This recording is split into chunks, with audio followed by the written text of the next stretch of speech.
Good afternoon and welcome to the World of Tanks Grand Finals 2017. The time for pretenders is past. It is now the time for heroes, as 4 teams will be battling out to see who is the World of Tanks World Champions. I'll be your host for today. My name is Ryan Ektar Murphy, and let me introduce you to the guys who'll be with me today. First of all, we have Mihailo Still Mojo Jugovic, my co-host for most of the season. How are you today, sir? Brilliant. We had an ecstatic day yesterday. I believe some of the fans will get disappointed, but that's how it goes. Everyone gets at the end what they deserve and what they can win. Indeed. Joining us here also on the desk, coming all the way from our North America region, is James Rockstar Grieve. How are you feeling today, James? I'm feeling great. Elevator in the finals, so we still got a North American team left. We'll have to see if they can get past Ding, but overall, I'm just amped. I'm ready to be here. It's going to be a good day. The 3 matches we have for you today, we've got 2 semi-finals. Trying to predict winners in these ones is going to be pretty difficult, isn't it? Depends from which side of perspective you are watching this. Oh, me and you, Mojo, we've got our cards on the table. We're Ding all the way here. James, who are you going for? Oh, I wonder. Yeah, biasly, Elevate, you know, where the heart is and where the mind are 2 separate things. I know they have a tough challenge in front of them with Ding. The second match between NSS and Tornado, I have a thing for underdogs, and NSS been playing out of their mind so far this tournament, so I really want to root for them against Tornado. Okay, now we have a fantastic venue here at the VTB Ice Palace in Moscow. Let's actually give you guys just a little hint behind the scenes of what actually goes into putting on a show like this.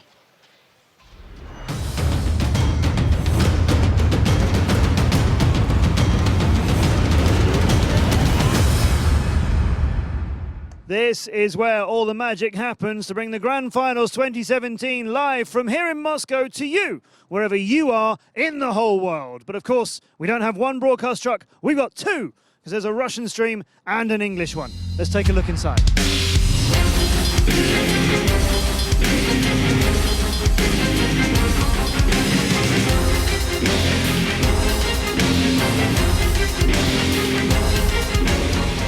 That's the world champions, Na'Vi, getting ready for their first game on this, which is the main stage here at the Ice Palace. It's huge. There's 1,000 LED panels. It's about 200 square meters if you add them together. It took over 100 people a week to build this incredible installation, and it'll be gone 26 hours after we crown the world champion. And it has to be, because Tuesday night, there's an ice hockey match here. It is the VTB Ice Palace, and the ice for that game, that's still here as well. It's underneath us right now.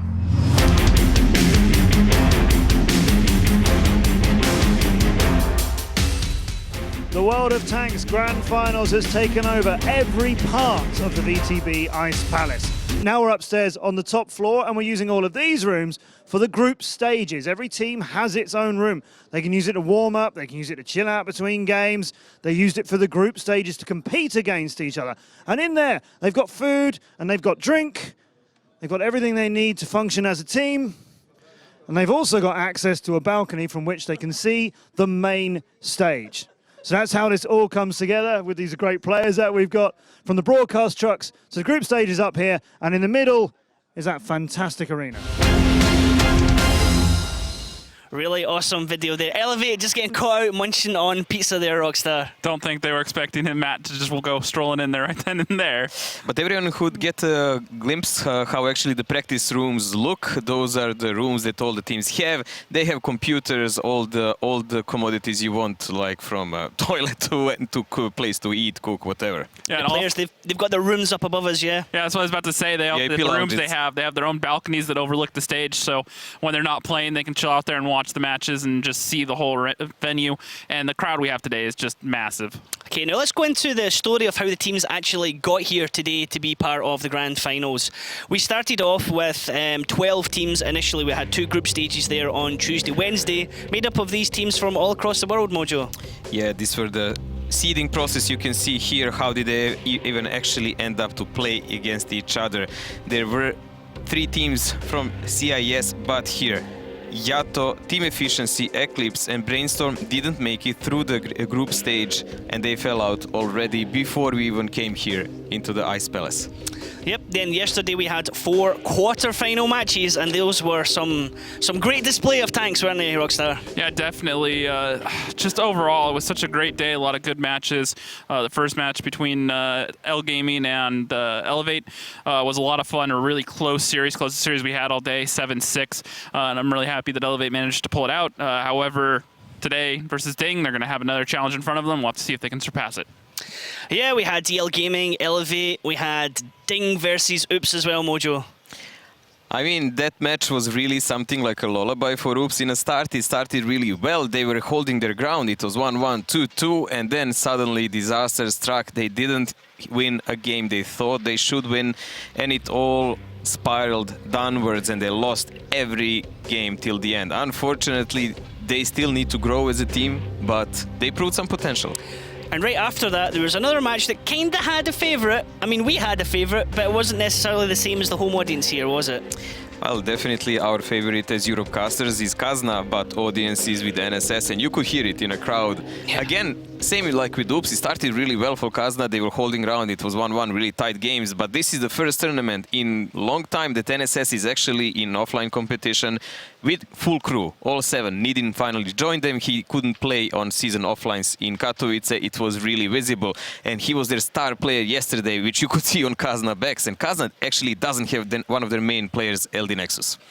And then for that final match, Rockstar, we were expecting it as the clash of the titles. It is Navi versus Tornado Energy, and boy, did that match deliver. Yeah, definitely. And now the last 2 times that these teams have played, it's been Tornado that's come out on top. And yesterday, after the first 3 rounds, I thought Navi were going to walk away with it. I thought we were going to see a 7-0 because Navi looked unstoppable. But then all of a sudden, you just saw that switch on with Tornado, and it just never stopped after that. They just completely shut Navi out. They couldn't get a foothold in any round at all. Nothing, never. They just lost their killer instinct, it seemed, and Tornado just ran away with it and managed to win 7 straight games, to win 7-3. And then from those matches yesterday, those quarter-final matches, that sets everything up today for the semi-finals and then the finals. So semi-final 1 is going to be Elevate, back-to-back champions from America, playing off against Ding, back-to-back champions from Europe. And then we're going to have Not So Serious against Tornado Energy. It's going to be big clashes. I mean, definitely we know that one of the finalists must come from CIS, and first finalists will come either from NA or Europe. I'm sorry for you, mate. It's going to be Europe. It's going to be Europe, Rockstar. Yeah, I talked to Comps this morning, and the way he said it is it's 50-50. We'll have to see what can happen. We feel if we play our best game, we stand a good chance. Keep your hopes up. That's okay. They have to. They're going to go up there and play, and I got to root for them because they're from North America. See, like, got to stick with the let's be honest here. We're together here as a team, but like for this first battle, there's a line being drawn here, Rockstar. There's a trench for here, man. Big time. Yep, and you're in minority. Yeah. Well, I'm outmatched. Good thing I'm twice both your size. Well, that's a fair point, actually. I'm going to use Mojo as a weapon. Oh, dear. Battering ram. Now, for the second match, however, I don't know who to call for that one. Both of these teams, both Not So Serious and Tornado, have both looked really strong.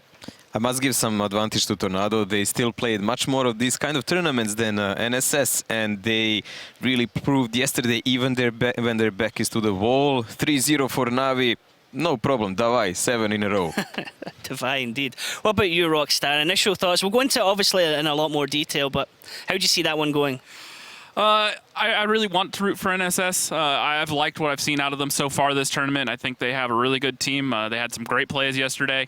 So I definitely think they can make Tornado work for it. And the other thing I want to say is just in terms of raw form, NSS were in better form than Navi. Navi lost their last game of the group stage. They looked like they were struggling. NSS, we haven't seen that same sort of weakness. Now, while they've played arguably weaker opponents, they've looked very good. They've looked very sharp. They looked like they had a game plan they understood and they knew what they want to do. So if they can bring that game plan while they play Tornado, I think they can make one heck of a match out of it.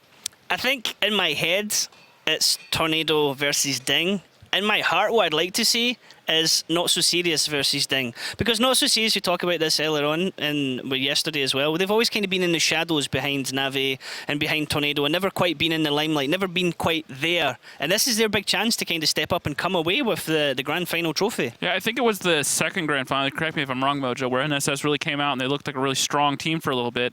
And then the last grand final, they kind of struggled a little bit more in the group stages, didn't have that quite same impact, and then they had a lot of roster issues this season. And it wasn't until recently where they kind of really really stepped it into high gear. Yes, NSS definitely had a potential there, but they never actually ended up in top 3 in grand finals. That was always far away from their reach. And not for Tornado. Tornado actually, even in this lineup or a slightly changed lineup, or some of their players in different teams, they were on grand finals always. They were in finals always, while NSS still is trying to battle their way up there. Fair enough.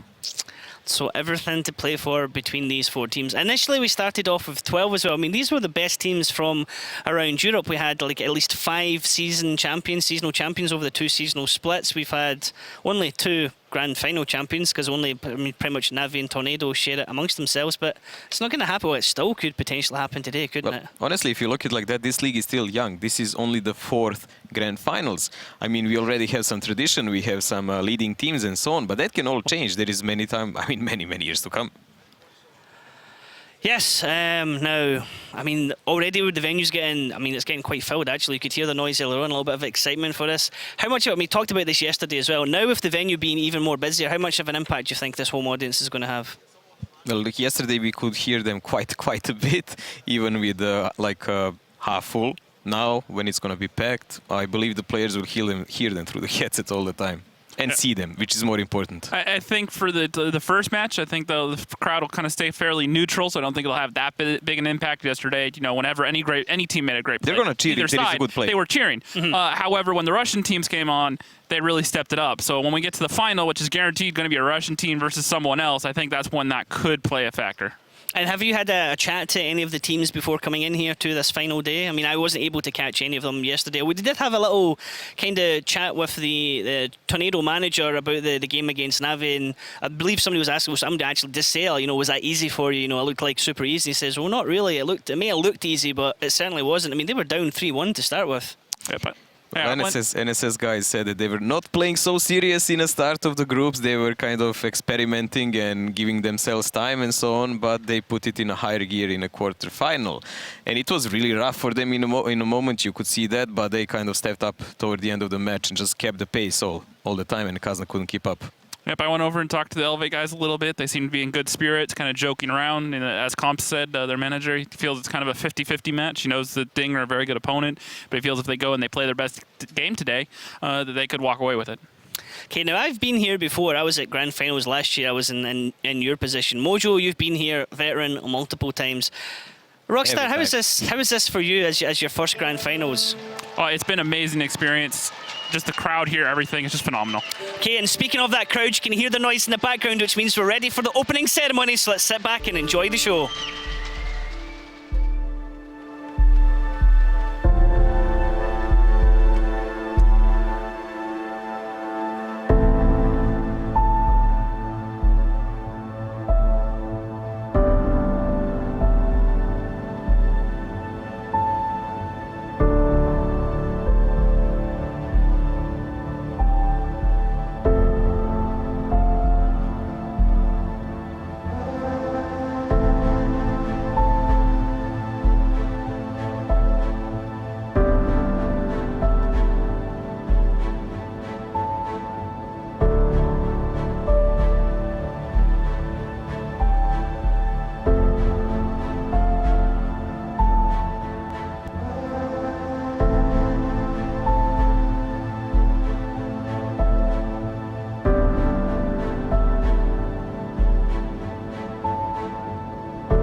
absolutely awesome show. Coming out there on stage right now is Stepan Shulka. He's going to be our master of ceremonies here, obviously speaking in Russian here for the home audience. Guys, the noise when that thing starts up is incredible, isn't it? I can barely hear ourselves in the headset when you talk with that background music, but it's cool. I like it. I like the floor trembling. You know what it feels like? It feels like this whole arena suddenly turned into one giant tank. You're expecting a tank to burst through. It does, like where we are is like the whole thing is shaking. It's so loud, so loud. Fantastic as well. Dancing Girls, nice and awesome as well. Been watching them rehearse recently. You can see the crowd, everyone's ready to go, clapsticks. Now Stefan, at the moment, he's getting ready to introduce the teams out on stage. He'll be welcoming all 4 teams, I believe, and then we'll have Elevate and Ding taking their positions. And I mean, it's a tough order for Elevate today, isn't it, Rockstar? Yeah, they struggled last time they played at the Challengers Rumble last November. Ding beat them 5-1. It started off kind of like their game versus NSS in the group stage. They showed early promise, they got around, they looked good, and then after that, Ding just kind of put their foot down and said, nope, we're walking away with this one. Today, though, with Elevate already having the confidence, they've gotten past Elevate versus L Gaming. They've gotten this far. They're now the American team that has gone the farthest of any other American team. So, you know, they have that behind them now. So now there's that kind of weight off their shoulder. They've already met their expectations. Now anything after this is just pure cream on top. So we'll have to see what they can do. And to get here, Mojo, Ding, they've had a bit of an easy path to it. But, I mean, let me see. Yeah, Ding have had quite an easy path to get into the show, haven't they? Beautiful shots of Arena here, but here we go. The guys from Elevate are on video. Elevate here, I mean, you can see all the players come up. Adam, Wallhacks, Dylan, Dodoma. These Ox guys you know Mathis. inside out, James. Yep. You know, you got Canadian Impact, Nits, one of the silent players, Brett. A lot of just talented players on this roster. The one that really surprises me, though, a lot is Nits. We don't often talk about him. However, he does a lot of things for this team to really open them up. He plays those heavy tanks. He plays the pivot role around the team. So overall, you know, I think as long as the team's playing well and Nits performs well, other players are going to step up because they're all-star quality players on that team. Dodoma, Ox Mathis has had a great tournament so far. Brett has also been a great player for this team off and on. So as long as they at least a couple of them step up and help up, I think they can do well versus Ding today. It's not really a team with a weak link as such in it, is it? No, I really don't think so. Wallhacks is a phenomenal caller. And every player on that team, they've all been the best player on a team before through the years. Even Vetra was one of the best players on Eclipse, and before that 07. He's now sitting on their bench. He could be a starter for any other team in the North American region, and I'd go as far as to say he could be a starter on many teams through the other regions as well. That's quite impressive, quite a powerful thing to have that player on the bench that can always come in and do the job. A bit like footballer when you have that star striker you just bring in the last couple of moments when you need a goal. And you never know with these international tournaments. I've heard many stories of players going over and getting sick because they're not used to the food, different bacteria and such. And so having a player that's just with the team that can help or sub in during practice or do whatnot is so important. As Elevate is right now coming out onto the stage. Coming on stage, super serious faces. Not a lot of, not a lot of really jokey, having a laugh, relaxed atmosphere. They're taking it, you know, they want this. Yep, well, they're here, they've gotten this far, they know they can do well. So now it's just up to them to see what they can do versus Ding. Sometimes when I see the guy so serious, I just start thinking, why so serious? Just like, relax, guys. This is a game, have fun, try to win. Enjoy the moment. It's, I mean, it is a big thing for them. First major international tournament. We had the Champions Rumble in New York. That was kind of like home territory, really, for Elevate, wasn't it? Yeah, definitely. In New York, that whole tournament was a lot of fun as well. However, that was this team's iteration first real international tournament, because you have to remember, before this, they were Noble and they had a much different roster. And even this roster that they have right now has 3 new players in the starting lineup that didn't play in New York. So this roster has constantly been evolving, and this is the strongest iteration they've had. And of course, their opponents today are going to be Ding. Thank you, everyone in European chat right now saying I'm saying Ding, Mojo. Did I say it right, Mojo? I think I say it right. I think you say it very charming. I say it fantastically. We'll get into Cliff and Mines later on. But Ding, back-to-back European champions, and these guys are playing phenomenal this year, aren't they? They're undisputed in Europe. Last 2 seasons, number 1. Of course, they had some rough matches in this season. They had really tight games with Kazna, but every time when it mattered in that photo finish, they were the one going through. They were the one winning. They were the one finishing season 1. Season 2, Challengers Rumble, they just got crushed honestly, by Tornado in a championship rumble. Yeah, I think they had to learn a lot from that. Now, Rockstar, I know you follow the European region quite closely, so what are your thoughts on Ding and how they rate up to the American teams? Definitely going to be a challenge for Elevate. I love a lot of their game, the flexibility that they can run. Sometimes they get thrown off their game a little bit, and you can kind of see some disjointedness, but overall, just the way that they can just look at a team, especially when they're defending, figure out where their weaknesses are, and just go about breaking it can just be so beautiful sometimes. And that record in Season 1, Mojo, that was phenomenal, that unbeaten run. Flawless. We were counting, they had around 24 victories in a row, concluded with a defeat in a championship rumble. It's something unbelievable I haven't seen so far, because none of the teams were even that close to win them. There was 1 or 2 tiebreakers, totally, and that's it. I mean, these guys really have the skill. They evolved heavily since Koritz from Wombats joined the team as a team leader, and from that original lineup of Ding, you can have only Hulknik and Shokish remaining. Everyone else is changed to this, what we have now. Coming out on stage is Ding with their manager, Diver. Anyone who's familiar with World of Tanks Pro League, Diver's been around for quite a while as well. Diver actually played in Virtus Pro together with Koritz, and after that, that's Mary he smiling. was actually... you can call, yes. And actually he was managing Virtus and Wombats after. So from that original team of Virtus, you have Koritz and Breakneck, and from the original team of Ding, you have Hulknik and Shokish. Ilian, who you can see here, joined them from Kazna. This is Koritz. Koritz never smiles, always super serious. Hulknik always looking at camera. Breakneck always ends up smiling. Very young, it. super talented player. Need to keep an eye on him. Yes, I mean, and just like with Elevate, Ding are a team of all-stars. There's no one you can say in Ding, if I was going to replace anyone, that's who it would be. Breakneck is a guy, I would say he's so young, but he's a veteran. That's so weird to say. These guys have a really super high win rate on all the maps, of course, because they were winning most of the time. They had a rough time in the group. They were in so-called group of death here, fighting Brainstorm from CIS, fighting Navi from CIS, and everyone was absolutely shocked when they beat them and forced them to play in a match against Tornado. So Navi had to face, because of that defeat, Tornado. This is the European all-star team. This is the team that I think a lot of people wanted to play. I mean, interesting when we had the videos yesterday, the Russian teams wanted to play EL Gaming, but I think people wanted to avoid Ding probably rather than play them. Yeah, well, they know they're a strong team. When you have players that used to play for V-Pro and One Bit on Tanks, they were always a strong team. They were always a contender. So when you have players that have come from those teams, they know how to win. They know how to be contenders. So all the other Russian teams, they know what they're doing. They know that they're going to be a tough match. So yeah, they're going to want to go for EL Gaming. And maybe there's a little bit of personal bias there from those teams because how EL Gaming has done versus the Russian teams in the past.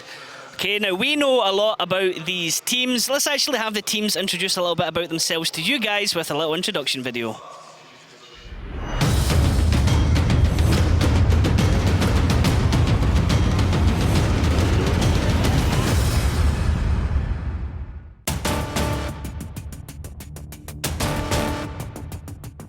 Ding, a powerhouse from the European region. Ding already have 3 titles under their belt since the last Grand Finals. In a dominating run that covered 24 matches, they were able to pick up the Season 1 title and the Challengers Rumble, whilst remaining undefeated against both domestic and international opponents. Season 2 was a much closer affair. However, Ding were able to maintain their dominance, taking the title for a second time. Whilst it's the first Grand Finals for the team, it's not the first for many of the players who have experience going back to the very first event. Viewed as the strongest team from Europe, Ding are looking to go the distance and add another trophy to the cabinet.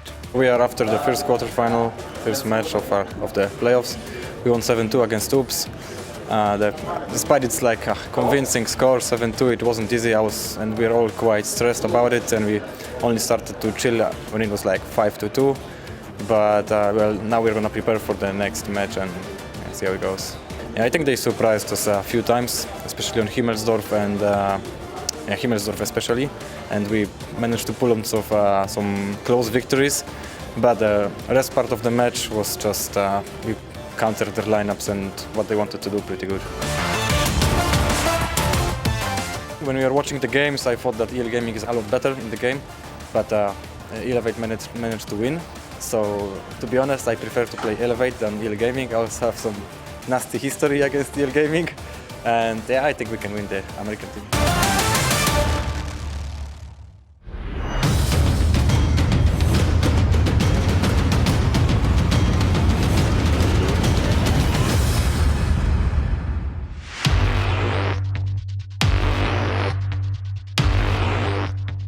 Elevate. They are one of, if not the best team to have come from the North American region. Elevate are coming to the Grand Finals as back-to-back season champions from their domestic region. Undefeated in Season 2, this all-star lineup have blazed a path to the Grand Finals and cemented their place as the #1 team in North America. Bringing players with Grand Finals experience, Elevate are keen to show everyone that North American teams are not something to be dismissed, and they're looking to stake a claim in that Grand Finals title. One of the teams to watch for this tournament. Everyone is looking forward to seeing how they perform. Well, this game versus EL, I mean, it was a close one. We finished off in a tiebreaker, and we're happy that we went through. It was a tough fight. It was scrappy, so we were going 1-1 on most maps. Ghost Town was a turnaround for us, and then we slowed down towards the end, but we're very happy with the results.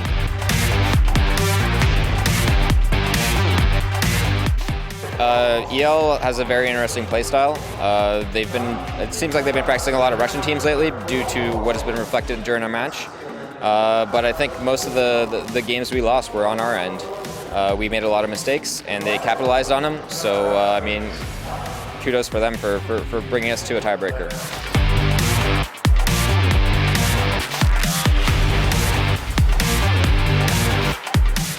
We are happy to be in the semifinals for this Grand Finals. I mean, for North America, it's a huge honor. No one expected us to come this far, and we're actually really happy to be here.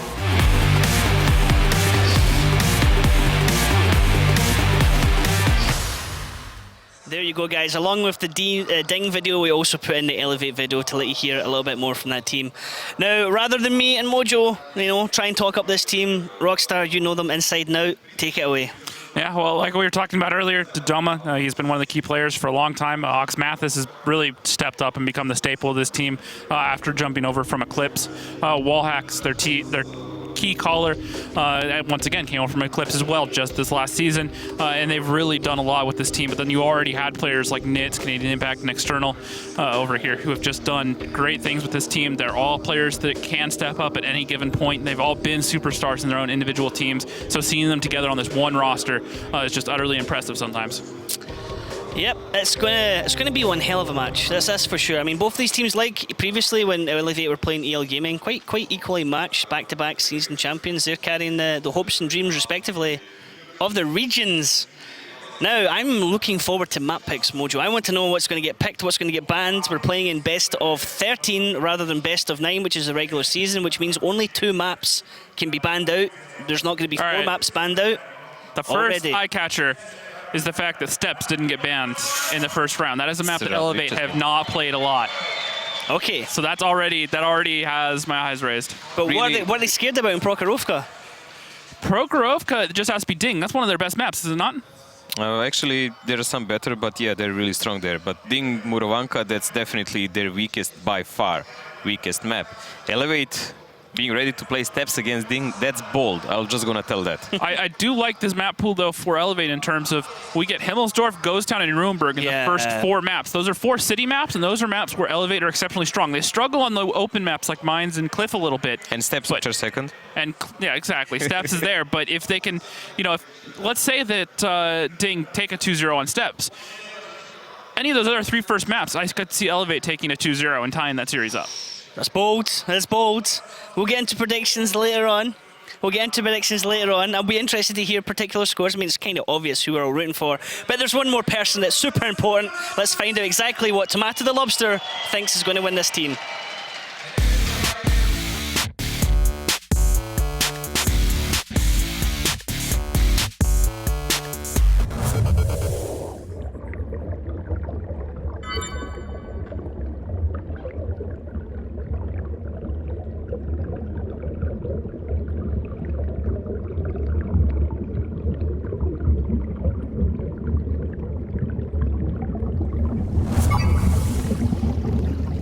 Okay, there we go. Tomato the Lobster is going for Ding.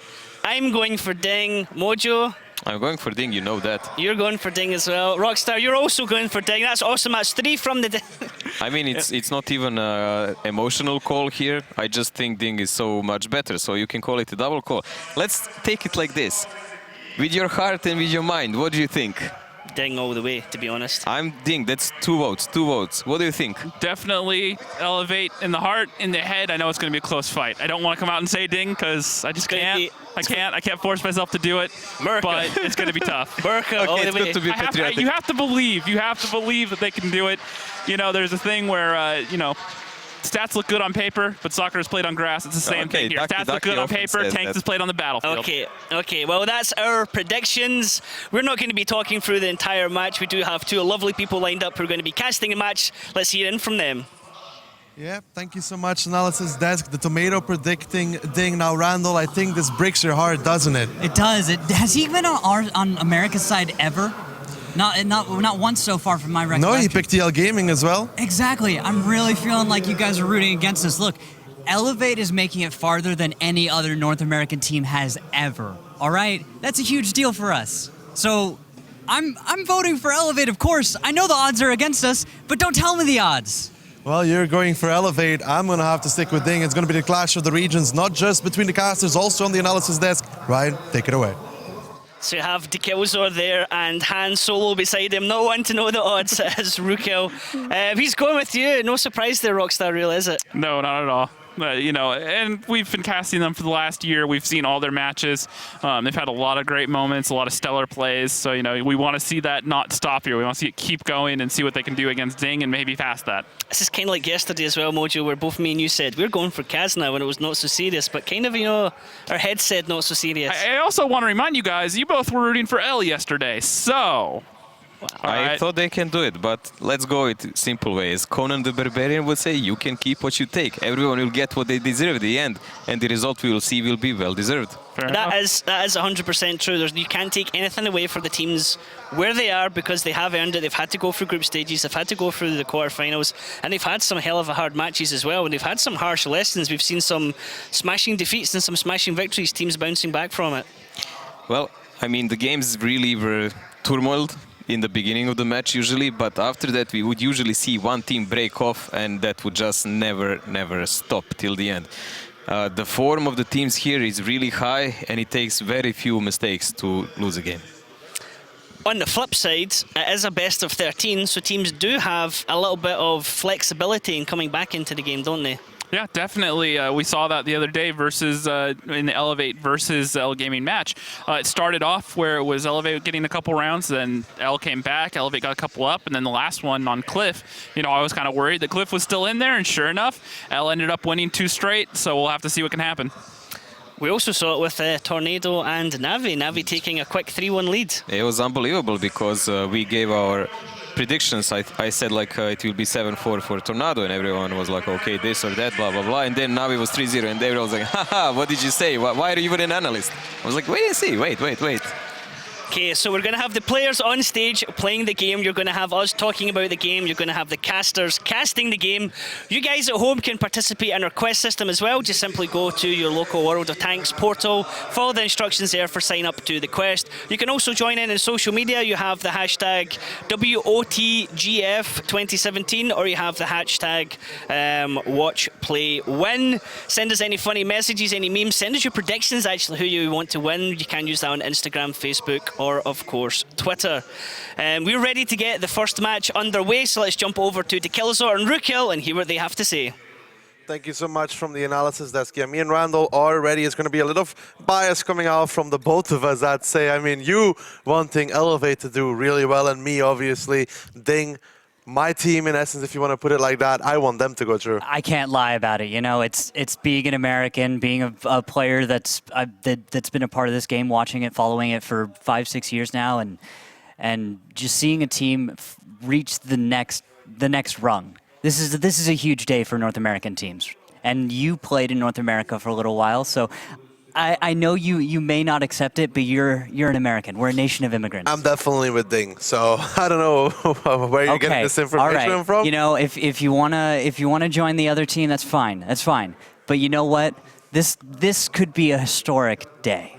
It could be, but there's going to be a lot of things that Elevate has to do right to get there. Now, Randall, don't want to talk about Ding and be like, what does Ding need to do right to win? Because they are the favorites in this match one way or another. What does Elevate have to do right to come out on top? All right, so let's talk about all the things that get into your head when you're the underdog team, right? Everyone knows the expectation for Elevate is lower. We know they're a little less experienced, well, a decent amount less experienced. They have a solid lineup, though. So in my mind, from my experience with this team, it looks like all they have to do is not let the fact that they're on this stage today get to their heads. A lot of people there. It's head games, right? They need to just focus, because that's most of the time what happens. The teams just let it get into their head. Yes, you're playing an incredibly good team, but you can't let that distract from the fact that your Elevate is also skilled. They always kind of... They say it themselves, the best lineup ever to come out of North America, and they have to prove it here. It's confidence. Confidence and... I mean, they have to prove one thing, though, that they can do well against the EU and CIS teams, because so far, in groups, going down to NSS, right? Then picking up the win against Team Efficiency, coming into the quarterfinals, beating EL Gaming. Now, this is the real test. This is playing against the two strongest regions, in essence, if you want to talk about it like that, and they have to prove it. Yeah. Then they have to, in an extended series as well. Best of 13s are no joke. You're going to be sitting in your seat for an hour and change at minimum. So you have to be ready for that series. And it looks like battle number one is underway. We're going to be on Himmelsdorf. The red team will be Elevate, our North American representatives, and Ding on the blue side and the south. Lineups for both sides. We've got 2 Mouse, Type 5, 2 Bat Chats, and 2 T10s for Elevate. Not a crazy lineup for them. This is pretty normal.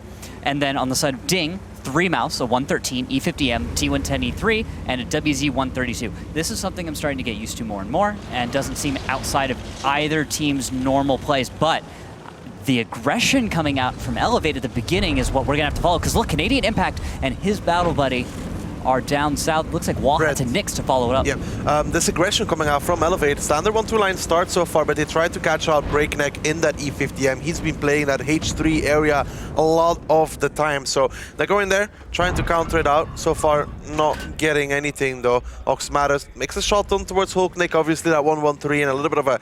in that window is very hard to hit. He has a lot of window to cover himself. But of all tanks to be in this position to try and counter out a tank in that window, it's a Type 5 that you want. Now, look at this. We've got the Mouse on the move, but Canadian Impact peeks out. Shockish is spotted, and Canadian's going to back off. Now, does Ding understand that there are a number of tanks that are behind this, or will they take a risk and continue pushing? They know there have to be tanks there, right? They know, and I don't know if I like the position from Nitz there. He was playing behind that little bit of a crane position there. You can't destroy it and you hold on, but he's obviously backed off from that now. Yeah, I agree with that. That kind of that's a big tell. So now those Mouse know there's something else there, because otherwise we could have seen Ding assume that this was just a forward scout, that Canadian Impact was just going out there to see what's what and leave, right? Because we see this very often, where the defending team doesn't leave a whole lot down south and just kind of scouts it out early on for early damage and whatnot. But this could have turned into a real 4-on-3 kind of a situation with the 2 T10s and the Bat Chats taking on 3 Mouse. But I don't think that turns out too well for the American team here. No, I want to watch this rotation coming out from these 2 Bat Chats that we highlighted earlier. Canadian Impact, God Emperor Bread have now retracted from K2 all the way back up to that B3, B4 area. And they're going to be making a move across the A-line. Now, is Ding going to be ready for this? I think just about, because Breakneck is pulling back on towards the hill, and that's going to, again, ruin that flank from Elevate. It feels like Ding has a good read on what they could potentially do with those double Bat Chat. Absolutely, that's what the feeling I'm getting as well. And I like this. You see a Karitz is now moving up the 0 line. This is good for Ding. They should be able to spot out the Bat Chats. And if the timing is right, this goes one way or the other. If Karitz moves down the hill in his WZ-132, he gets caught out and he's going to go down. If he doesn't do that, if he holds back a little bit, I think his patience will be rewarded in the fact that Canadian and God Emperor Brett will probably start peeking out. This is process of elimination, I'd say, for the side of Ding. You know, there's 3 Mouses pushing up on the K line, finding Nitz, but they knew Canadian Impact was over there. They haven't spotted God Emperor Brett though, but you know, with the positions they hold, they know pretty much that Elevate has to be in 1-2 line, and to make this Batcha setup really work against the heavy lineup from Ding, they need to try and catch somebody. Exactly. That's what this is going to be all about. Now look at Breakneck.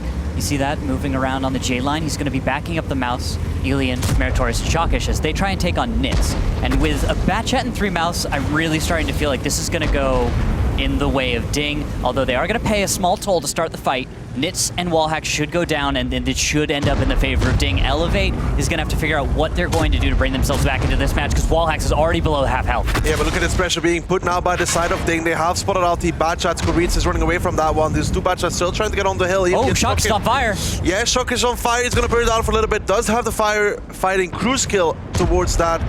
Crew though. Now Elian's going to finish off Nits here in a second in that T10. He takes a shot from the Type 5 Heavy, but picks it up. First kill going to the side of Ding, and Shock is trying to hold on here by dear life on just 301 HP. But look at that. Ding has sacrificed so much, yet the HP deficit is not that big. You're right. It's actually slightly in the favor still of Elevate. They've done a good job at making Ding pay to take this ground. And I don't know what you think, but Ding could have been a bit more decisive and aggressive with this push. I think they're always going to take an amount of damage, but there was good shooting there from Elevate though. Yeah, crew damage very important. Shockish had damage crew. I don't know if Meritorious has a medkit available. That's a bounce on a bat. That's a non-connection towards the tracks, obviously, for the people watching. That is a critical hit into the track. Doesn't do any damage.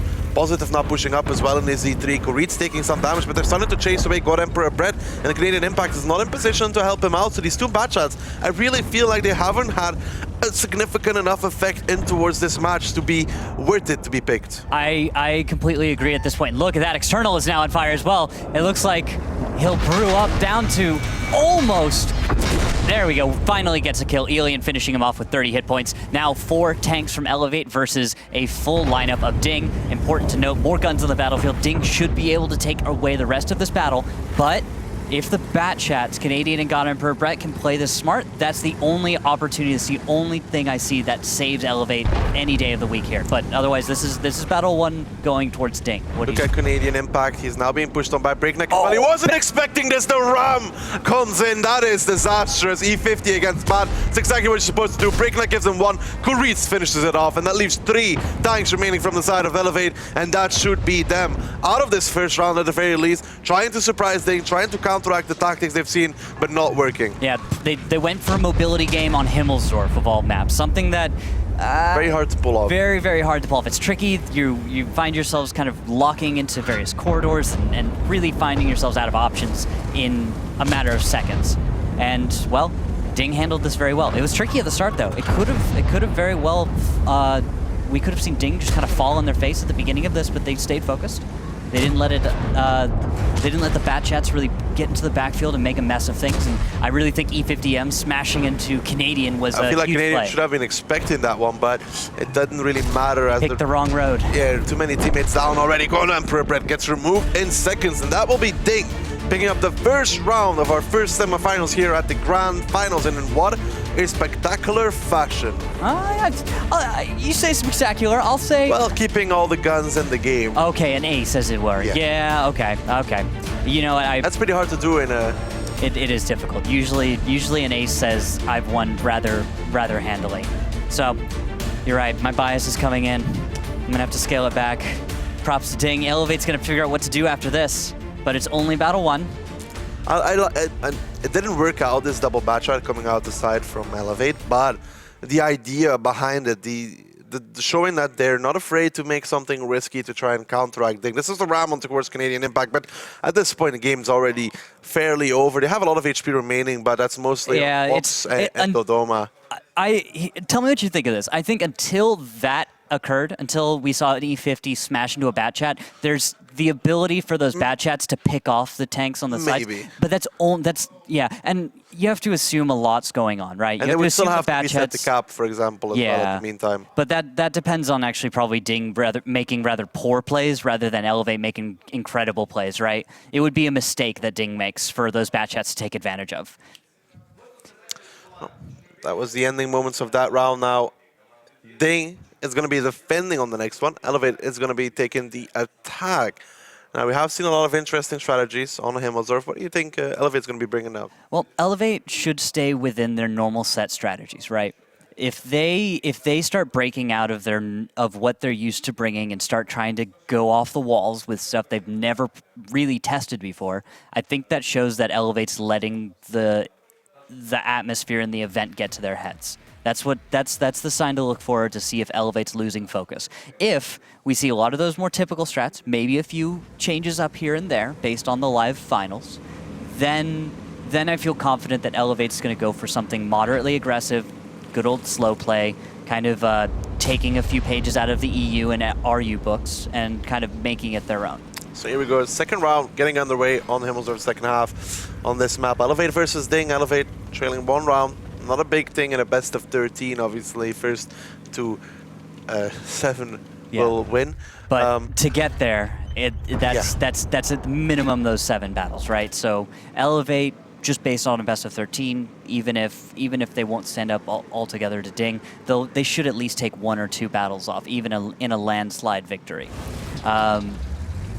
But we'll have to see what these 50Bs get up to, because just like the Batchat's last battle, those will be some of the most mobile tanks. I'll talk about the T10s in a second, but those 50Bs will stick together and try to catch one player out. But look at the lineup from Ding, Ducky. It doesn't tell me that there's going to be all that much aggression. Maybe Breakneck does something in the south, but he's not going to get as aggressive as Canadian did last battle. Look at Ding, yet again, they bring that GW Tiger P. For the people that are not aware, Randall, guide us through why you picked this arty. So there's a few key positions on the map that you can bring a GWP and target those specific positions. Usually I assume that they're associated with caps, but if you're an incredibly skilled arty player, you know that there's actually a few extra spots top of the hill, of course, and a few ones towards the back the goal of the map. Is to do damage in the beginning and then reset later on, obviously. So, but very specifically, right? It's one of those where you know exactly the tank you've chosen, something with a high arc like the GW, and then you go for the hidden cap positions. The split from Elevate seems very familiar to me, at least. It seems very reminiscent of how they played against EL Gaming on that tiebreaker with those 4 tanks coming off the hill. Now Ding seems to be counteracting this just slightly. Alien, Shockish. They're ready. They're Hooknik, Kuritz, they're all here waiting for that exact thing. That's 4 guns waiting for Elevate to come around this corner. So they've done their homework. Shots out. First connection for 348, 515. Not a bad toll so far. This is workable, but it does hurt to lose some of that on the top of your mouse on the opening push without being able to return almost any damage, it looks like, onto the tanks from Ding. And very, very nice counterplay there from Ding. Both these teams showing that they know what the possibilities could be. That's the counterplay coming out. And if you're looking at the mini-map right now, look at the bottom, you're going to see 250Bs, and that's Ox Mathis and a mouse moving from the south to the west, so that's going to be a flank. If Ding sees this, picks up on what's going on, full press straight to the east, correct? Or do you turn it around and go south? Which group are you going to focus on while you're getting surrounded? Positive, just about getting away. The 50B trying to get some connections. They get just one. Feel like they should have punished him a lot more for that play. He was a little bit late in running away Canadian and got Emperor Brett. Not able to punish it just as well as you'd expect. Yeah, they really could have done 1 or 2 more shells hitting their targets at that point. That's kind of a lost potential there. But that doesn't mean it's over. They didn't lose a lot. Elevate didn't lose ground on that one. They just kind of failed to get as much of a lead as they were going for. But that artillery shell from Meritorious. 456 knocks out Brett's commander as well. He's going to have to use his medkit there. If he brought one. Ding now continuing the advance on the A line. Nitz takes the first connection there from the Type 5 Heavy of Goritz, knocks out his gunner as well. That's going to be slightly annoying. And this is going to be an overmatch. Absolute overmatch should go into the favor. Look at that Breakneck coming up from the south. Now, look at the Elevate tanks. They're going to give ground, prevent that flank from coming in, but that does allow for a safe approach with the Batchat. He can get in and amongst the mouse, create all sorts of chaos. Here we go now, Breakneck coming in as well. Externals, the first focus for the side of Ding. The E3 now coming in as well. A big hit on towards Nitz to start it off. Nitz taking some more than from the Type 5 Heavy. Breakneck being disastrous here towards the side of those mouses. Nitz down and out almost. One more shot to finish him off. External not very much better. Dodoma, Wallhacks pushed around the corner. Ding taking it towards the side of Elevate, and they're gonna pick up these 2 tanks here for sure. External is done, so is Nits, and then the Dome and Wallhacks, they need to hold on for dear life. Canadian Impact is coming on the flank though. He's gonna do some damage towards Brickneck, but it's gonna be enough. Yeah, it should be enough at this point. This is clearly going into the favor of Ding right now, but they need to focus on not letting the momentum shift out of their favor. 50Bs were able to get into positions to deal some damage, but Canadian Impact is now on reload. Ox Mathis, while he is on the banana traditional dueling Such a spot. big hit from the E3 as well. Yeah, he's been firing HE here and there, hasn't he?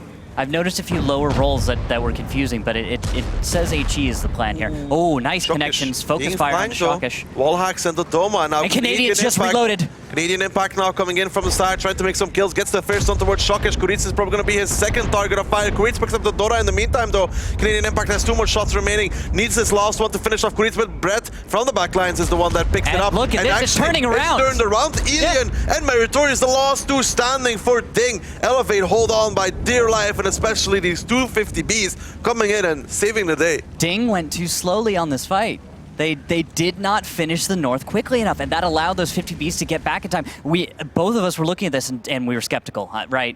There was no way the 50Bs and Ox Mathis and the Mouse were going to be able to get back in time to make up the lost damage and win this, but it turns out they did.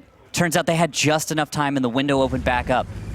Ding wasn't expecting this. They didn't think that that Elevate would be quick enough on the reaction, and well, with a GW Tiger P as well in the mix, that was one gun that wasn't able to support well enough. We'll have to check the post-game damage though before I eat my own words here. But I don't think Meritorious got to be as effective as he would have liked. I think it around 1,000, maybe a little bit more, but Yeah. Alien now squaring off against Oxmatis. Canadian Impact got Emperor Brett coming in the side, so I need to make those clips on towards that Mouse. He's taking a lot of damage already. Loader knocked out as well. It's not going to help in the situation he's in. 1 more shot from Canadian now on the reload. Meritorious kills Wallhack, so they need to be careful not to over push this. You know, don't do a thing. This isn't this isn't over yet. This is a Mouse meta, meaning the armor of the Mouse means that Alien theoretically can still win, of course, right? He can force bounces But against he needs Meritorious to come Oxmathis. close enough to hit those 50Bs. Yeah, and Meritorious has the damage that if he gets solid connections onto Oxmathis, onto God Emperor Brett, or to Canadian, then that could actually change the course. But 1 more connection should do it. That's it. Okay, that ends it. Canadian picking up his triple in this round, and Elevate showing that they're here to fight. That they are. That's going to make this an even start, raising my hopes that Elevate's going to be able to find a victory today. Of course, it is, of course, Himmelsdorf. 1-1. We've been saying attack is becoming more and more favored. Don't think Elevate's going to be too sad about now being 1-1 Meritorious with 1 more shot, 403 on towards Canadian Impact. Canadian Impact's probably going to come in for the Ram here and to pick up his multi-kill, his 4th in this round. A crucial player. Look at that damage, 5,300 coming out from him. What a play. Multi-kill, picks it up. That's going to be Ding. Not winning this round. Elevate going to make it all even. I got you there for a second. Yeah, you did. You got me there. And I almost would have believed you. Almost. But I'm really glad to see that. You can see those Elevate guys trying to stay calm behind their team. You know, Comps, you see him all in the pre-game interviews a lot, trying to not let too much out every time he does an interview. He's one of those guys that stepped away from playing for a while and let players like Wallhacks here, Canadian Impact, start running the team a little bit more. And well, I think this is a series that's starting to look like it's going to go long. Do you think we're going to see another tiebreaker for Elevate today? I wouldn't say that. You know, I think I wouldn't go there yet. We have seen it yesterday. I think in the games that it can go blow for blow, and that 1.1 map can be the breakout one. Yeah. Kazan SS, Oops, Ding comes to mind. Fair enough, but the reason I see that is because, well, after the first loss and after getting this far, I kind of thought Nerves might get a hold of Elevate, right? And I felt like Ding would feel much more comfortable here. They're probably not, you know, they're not fazed by the fact that they've gotten this far in the tournament as much as Elevate might.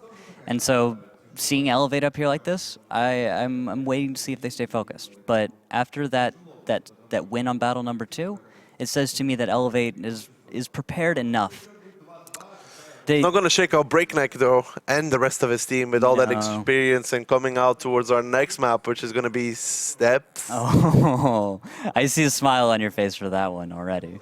Steps is a map that I don't that with know the if new tier Elevate 10 can do lights. it. I don't know if they can do it. With the new tier 10 lights, it's changed up a lot. Dodoma is a good climber, and so is Canadian Impact, if I'm not mistaken. they're excellent. They shouldn't miss any of the boosts. And we'll have to see how that goes, if they even go for it. T100s, of course, being the tank of choice these days in that, but not very great snipers. That's where I'm skeptical. I'm not exactly a fan of the T100. Yeah, for the jumping, accuracy on the long distance. yeah, it seems like great. yeah, it's like, why do you put a T100 up top? Yes, it gets up there pretty easily, but it can't really hit anything once it's up there. Well, It's like asking a bat chat to snipe. It's not designed. Yeah, it's not designed for Canadian Impact. Oh, but he's Randall talking about they shouldn't miss any of those. He surely did miss the first one. jinxed him, caster curse. But we can see God Emperor Bed's going to be trying to spot out as Dodoma in the T100 light tank is going to be trying to make it up. He might make the first part. He will make the first part. Solid climb there coming out from him. He's spotted out, though. He needs to be careful. I don't think he can make it all the way to the top when he's spotted out like this. I would say, can you even abort this pull? This jump, sorry? No, you can't. You can't really just say, oh, I've been spotted, now I have to back off. You pretty much have to make it and then hunker down up top. You can't leave. It's a bit late for that. Oh, blind fire. Blind shotted by external there, so nice connection coming out from him. Kuritz is not going to be too happy about that one. No, not at all. In fact, he's probably sitting there wondering, wait, was I just spotted when that went out? Or no, it's blind fire. He's now just low enough, 584 hit points that... Shockish, lets off a shot there. No connection from that 113. It was very, very close though, and the side of Ding seems to be going for a counter climb. Will they be able to pull it off? That is the question. That seems very risky to me. Kuritz is still spotted though, driving there. Oh, and he drives out in the open just in time. That might be the tell even. You can usually tell, okay, he's driving that direction right there. Okay, they're going for a counter push or a counter boost. Well, here we go. Breakneck is going to be the first. Does he get up? No, not good enough whatsoever from Ding. They take some damage, but luckily enough, the boys from Elevate are too far away, but Kuritz takes some more damage. Dodoma picks it up. Artie coming out there, the T100 light tank to finish it. And I feel like Ding already down and out in this one. Oh yeah, once you miss out on your light tank, now you've got to try and figure out, okay, how do we reapproach the cap? They're going to have to try and use some kind of a shield tactic or go for an all-out brawl. Dodoma lost his commander. Oh. Does he have a med kit for that one? Because otherwise he's not going to spot anybody anymore. You're right, that hurts a lot. We'll have to wait until we jump over to see his tank and what he's not he's repairing left it yet. He's not going to spot anything anymore. Obviously, that commander decreases the view range significantly. I don't think he's going to see anything anymore. And it's like if you lose any other crew member, you've got Jack of all trades on your commander, and that helps. But the thing is, when you lose your commander, it hurts that much more. And it looks like, oh yeah, he no. Ooh, took another shot didn't down. Actually. Towards 224 HP now. If Dane can finish it off with Artie, Positive takes some as well. Loses his driver.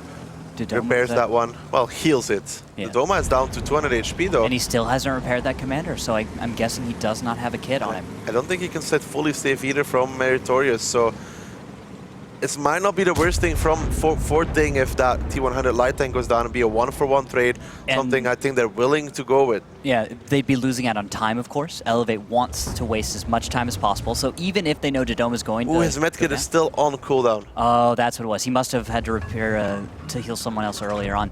Now, shot out from Meritorious. He gets a Meritorious with the blind fire on towards Dodoma, who will be going down. So Kuritz for Dodoma, a trade I think Ding was willing to make. Yeah, and we were saying a moment ago, Ding looks like they're out. Not anymore. Being able to take Dodoma gives them a chance, but now there's 6 minutes and 30 seconds. That commander hit, I think, changed everything in that fight. Yeah, if he'd held onto his kit earlier on, that could have changed the course of it. He might have gotten some crucial spotting, maybe some damage dealt. But looking at the positions of Ding tanks, most everyone on the side of Ding is hidden. They're not exactly in a spot where they're going to take much fire. And last we saw of Wallhacks, he was actually looking almost south.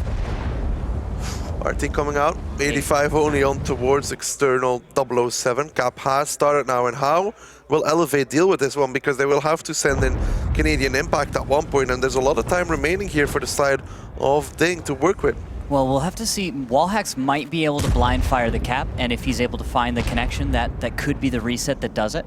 First shot comes out into the farthest north position. There's about 2 or 3 other spots I expect to see blind fire hit.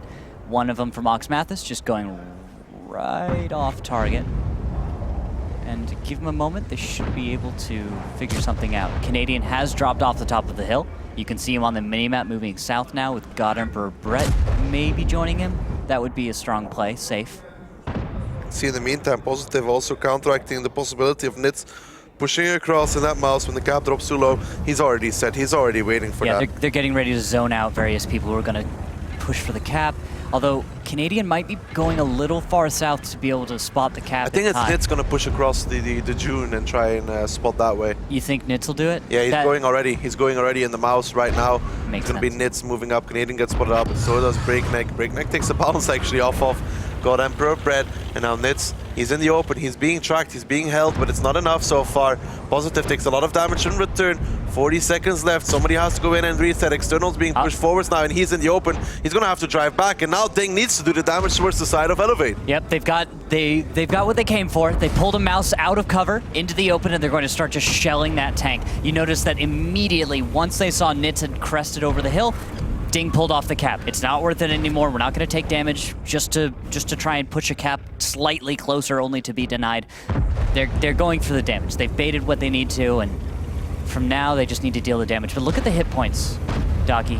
We've got 9K versus 8K for Ding. Ding needs to get 1 or 2 solid connections, and they'll even this battle up, give themselves a slightly better chance at victory. Nice. 400 from Meritorious. A great hit down towards Canadian Impact, who got slowed down on Breakneck.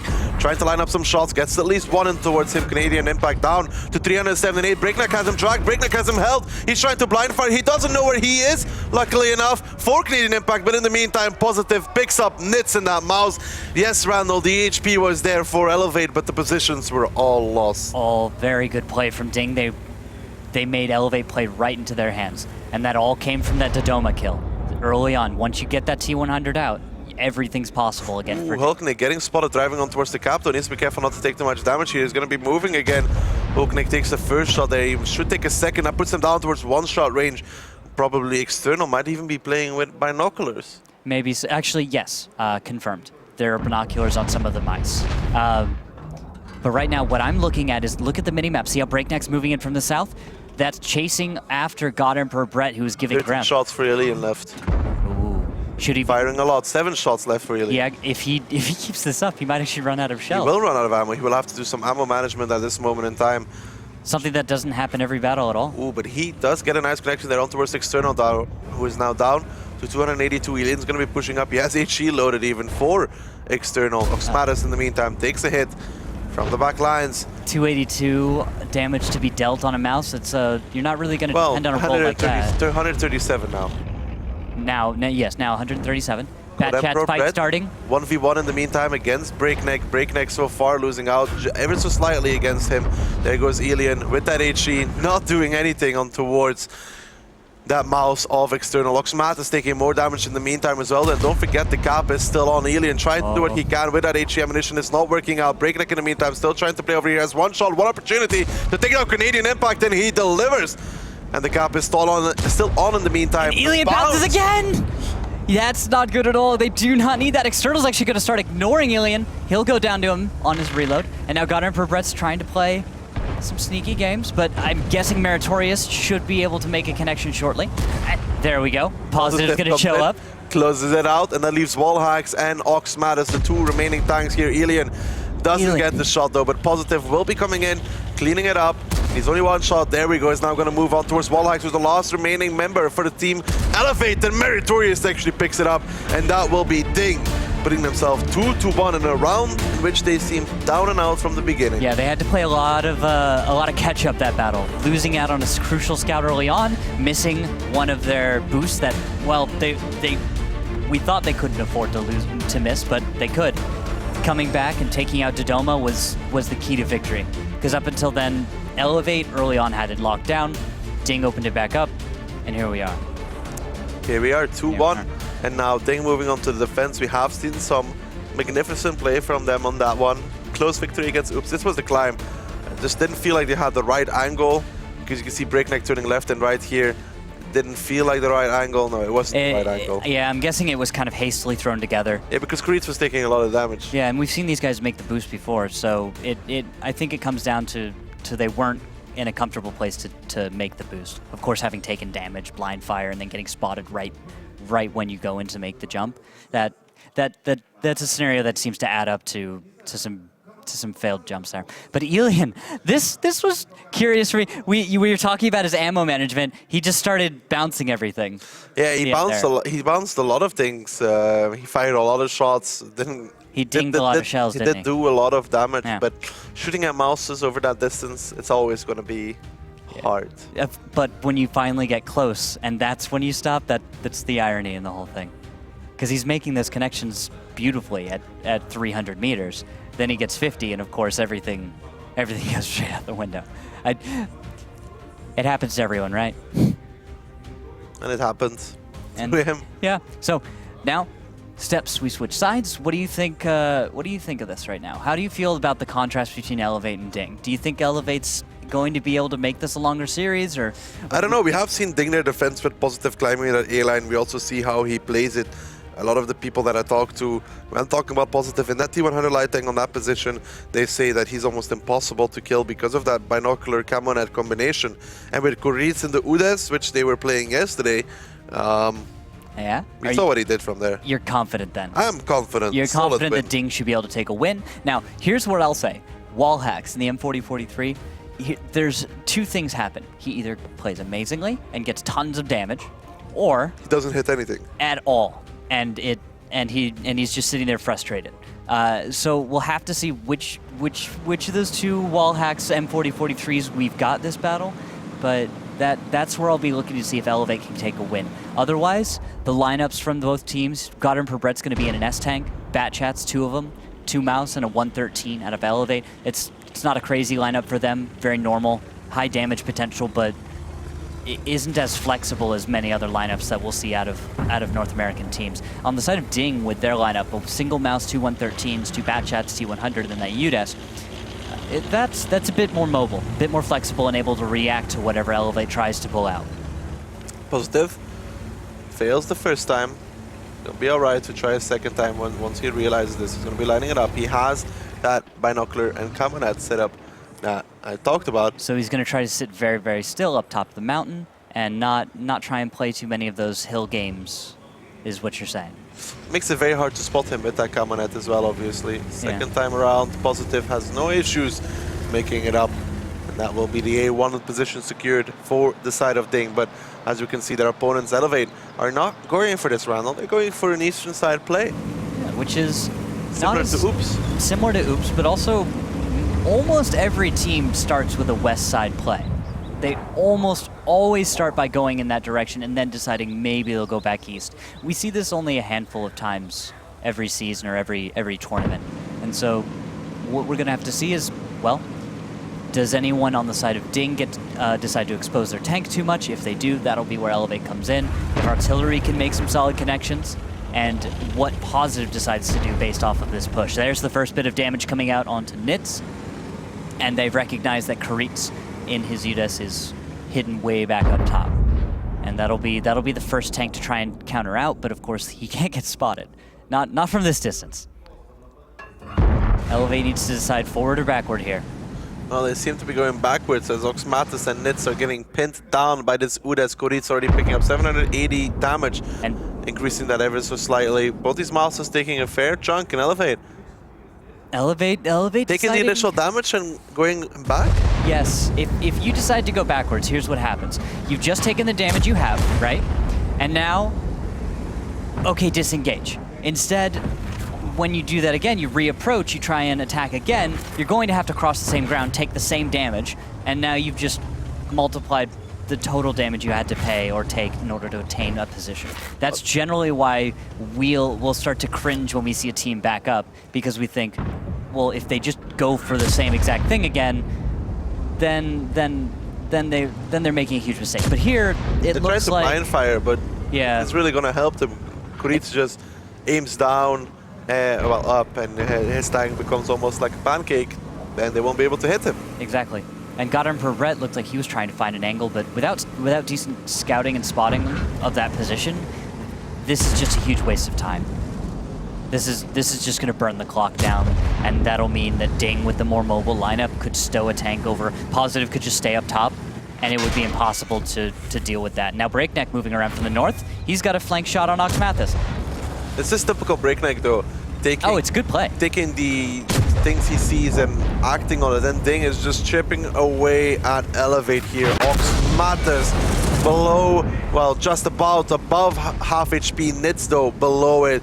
Breakneck takes one blind fire in return, but this is not going well for Elevate whatsoever. Those two tanks that are supposed to take the damage did take the damage, but they gained nothing from it. Yes. Without any gains for that, it's not looking like a victory right now. This is looking like a very slow battle where maybe if Elevate's been thinking forward enough, they recognize that this is probably not a win.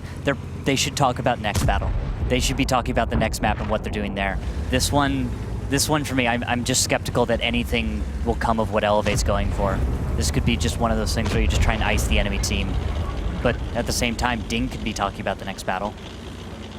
They've got solid position. They're always focused on this one. Yeah. They're not going to want to lose this against Steps being the crucial map. But it feels like they've already got it. If I was Ding, yeah, well, but they're going to be fully focused on closing it out. This is the semi-final after all. Of course, they're the defending side. They've got the advantage. They don't want to lose it. Elevate could recognize that they aren't going to find a way in, and then they have the chance to talk about next battle. But that's where. What does Elevate do from here on, Randall? What do they do to get back into this one? Because I'm not seeing a lot of openings. You could go from, if you drew a line from Nits to Breakneck, you could try that, but I'm not positive that would go also well. You could try some Bat Chat fancy play, or you could try to just advance and get underneath the guns of Karitz and who is that up top? Is that Hulknik? Yeah, Hulknik is also on that climb, so... Yeah, he's up in the east. You could try and get under their guns, but all you would do is force them off the hill to join the fight that would probably be in the advantage of Ding anyway. Look how far Meritorious have pushed up to spot these tanks from Elevate. Yeah. By himself. I think 90% of the time in this position, Elevate can't win. I think Ding wins 90% of the time in a setup like this. And there's a lot of things we can talk about that they could do, but ultimately I think it comes down to what, if Elevate decides to make a play, it'll be a bold play, and it depends on Ding not reacting properly. And Ding, they are starting to push up. This is the team. If they close this kind of snowball effect here, they're starting to realize how far ahead they are and starting to take that and press it. And Elevate, they're going to try. They're going to get pushed into a reaction now. Nitsoxmatos pushing forwards. How do you see this go, Randall? Okay, so now that we've got Ding tanks pushing up, it changes the odds a little bit for me. Because now you can get Mouse and Bat Chats into close proximity without having to cross as much of a killing field, right? That gives Elevate a chance, but the thing is, they're going to take already just 1,000 damage spread across a few tanks just to start this engagement, and very little, if any, damage has been dealt onto Meritorious. 2 shells again, that's another 1,000 for only 432 off of Meritorious there. He's got 2 shells worth to take, and there we go. The Dome is about done. Finally, though, they pick up Meritorious with the side of Elevate has taken significant damage across all of their tanks. The Doma is almost gone. External is pretty much hanging on for dear life in this round. And don't forget, they're all still locked down in that lower area where Karitz is. He did get spotted on the URS, so he needs to be careful not to go down. But with Hulknik there as well, he can afford a little bit of risky play even. Yeah, and see, Canadian Impact's going to try and get under the guns of defending Ding tanks, but tell me if you think Karitz... He's being chased down by Positive. Oh, okay, yeah. This will be done pretty quick. I don't see this going much farther for Elevate. They'll pretty much go down where they stand right now, and we'll move on to the next battle. Elevate trying to do what they can, but the side of Ding just has too much HP, too many tanks, and all the positions are available towards him. Wallax in the artillery has to watch as Breakneck comes in towards him. He's going to ram him to death. There we go. It is going to be Ding, and they're going to put themselves 3-1, Randall, and now it's on to Elevate to try and recover, because 1-1, it's not going to save them. Yeah, 1-1 to start this one on Himmelsdorf. Sure, that looked good for Elevate. That gives you a little confidence if you're Elevate. But now, losing 2 times on Steps, yeah, this could very well just turn into now a 7-1 victory for Ding. Could be the end of the line for Elevate. But if they can rally, if they can stay focused, then they're still in this. That's where we're looking at. But looking at the faces of our Elevate team, Dodo looks like he's got a few thoughts in his head he's trying to share. Look at that damage though from Karitz and the Udas, 3,700. That's what the Udas is exactly for. It's a great tank. Do you play much TDs these days? Not really. I'm not a fan of the siege mode mechanics myself. I find it hard. I'm that kind of guy that wants to make a peek and go back. You know, I'm not the kind of guy that wants to sit there and wait for them to drive into my gun. Yeah, you don't want to exactly position, set up, and No, snipe. I want to drive forward, take the fight to them, like Ding took the fight to Elevate here in this moment in time. But yeah, that's what I generally go All right. for. Well, if any of you out there get to play a little UDES, it's all about positioning. It's all about understanding the map, the terrain, and the angles. It's all about understanding which tanks can penetrate your armor, which ones can't, and what ammo types they have available. Obviously, heat is usually, in a lot of tanks cases, enough to get through the armor, where APCR with loss over pen, loss over distance, and things like that. Yeah. And a lot of the changes that happened, not super recently, but like I think it was 2 patches ago or 3 patches ago that they changed the fall-off damage. I think that might have been 3. Someone out there will correct me for sure if I'm wrong. But 2 or 3 patches ago, there was some changes I think made to the way fall-off happens with APCR, AP rounds, and stuff like that. And I guess the point of that is APCRs are way less effective against a UDES now at That's why tanks with heat are actually not that bad. People are asking me, why would you need heat against mouses? Well, generally, because over distance, this is why you see 113s on steps and such, because heat over distance does not lose its penetration. Exactly, it's a shaped charge. What happens is the reason that it penetrates armor, it pretty much travels a distance, hits armor, then activates. Unlike an APCR shell where it's sling it as hard and fast as you can, and whatever kinetic energy is left afterwards when you get there is what you get. So that's the major difference there for heat versus a PCR. Well, Randall, Yep. next map, it is going to be Ghost Town, and it's going to be Ding on the attack with Elevate on the defense. And this Currently is, 3-1 in favor of Ding, though. Randall, well, take it away. we may be 3-1 in favor of Ding, but Elevate can play quite well on Ghost Town. So if any map to bring themselves back into this series, this is their place. If they drop 2 here, if they lose 2 battles here, I believe that starts to spell this being quite over. But as you saw in the matches just yesterday, Elevate was playing rather well against their opponent EL. They were handling them. There wasn't a lot to. There wasn't much shakiness. There was quite a bit of confidence. Elevate's reactions were crisp, but we all know Ding isn't exactly a pushover on Ghost Town either. No, they are not, and they have spotted out Canadian Impact. They are starting to move towards that #1 base. Nitz is in position though, in that AMX-30. He's going to be sitting on A1, waiting for the guns of Ding to drive on towards that cap if they so decide to do it. But with the Doma there and Nitz, the cap I don't think is an option here.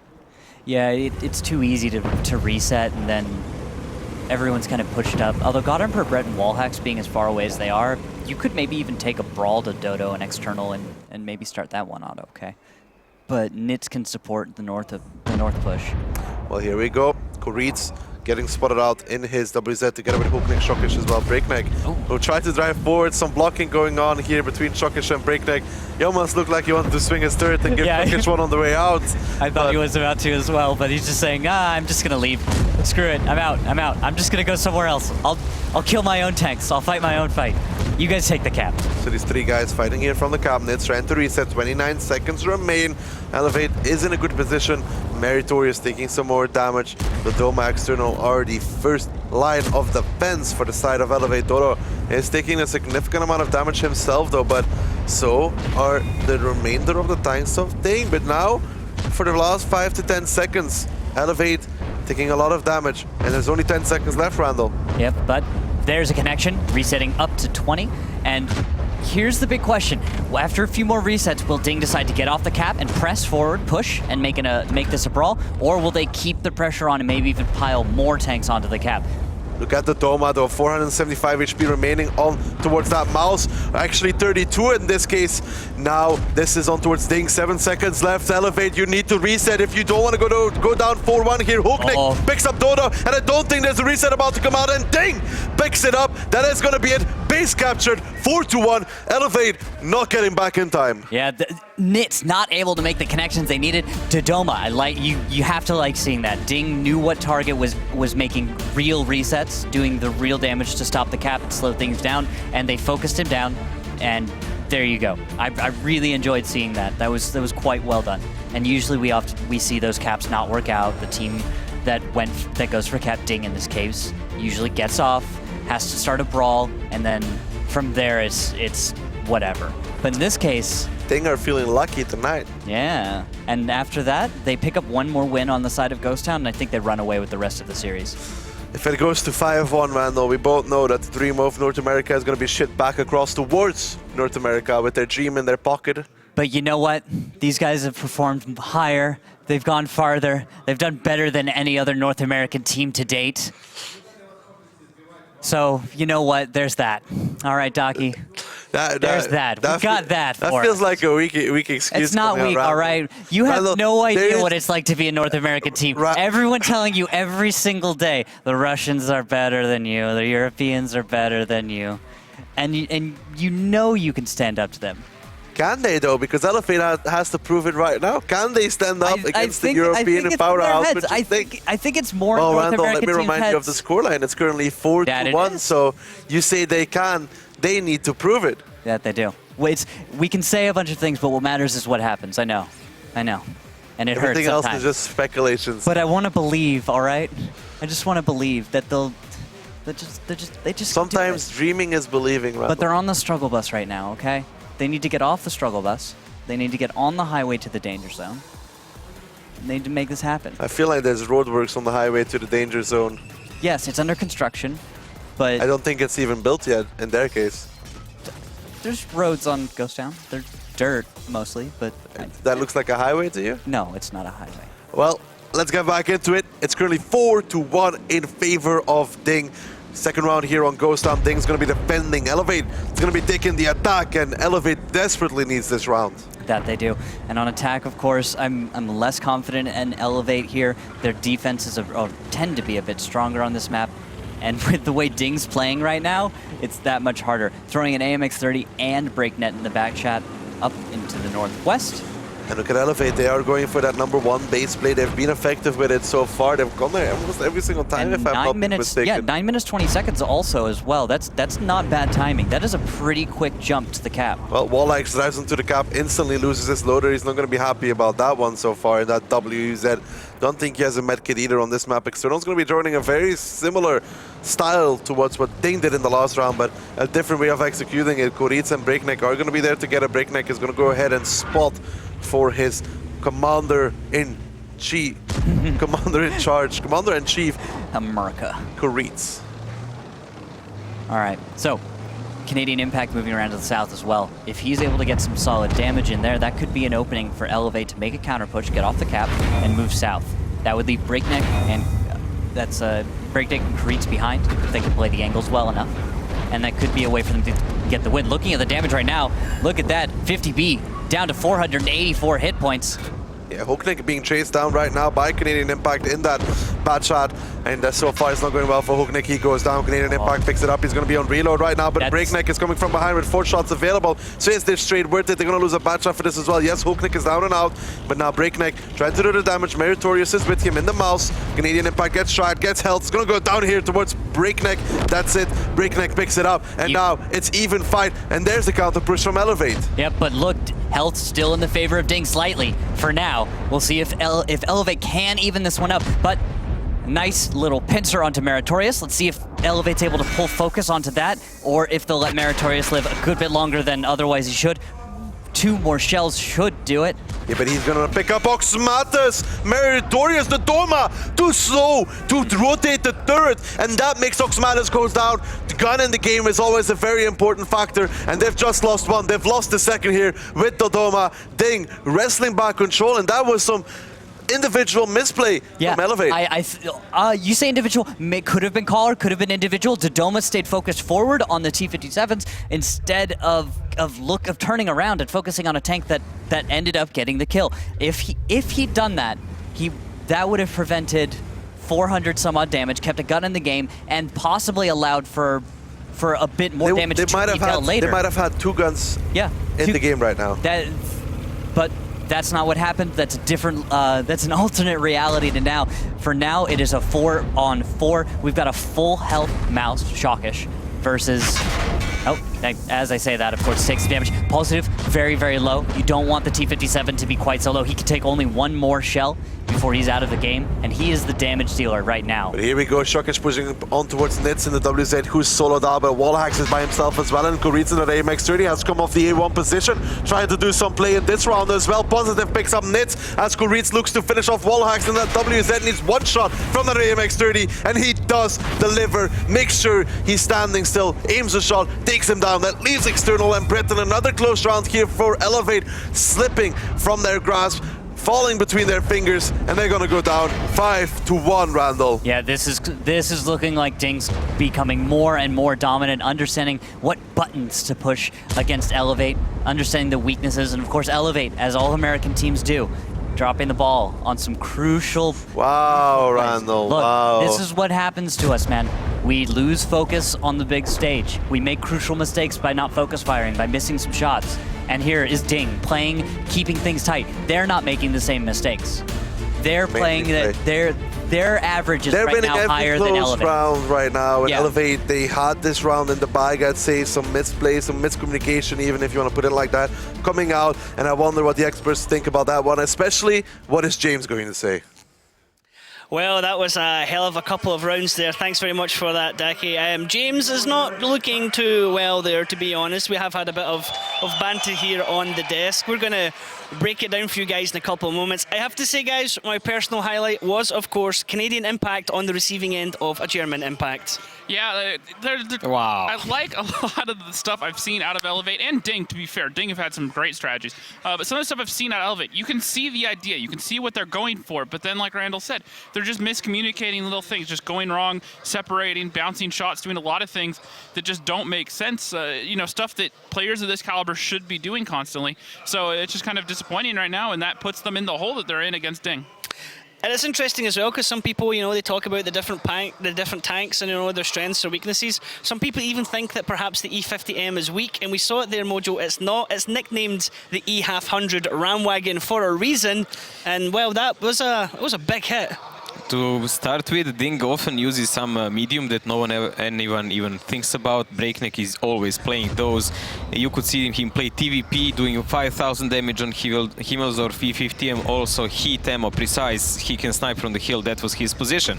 And here is the weakness that was in Elevate's defense that we saw already. There were two Tier 9 Russian tanks on the rail, pretty much separated from the rest of the team. Ding sacrificed huge chunk of HP, but they pushed them and managed to kill them both, taking 2 guns from the game, while the Bachats from Elevate were completely separated, spotted by Kuritz, running, trying to kill that VZ, but by the time they were even positioned to fire a single shot, everything was already done, and Ding tanks were in position to go back. I do want to argue that by the time those T10s died, Elevate was actually in a decent position, but it's the misplay by the Batchats here, separating and letting the C50M and WZ find them and isolate them and get a one-on-one where that game got lost. If those Batchats stuck together, pushed together, maybe even taken the 2v2 between the Tier 8 and the E50M, they could have done something with that round. They could have gotten the Batchats, reloaded, and gotten in behind with those mouses stuck on the one line. But the problem is, once again, the Batchats separated, they spread across the map, and the E50M and WZ were able to bully them one at a time, and that pretty much just put the final nail in the coffin. It was not a great position from me in, but it was salvageable. I would debate that a bit more, because this is the opening from Elevate here. So they send in this area here, Tier 9 tanks we were talking about. Bachats immediately here trying to get some cheeky shots on someone, and everyone else is pretty much defensive, watching what can they shoot and so on. But on the other hand, Ding never bothered with such things. They just made a big massive defensive area here, and they put all the spotters on the hill and here, and they just waited. They waited to see what will happen and what will actually Elevate do. Now, a couple things to look at here. The reason why I do like this initial setup, though, is not so much that they're looking for early shots down here, but this is what's going to happen, is if this mouse spots tanks over here, these Batchats can come in behind and get behind, the T10s can rotate through here, and these guys can either come up here or rotate back around, and they can leave them in this cap and have them surrounded quickly. And when you have 2 Batchats like this, if you can get them up on the hill, you can take the dominance of the hill. Now let's go ahead and fast forward here for a second and see exactly what happens. So you see this rotation, you see the Tier 10s get down here in the south, and the Batchats end up leaving, and they flex all the way around the hill. So as we get around, they're going to come up here. Now they're going to sit back here, and they're going to wait for a minute, and the Mouses are going to engage, and that's when they're going to push up. Now look at the setup. You have these Mouses right here going off against these guys, and the E50M's still down here at this point. This Mouse is in the process of rotating over here, joining them. This wall is kind of at an angle, so they can actually side scrape off it and have good shots down here. And they did a good job at punishing the tanks from Ding. But once again, clear it again, fast forward a little bit. Now let's look at the rotation. The WZs drain away, the Batchats take the hill, they get behind. Now they're going to kill the two T10s, and that's all fine and dandy. But this is where things go wrong for Elevate. You have a Batchat down here, Batchat here. Now the E50 is coming to help them. If they had stuck together and say both come over here, they could have found this WZ, or even taken the 2-on-2 in the south here, and that's a tier 8. Got to remember that. I need to debate several things here first. Let's hear Like, it. honestly, for one, they lost game already here. When Batchats were there, that was GG. They just prolonged their life a bit. Because they left these guys here, we saw completely outnumbered. Yes, there was a huge chunk of damage done on Mouse tanks. They even didn't have medics. We saw like one of them was with 2 crew members dead, but it doesn't really matter. This was all a consequence, because by the time these guys came here and displayed really poor team play, I must say, because they allowed themselves to separate themselves, it was already done. 113 was already turning here, E50M was already turning here, and this guy was just running to give spots. Now here's where this is something we've seen out of Elevate a lot. We saw it the other day, sacrificing the tier 9s. This game is still salvageable after those tier 9s go down, because let's say the Batchats come in here. Let's say they take out this tank and this tank here. The Batchats don't have to stay around. Even if the Mouses turn around and the 113 gets in here, the Batchats can leave, they can go up this way, and the Mouses are still fine, and these guys can either leave at this point and everyone can reset. And that was Himmelsdorf starting off on, actually ending up 1-1, Ding taking that first round. Elevate were able to come back into it, and when things are looking set, looking like, okay, this could perhaps be a prolonged fight, but then after that, it quickly went a bit south, shall we say, there. This was great play from Elevate. I like this a lot. Doma being in position to spot out this. The shots come in, and they end up taking down Crease here in a second. A lot of blind shots connecting as well. But then after this, they underestimated the power that GW Tiger P has, the highest splash of any of the tier 8 already now after the patch. And it's just able to fire shot after shot after shot. You likened it earlier to battleships. They knew where he was going to be, even though he wasn't spotted. Yeah. Lobbed sure volume of shells over, and they managed to kill him eventually. And from that point on, the wheels just fell off the train for Elevate. It was like picking a square, basically saying A3, then Mertores just fires, and then suddenly, boom, the Doma's dead. And you said yourself, there's only 1 or 2 places you can sort of hide up there. It's a long tank as well. It's an easy target to hit. Yeah, well, the way you look at it is if he's in most of the places, he'll be spotted by the angles they had up there. And if he's not spotted, you know exactly where he has to be sitting to remain unspotted. So it's just a process of elimination for the team at Ding. And Ding, after that, quite handedly dismantled Elevate. Yep, I definitely have to agree. I mean, we need to go on the map that this is a classic defense. We were talking lately about the steps. We saw it already several teams play. So what we saw, Dodoma did really well, of course. He climbed here really fast with light tank, dominating this area. Why are teams even using that area? A new tier 10 Russian light tank is actually so flat that it looks like a pancake, and it's really hard to hit him physically without arty. On the other hand, they're using the other light tank here, and he has a cooldown because it's a tier 10 German light now, and he has a -10 gun depression, something that Russian one doesn't have. He has only -5. So that's why they're used on different areas. Both are fast and can be climbed really fast. So that's all cool. And then you have all these guys here that are designated snipers. They have a Batchat who can go and rotate, check out what's going on, and RT as a backup decoy. All fine, right? Yep. But main issue comes if this guy falls. This is why Ding sacrificed so much HP trying to surround him from all angles. You could see this 113 here, spotting him all the time, proxying, keeping a crossfire from this guy watching over this angle here, and then Arty. Arty actually didn't see him when he killed him. He knew if he's not spotting from the other angles, he must be in an area where he can blind shoot him, and that's how he killed him. Which raises this question to me, if you're Elevate. You see that GW Tiger come out. The reason you bring Arty on steps these days isn't to do damage to tanks or whatnot, so much in terms of the Mouses and whatnot. It's to counter out those boosts, both the A0 boost and that A1 boost. Do you think that it's reasonable to say that they should have just given up the plan to send someone to A2 at least from the start of the game? I would absolutely not boost the tank there, because we've seen plays with 2 lights that revolve around the completely different games, and they can have it, and you can have 2 lights rotating from lower side instead of only 1 because 1 is dead. Yep, I agree completely. So on this round, it was Ding that actually were on the attack. They were able to win that round via capping. In the next round, Ding were then on defense, and they were like, I mean, we were talking about it during the match. It was like watching water just breach up against the sea wall. Yeah, but they drove into him, and then Ghost Town, textbook mojo, wasn't it? Yeah, well, the one thing that I have to say here is, with this sort of setup, they set hard for the 1-2 line. And the way this map plays is you have to keep your guns together. They tried to spread out a bit so they could control more of the map. The problem is that Ding understood that this is typically what Elevate do, so they grouped up all their tanks and they just drove them straight like a nail through that north cap, and this is where the thing fell apart for Elevate. They couldn't respond to it. They couldn't get their guns up to the north soon enough. They couldn't get the resets. And so while they were doing decent in the brawl overall, positionally they were weak and they weren't able to close out this game. Yeah, we see Dodoma getting focused as he starts to drive in, and then External was pretty much the only tank nearby who can do a reset, and with only 5 seconds left once Dodoma gets dropped, there was nothing that can be done. And a very, very good example from Ding on how to cap, but not necessarily do a cap rush on Ghost Town. I would say there are several major problems here, what Elevate did.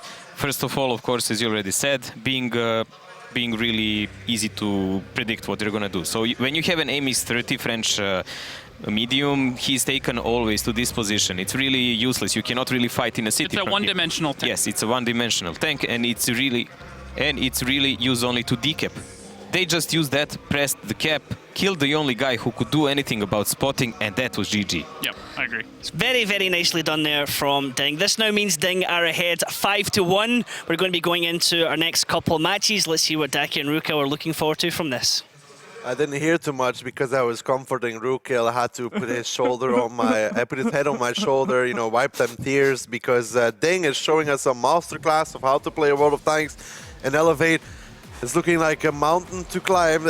They are Elevate, right? So they have to be able to climb a mountain. The mountaintop is in view, Docky. It's in view. You can see it off in the distance, but you can't reach it yet. That's like saying, you know, you're lost in the desert and you can see the water in the distance, but it's like 100 miles away, like 3 days of walking. Yeah, you don't know if it's a mirage or not, but maybe they can do it. It's almost impossible at this point. Ding has been playing phenomenally well, especially with Elevate, and we saw them actually walk backstage when they went on break to go to the bathroom, refresh themselves, and we try not to talk too much, but you can see when Elevate players are tilted. It's what we do in America. It's what our American teams do. We get tilted, and there are some players who hold it together. Nothing phases them. They're just fine, win or lose, right?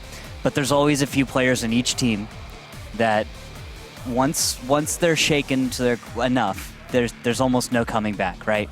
So right now I'm Well, let's pray together that they can come back, because the next map is going to be a tough one to win 2-0. It is going to be Ruinberg.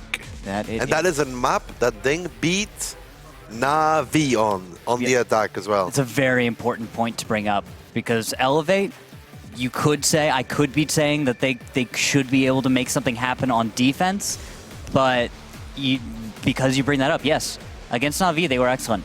If they bring that same level of play here, Elevate doesn't stand a chance, and they should be able to close it out on this map. Well, Randall, we will find out as we are about to get underway into our next map here. It is going to be Ruinberg. The lineups coming up currently 5-1 in favor of Ding. 6 bot shots and a Scorpion G. I'm going to have to look at you on this one, Docky. Why? Little city to kill everything going zero line, run away. If you do that, you can survive, but you need to make kills, get out, and then hope that the defender keeps pushing towards you, and it's exactly what Ding's going for. Just a wolf pack. Just the mob forward is the best direction. Hit him hard, finish him off. Now, Elevate should see this coming. It's a completely telegraphed lineup. You should know, all right, they're going east side. They shouldn't be going to the north. If they do, it'll be like what happened with Na'Vi, and don't make the same mistakes. Canadian Impact pulling out. Seems to be, we have been a little bit too slow in running away. Look at the damage Canadian Impact is taking on his bad shot. He's down to 564 HP, just about alive. He's now down towards, so one shot Canadian Impact could be the first casualty of this round. This is what they needs as well, though. Look, Canadian Impact barely able to slip away with a sliver of health, just enough to actually give him adrenaline rush, give him a little faster reload, but he has to stay alive. He's still spotted. In the meantime, Canadian does finally go down. Nice shot by Breakneck. And there's going to be the press to Doma. External Nits moving forward right down the 0 line with Ox Mathis still just behind. Positive down to 93 hit points with a dead gunner. Yeah, this is what we talked about now. Ding needs to get out of there with all those bad shots. There. Positive is down. Paulex picks it up from the tier 9 bad shot from the back lines, and now Shokish gets spotted out as well in that bad shot of his in the tier 10. He needs to be careful. He's going to take a lot of damage here. A lot of misses coming out from Elevate. But there we go. 400, then just under 300 damage to the Shokish as he pulls back. You have to remember, there's a significantly lower health pool for the tanks on Ding. Just because they brought this bad chat lineup, yes, they may be able to pick up Canadian Impact early and deal plenty of damage, but they don't have much of a pool themselves. Meaning, if they try and re-engage and they don't make a solid, strong play when they do this, there's a good chance they just fall into the armor of Elevate and lose out on the fight just on tank choice alone. There's Koritz going down. Nice shot from External from the east side. And look at the spread. Tanks from Ding. What do they do from here, Docky? 5 tanks all around the map. They're going to try and do some damage towards the Doma. Even Elian gets spotted out in his bad shot. He has 4 shots remaining. He is doing some towards that WZ of the Doma, though. The Doma just about getting saved. Paulex spots out Breakneck. And hits the first. He's going to pick him up on the second before Breakneck gets saved. No, the miss comes out there from Wally. He's not able to convert it into a kill. Meritorious trying to cross over. In the meantime, he good distraction. Gets down to 471 HP, and Elevate should be having this one. They should. So right there, lineup along with the strategy just not compatible. Just on that alone, this gave Elevate a huge advantage. Maybe that little break also gave them a chance to collect themselves, refocus. Let's hope they can collect 4 more rounds after this. You're right. They have to make a massive comeback out of a deficit that is usually considered impossible. But my hope will be always brought back to life by the tiniest little seed here of any doubt that Ding can find victory. And well, Ding has a lot of damage to do before they can actually. Yeah, it's just about over at this point. You've got collectively 1,500 hit points between 3 tanks, all of them with very little armor against, well, the lineup of Elevate. It's just about over at this point. And you talked about how earlier Ding would focus on the battle. Is this a situation where that rule wouldn't stand still, where they would be talking about the next side on Ruinberg? From my time in there, we always play till the end. We always play for the win. We always try and make the best we can, not really thinking about the next map.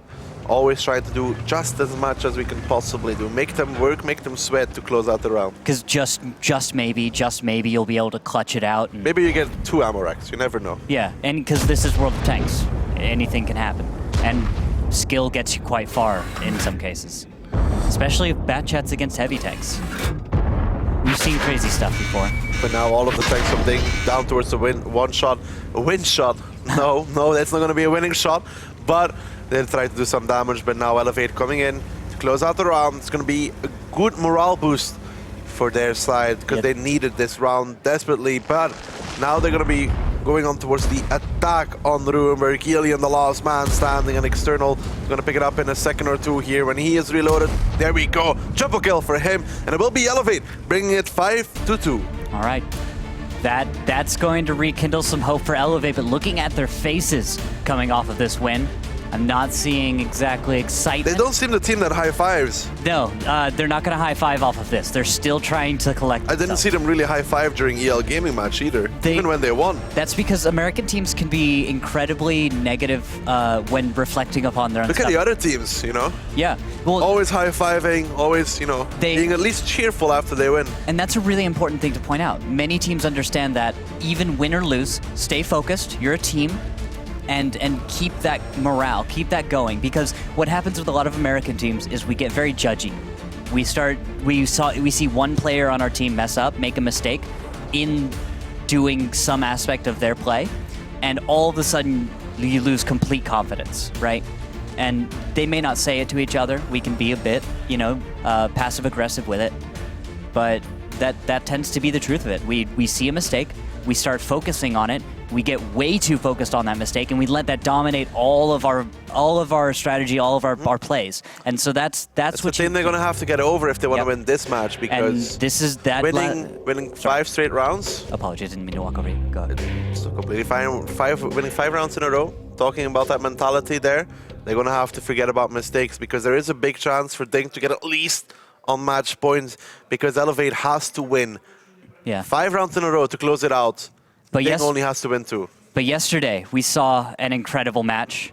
That was Tornado Energy coming back from a 3 in a round losses. Well, this is 4-0 if you want to look at it like that. Yeah, but they played, what was it, 7 straight wins? 7 straight wins. We've seen actually something crazy. Elevate only needs 5 straight wins. Yeah. Easy peasy. It's actually less insane than what we've already seen occur just yesterday. So just to put things in perspective, that's the kind of possibility, the world that we live in. That's the kind of stuff that these guys are made of. And now, on attack, Elevate, their lineup against Ding. What do you think?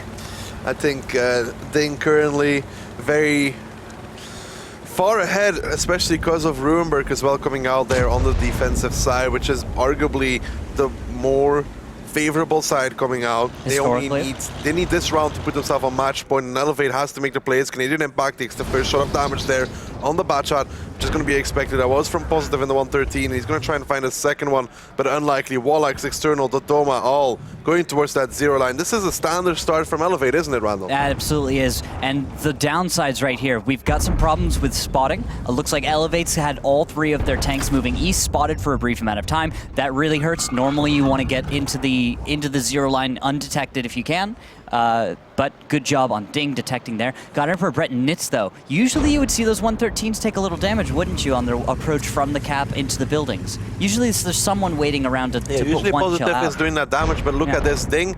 This seems to be the counter play that we were talking about. 0 line rush imminent. Yes, and I want to ask, do you feel like Ding's being a little bit less aggressive here? They're holding back. They let Elevate take those positions. That 0 line, we have seen Elevate fall to a strong counter push there from NSS. Those 3-9 bat shots were on the rotate. External now was the only bat shot rotating, and here we go. This is Ding starting to move forward. Oxmat is taking damage. Nitz on the run. He got caught there against NSS. He's not going to be caught against Ding.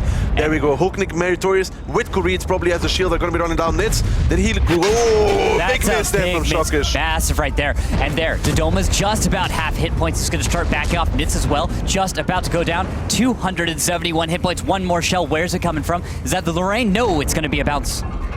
It's just about surviving. God Emperor Brett now on the 0 line, trying to do what he can as well, but Hulknik and Meritorious are still making their move forward. Nitz is in no man's land, but Oxman is not really being helped. Hulknik's on fire though, he's burning, but Meritorious is there well. Positive picks up Canadian Impact, Wallach, Sodoma, Brett, and External all trying to kill these 2 113s, but they're still alive, Randall. They need to take this down, because look at the HP. Yeah. They're being run over right now. With a highly mobile lineup like this, 113's bat chats, they're just sitting still in the open, well, relatively against a heavy lineup. That's a mouse, type 5, 3 113s, a bat chat, the Lorraine 40T. You don't sit still versus this. You don't face this head on and expect to win. And that's what we have here. And you expect them to do that damage towards the 113s, and it did not happen. Positive now picks up God Emperor Brad. This leaves Oxmatis and External, and Ding still with 7 tanks alive.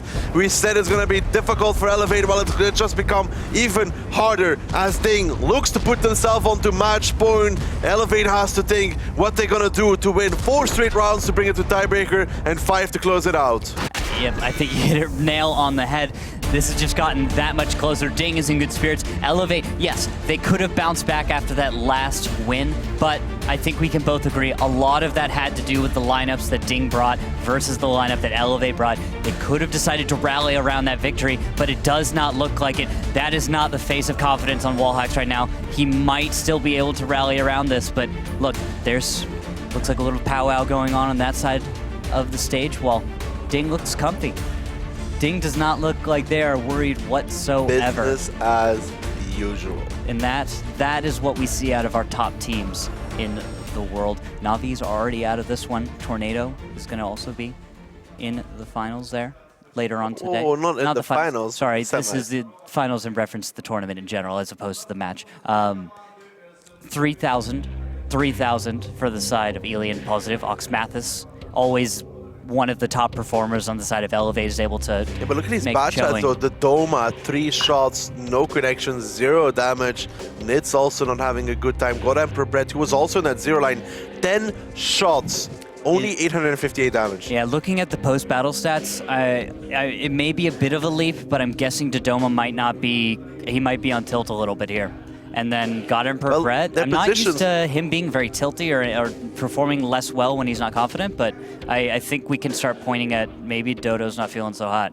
Against NSS, Elevate got beaten in a similar style on Rurenberg, where they had 0 line control. NSS pushed down with 113s. This time, they had everybody there in position, but they just weren't able to deliver the shots on the targets that needed to go down. And on top of that, I think strategically, they didn't see through to what was possible, right? But they didn't look at the lineup. I'm not sure about that. It felt like they knew Ding was going to counter push because every single tank was there, including a 113. Yes, they see that, but I felt like they only touched the surface there. They never saw, oh, these are the implications of what we need to do in order to deal with that. Because you need at least a minute to reallocate your forces to redeploy. We saw how quickly External was coming back. They seemed to at least expect this coming out. I don't think they saw the full breadth of what was going on. Perhaps. Is kind of what I was picking up on that one. It's not entirely the reason that they lost on that. There's a number of factors that go into every victory and loss, but strategically on that plane, on that level, I think that Elevate wasn't looking at the big picture as much as they should have. Well, strategically, Elevate's going to have to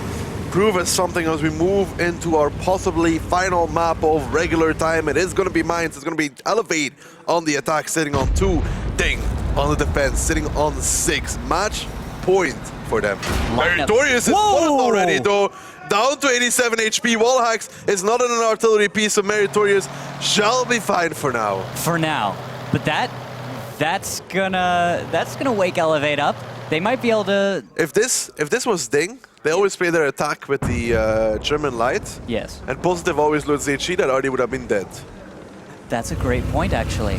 I hadn't really thought about that. The HE from some of those lights and along with it combined with the speed. It's the tank picks, you know, like Elevate plays with the Russian one, Ding plays with the German one, and that German one, Positive plays it. We see him shoot a lot of HE in the beginning. I tend that to would have been favor it dead as well. arty. It's fast enough. Well, in this case, I'd favor it as well, because this is a thing, though, with the quick lights, spotting Artie crossing over, if he has a bad spawn, can be a thing. So that HE might actually, you know, just kill the M40 before the game even starts. There's a number of reasons, actually, to prefer the German lights over the Russian ones. The Russian one's nice as a pancake, right? If you need to be lower the ground in certain situations, it's good for that.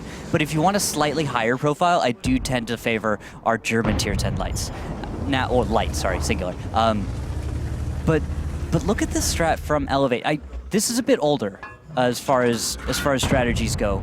We haven't seen this played as a layout in North America for a good bit, but I don't know, Docky. Have you seen this more recently in any of the other regions? I really don't think it's Play from popular. Elevate? Yeah, the Dodoma in the backfield like that. I felt like everyone kind of got away from throwing a bat chat into Alpha 8-9. It seems a bit of a time. Yeah, we don't see that very often, but the mouse is on the hill, common during the tournaments or around there at least. No, that part's fine. That's normal. Yeah, Dodoma up there, we don't see it very often. It doesn't really ever work out, but everything else, fairly standard. It's funny because Nitz is taking the route that a bat chat would go to do the climb. It's funny to watch a mouse do it because the mouse is comically slow to me. I've always thought it was a bit silly to just watch it drive. It's so slow. Oh, and look at this. We're actually going to see an artillery view. So fun thing with that is Meritorious, if he sees anything being broken, then he might just blind fire, and if it's a at mount, the very least, relay the information towards his teammates. And that's an important reason to bring an artillery piece, because it has the ability to view certain aspects of the map. And you can see blind shots going through bushes. That it can. If the tracer stops, you hit. Many people underestimate the nuanced advantages of an artillery piece. It's a tool that, if used creatively enough and intelligently enough, can be more valuable than any tank. And I mean tank, not SPG, not tank destroyer, tank.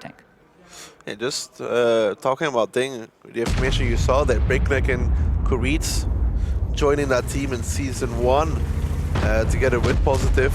But obviously Breakneck and Kuritz coming from the Vomaton Tanks, former Virtus Pro, has just changed his team into a powerhouse over 2 seasons. They weren't ready at the Champions Trouble for Tornado Energy whatsoever, but they seem to be ready for tougher opponents here. That they are. And I'm glad you brought that up because I've seen members of Ding all across the WGL in the past few years.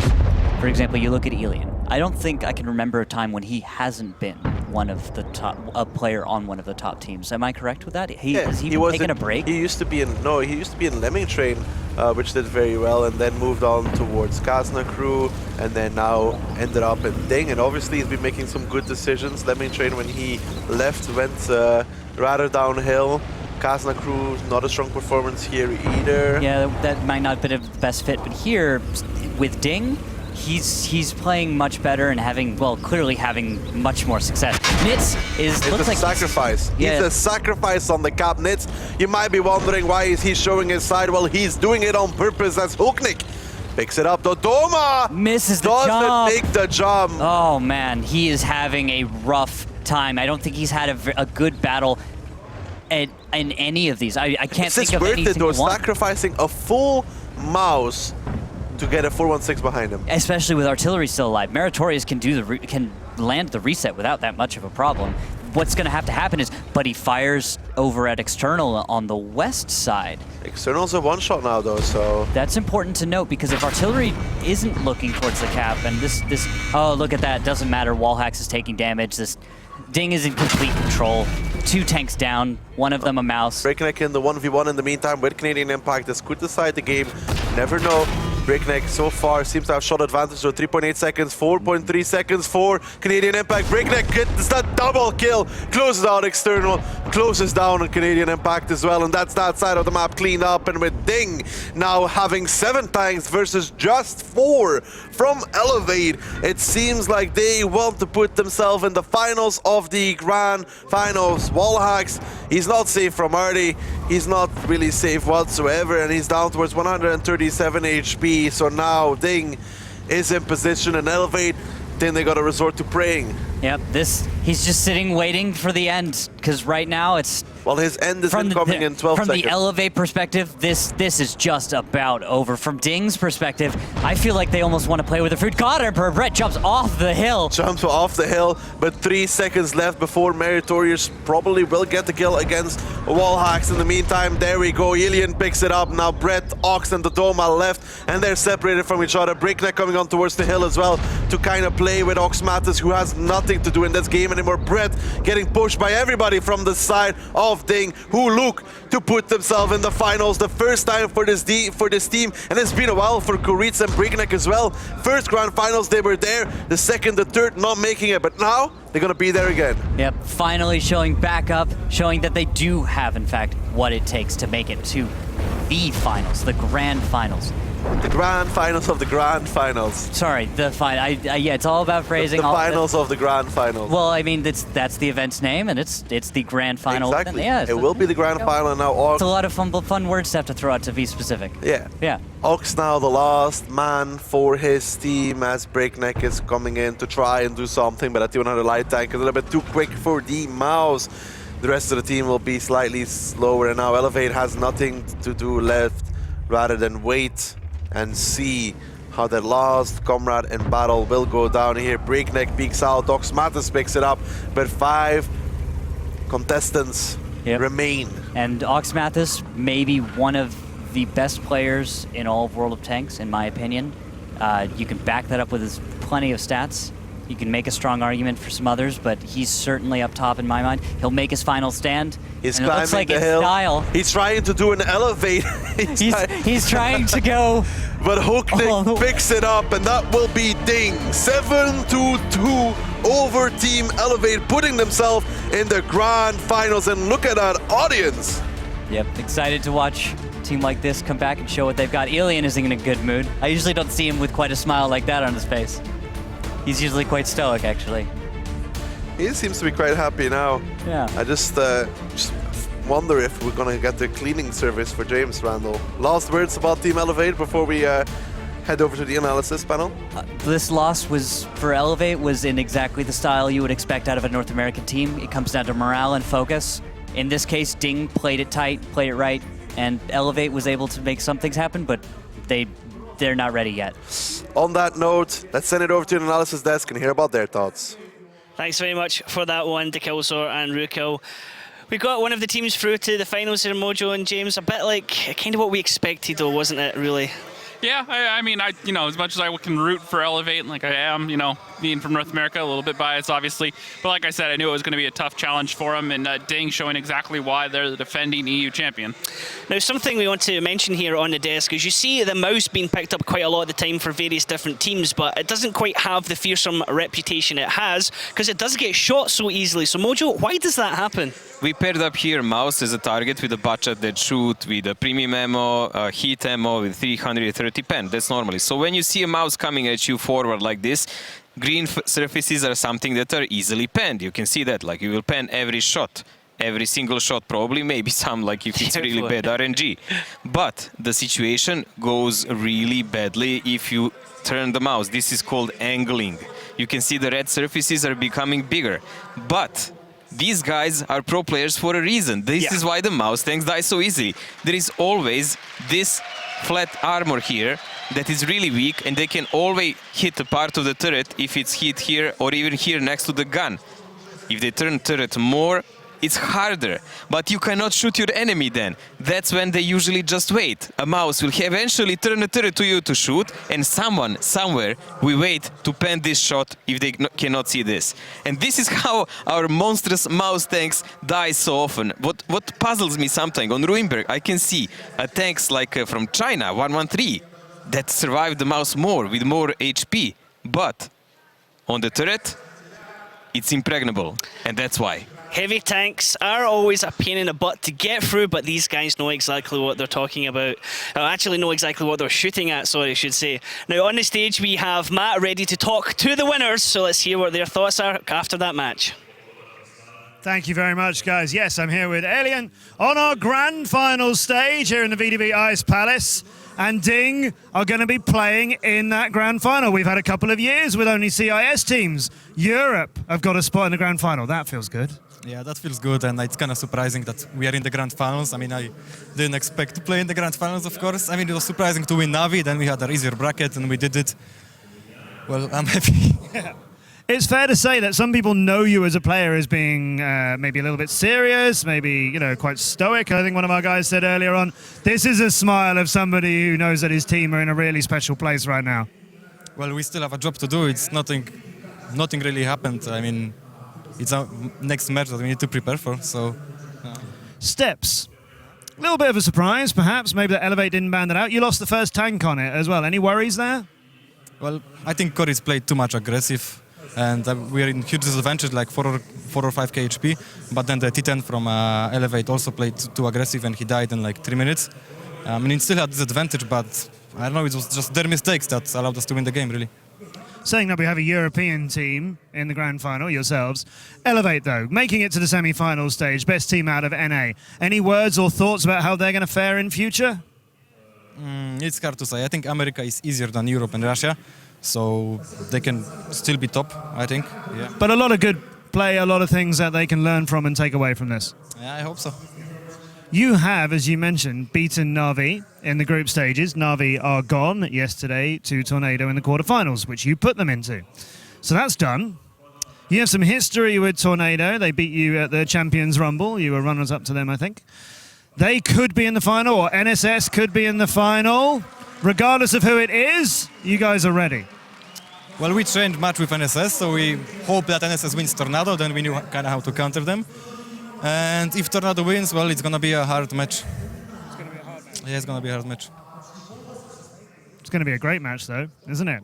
Ding, into the grand finals. Congratulations to Elian and his guys. What a fantastic game, and that's only our first semi-final today. Thanks very much for that one there, Matt. Alien looking super happy. I mean, James, you still have a smile on your face there, but it just wasn't really the day for Elevate, was it? At the end of the day, we're watching some of the best teams here play World of Tanks. Game I love, you know, as everyone else out there watching does right now. And to have a North American team make the semifinal, the historic defeat that no American team has done before. You know, it was a great run. Unfortunately, it's come to an end, but we still have 2 more great games today. We get the other semifinal, plus we have the final after that, which is going to be Ding versus either NSS or Tornado. Either of those matches I'm looking forward to. Now, we didn't actually kind of cover it earlier on, Mojo, but Runeberg Ding, that bat chat lineup was kind of unexpected, wasn't it? It's something used, especially in CIS, many times. You can win fights like that, but you have to take out guns really fast. Like one or two of them have to die rather fast. And it didn't happen in this way. And when there was a counterattack by Elevate heavy tanks, they even didn't have shells to fight them with. They had to die. Yeah. It reminds me... It's a high risk. It's a high risk gamble. The one thing I want to say is it does remind me back of the 754 days, like during the second grand final. We saw a lot of back and forth between the rushes of autoloaders, the 1390s, and the T54 lightweights. And so what has to happen with those autoloaders, you have to be effective with the burst. So if you're going to bring up many bat chats, you have to come in, you have to take guns out of the fight, because the consistent fire, the 113s... At least 2 of them need to die. Yeah, the 113s, they'll keep firing and firing and firing. Once they know you're out, they're just going to drive straight at you and kill you. Come right back your throat. And that's actually which made EL Gaming so successful 2 years ago, because they just didn't go with autoloaders. They went the single shooters and just focused the tanks down one at a time and tried to spread the damage. Different kind of game now. The rules have slightly changed, the tank picks have slightly changed, but some tactics remain the same. Now looking ahead to our next match, it is going to be Tornado Energy versus Not So Serious. 2 of our CIS teams still able to play here. Guaranteed CIS team in the finals now. Ding are through to them. Who do you think Ding would rather play? Out of these 2, probably NSS, because NSS likes to experiment with tactics, but they're less brutal on rotations than Tornado. Tornado is really explosive. There is no hint of doubt, and Ding can, I think, still get caught on such occasions. And there is nothing that can be done then. I mean, Ding are first finalists. Ilian can be happy, definitely, because Ilian did leave Kazna about 2 seasons ago, so he would join Ding in hoping he will play the grand finals in final. So it turns out it was actually a good bet for him. Yep, well, unfortunate for Elevate. I mean, they can still hold their heads up high. They did get the furthest any American team has done, and now they can effectively relax. They can sit back, enjoy the show, and Ding are the ones now that have to kind of be worried and get ready for the next opponents. They will be watching this next match very crucially. Now, again, the players are taking part on the stage at home right now. They're the ones playing the game. You guys at home can join in if you participate in our quest system. Just go to your local World of Tanks portal, follow the instructions there, and that lets you know how to join in. You can potentially win various different goodies such as premium tanks. You can also join in with social media. Follow us on Facebook or follow us on Twitter. You can use the hashtag WOTGF2007, or you can use the hashtag WatchPlayWin. Send us any funny pictures. Send us your predictions, actually. Really want to know what everyone thinks is going to win out there. We're going to get ready for the next match. When we come back, it's going to be Not So Serious against Tornado Energy. Please don't go anywhere, and we'll see you soon.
Grand Final.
And welcome back everyone to the World of Tanks Grand Finals 2017. We are already one semi-final down, we have one more to go, and it's going to be a clash of two Russian gigantic teams. For those just joining us, my name is Ryan Ektar Murphy, I'll be your host for today. Joining me on the desk is Mihailo Still, Mojo Jugovic and James Rockstar Grieve. Gentlemen, how are you guys today? Brilliant. I mean, this last match was, of course, something that we expected, and of course, we expected Europe to pass. I am rather sure James was not really so enjoyed by that. Definitely a little sad after that one. However, still some great tanks left in the day. Okay, now our first team up to talk about today is going to be Tornado Energy. Here's a little video to remind you all about them.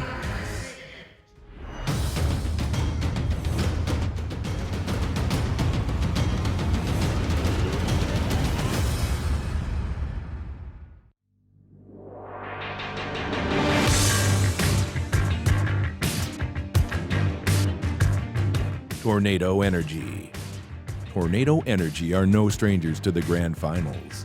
Winning the title in 2015 and finishing second place in 2016, their impact on the Wargaming.net League is legendary. Most recently, in their domestic region, they came second place in Season 1, and then followed that with a Champions Rumble win and Season 2 League Championship. Eager to challenge for the 2017 title, Tornado Energy are one of the strongest teams here and are looking forward to picking up the trophy in front of a home crowd.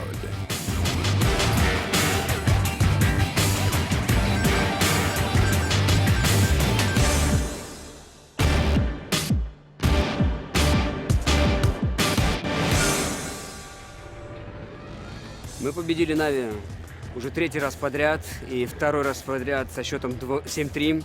Конечно, на пути к чемпионству нас еще ждут команды НСС и, возможно, Динги, но это будет завтра. А сегодня мы выиграли наш маленький гранд-финал.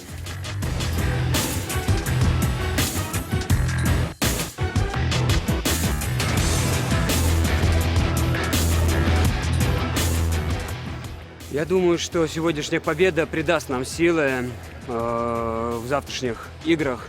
Мы сделаем все, что от нас зависит, чтобы оправдать надежды наших фанатов, чтобы порадовать наших болельщиков и стать чемпионами в 2017 году.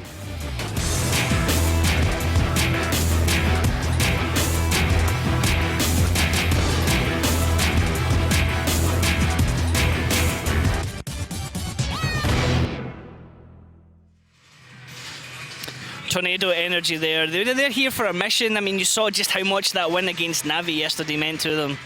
I believe this was definitely the pinnacle in their careers now, because in Grand Finals 2, no one was 100% sure did they really win it or not. Now it was missing one member in last Grand Finals. They lost in a tiebreaker in a really tight match. So this is definite victory for them, but a long way to go still.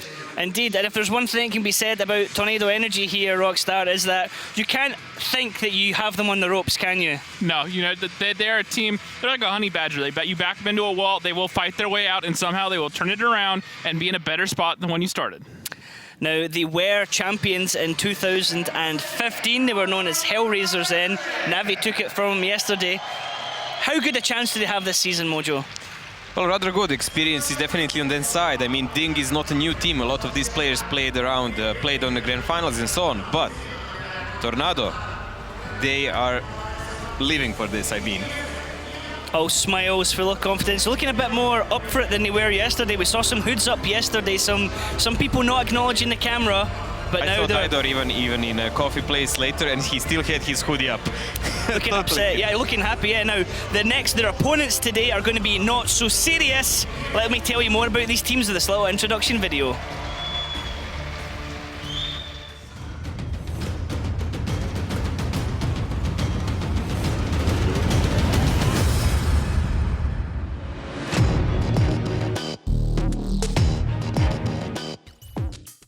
Not So Serious are one of the big three teams from the CIS region, coming third place in both Season 1 and Season 2. They are always surprising their opponents with a non-standard approach to their tactics. A well-experienced team, they have overcome various difficulties this season to remain one of the top challengers for the CIS title. This will be Not So Serious's second Grand Finals, and they're looking to improve upon last year's result, where they finished in 4th place. Could this be the season where NSS step out of the shadows and into the limelight? Мы только что победили в матче со счетом 7-2. Я, конечно, менеджер, я не принимал непосредственного участия в матче, но когда стоишь за спинами у своих товарищей и в то же время не можешь ничего сделать, это не меньшее, наверное, переживание. Это было нелегко. После 2 карт был счет 2-2. Но потом наши парни сделали героическое усилие и довели матч до победного конца. Я думаю, это было, может быть, для кого-то закономерно, для кого-то неожиданно, но это есть так, как есть, и мы счастливы.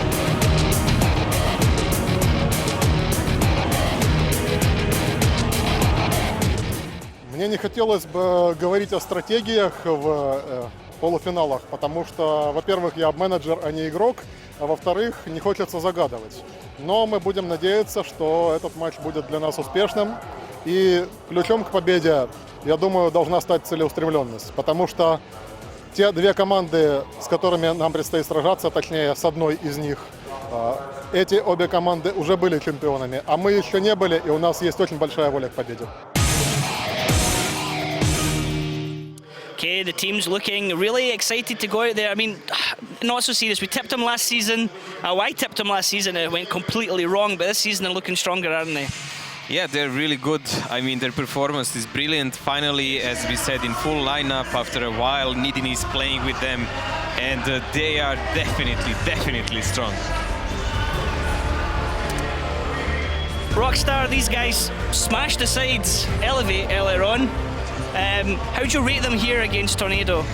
If they play as well as they did during the last couple days, both versus Elevate and in their match yesterday versus Kazna, I think they can definitely take it to Tornado. They've looked really hot so far this tournament. It looks like they've been in form. It looks like they have a good idea what their game plan is and how to run it. As long as they can keep that in mind, and even if they drop a couple rounds here or there, as long as they stay on pace, I think they can take it to Tornado. Do you think against, when Tornado earlier on were playing against Navi, that was a bit of underestimation, or do you think they kind of baited them? Do you think it was all tactically? Or I mean, they had scrimmed against each other a long time, hadn't they? Yeah, definitely, and I think they pulled out all the cards when they last played them. I don't think they were holding anything back. I think when you're here in this venue, even as far as a quarterfinal out, you have to make sure you get to the next round. You can't hold anything back. Now, the interesting thing from Not So Serious as well is that they said in their interview yesterday, or their video yesterday, that they still had some secrets to play. That's what they said, Mojo. Do you think we're going to see some more today? Everything can happen, because when you plan for one map, you don't plan only A or B attack, like good teams like this, as we always say, have A, B, C, and D. Really good team. I mean, Nidin, as we said, he didn't play. He absolutely performs. He's a light tank that never fails a boost. We saw his multi-kill, if you remember, steps yesterday when he finished off Mouses. The crowd went berserk. In that moment, Isne was saved on a little patch of that mountain and won 1 game of Kazna there. Just Cause coming from a while ago from Virtus Pro, and Wombats together with Coca-Cola. Lolsho coming from their competitor, Tornado. Indeed, yeah. And we've got Monty as well. Monty played with Tornado. Yes. Last season, he was the one that flipped himself coming down from cliff, but it wasn't enough to really cost the match. This is a hard one to predict, to be honest. It's going to be a hard one to predict. We were talking about it earlier on in the previous round. I mean, my head says Tornado, but my heart says NSS. I mean, I'm very similar, in the same boat. You know, I love rooting for the underdog. Tornado are obviously going to be favorites here, so it's hard to say that they're not going to win. But one other thing I want to point out is Coca-Cola, another player from the old V-Pro team a long time ago. So a lot of those players still managing to be around and still be a strong contender, just on a different team. Well, my heart is with Europe, so honestly, who wins will play against You don't really... I totally don't care who will win. I think it will be Tornado. You just want to have an entertaining match. Honestly, what I want from these tournaments are just for best team to go out in a best possible way with some aggressive play. That's what I like to see in tanks. Nothing else matters. Don't just win, do damage, Mojo. As Tornado Energy would say with their team motto. I mean, Mojo, you've seen a lot of these players playing over the season. They're almost been around as long time as Navi, haven't they, with many of the lineup? Some of the guys even came from our own server. Applewao and Nuclear played in School Bus, if you remember. I mean, even Diodor had one excursion for one season where he played here. They're all exceptional players. Some of them played even on old grand finals from Unity and so on. This team is really talented. Nescu is handling them brilliantly. Yeah, they're certainly, I mean, they've been kind of had Navi in their pocket for quite a while right now. And Not So Serious, the reason that we're wanting Not So Serious to do so well is they're the team that have always been behind the Navi and Tornado. They're the team that you kind of want to get the spotlight, but they've never had the strength of the team, have they? Well, this is the chance maybe for them to prove it different. Like, as I said, yesterday's battle between Tornado and Navi was the moment for Tornado to say, hey, it's our time. This is our moment. And we won all the tournaments that matter this year. And we want it. We want this one, because without this one, nothing else matters. So they did the first step there, but they have to pass NSS, and NSS is by no means easy opponent. Here's something interesting with the map picks, because two maps we talk about sometimes with these teams. Steps, we saw NSS doing counter tactics, and we always say, it's a saying, you know, from other regions, you never want to play a Russian team on Himmelsdorf. This ban is really typical, because entire season and all the time Tornado is banning Steps, NSS, Himmelsdorf. I think these two could wind the watch and actually know what will not be played in this. Exactly. match. It's like, we're just going to take this one out, we're going to take that one out. Normally in a regular season, if you do tune in to watch World of Tanks for the regular pro season, we play best of 9, which means that we have first to 5. This time we're playing best of 13, which means first to 7 wins. In the best of 13s, it means there's only 2 map bans. In the best of 5, we have 4 map bans. So Steps and Himmelsdorf coming out, it means we know we're going to get every single other map. Our tiebreaker is going to be Prokhorovka. If it does get to Cliff as well, that could be the final round if it forces it into tiebreaker. That's when we might see some real, like, crazy Zerg tactics, won't we? That'll be when teams can throw everything at each other. In tiebreaker on Prokhorovka is really hard to play Zerg, but it's very possible, yes. But usually these teams, when they play something so aggressive, they usually just push one side and try to establish dominance. It's not just blind push somewhere and what happens, happens. We saw it out of NSS during the group stage versus Elevate, especially on Prok. 113s rushing the middle ridge, getting really aggressive and using the medium tanks out wide. There is a plan behind it. Yeah. It's not just random. Yeah, well, exactly. There's thought to it. You know, it's raw aggression. It's getting in their face, saying, we know you're going to be here. We're going to look for shots. We're going to try to take you right now at the start of the game. Another interesting thing with these teams as well is we've seen lots of new tactics coming out. We've seen the artilleries being used. We've seen the new tier 10 lights being used. I would say if there's anything kind of innovative coming out, I think it would be coming from the CIS region. So I think there still is surprises to come from these two teams. Definitely, but these guys, as you said, they cannot really hold that much back. It's maybe that they didn't have a possibility or situation to use a specific tactic because the enemy lineup was such that wouldn't allow them. But what they had prepared, that's it. They're just throwing it when the time comes. Okay, now we saw the map picks earlier on. Is there any particular one you're looking forward to here, Rockstar, between the two teams? Like I was just talking about, I think Prokhorovka will be fairly interesting. Also, Ruinberg, having seen both these teams play it over the last couple days, I think that could be a really fun fight, especially just how one-sided that map is, or can be, especially towards the defense. So seeing what these teams can kind of do, especially on offense. Earlier we saw versus Elevate, they tried to go with the bat chat rush that we were talking about for a little bit, or Ding that is anyways. So maybe see some more offhand stuff like that, something really creative that kind of pushes the envelope, see if they can get a win in. I'm actually interested to see how will Murovanka go. This was a rather horrible map for Tornado all the time. Yes. While NSS has it really well, but actually Tornado won 2-0 against Kazna there. Yep, I'm interested to see how... And broke the match on that map, if you remember. I'm interested to see Prokhorovka because we haven't really seen it a lot this tournament. It's not a map we've seen featuring a lot. We've seen a lot of the city maps. We've seen a good amount of Ruinberg, which is generally what we didn't see coming through the playoffs. It got banned out quite a lot. We've seen a lot of Himmelsdorf as well. That's not going to be a feature. Steps was getting interesting because it's a more open map. But Murovanka, if the teams can do something different on Murovanka, we can see vehicles used we're not used to seeing. That could actually be really quite interesting. Yeah, I definitely agree. You know, I'm kind of sad to see Himmelsdorf banned out because being mostly like a heavy tank player and really enjoying Himmelsdorf over the years, the different rotations, even the stuff we were seeing versus against Elevate earlier. You know, just kind of sad to not see that in this series between two teams of this caliber. It would be really interesting. But not going to be in the cards. Okay, now me and you, Rockstar, we're kind of leaning towards not so serious. Mojo is leaning towards Tornado Energy. We'll get the thoughts from our casters in just a second, so that means that we're going to find out exactly what the thoughts are of Tomato the Lobster.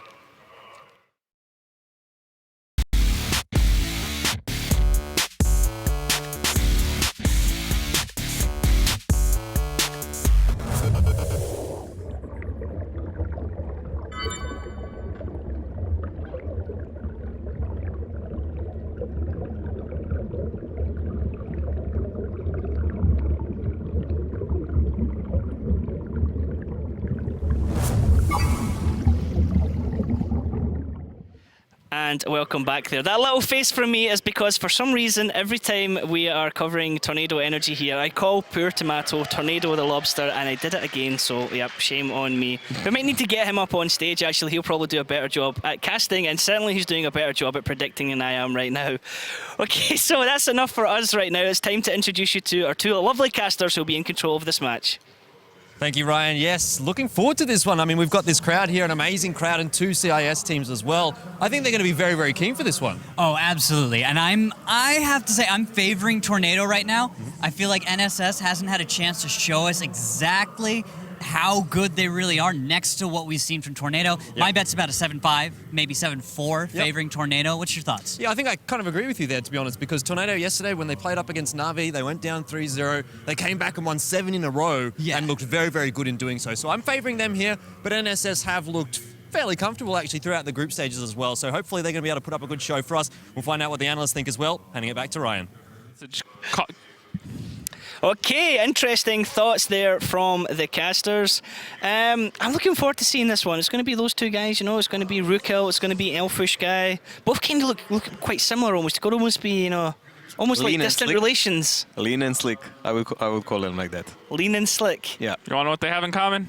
Both casters from regions already eliminated. Way!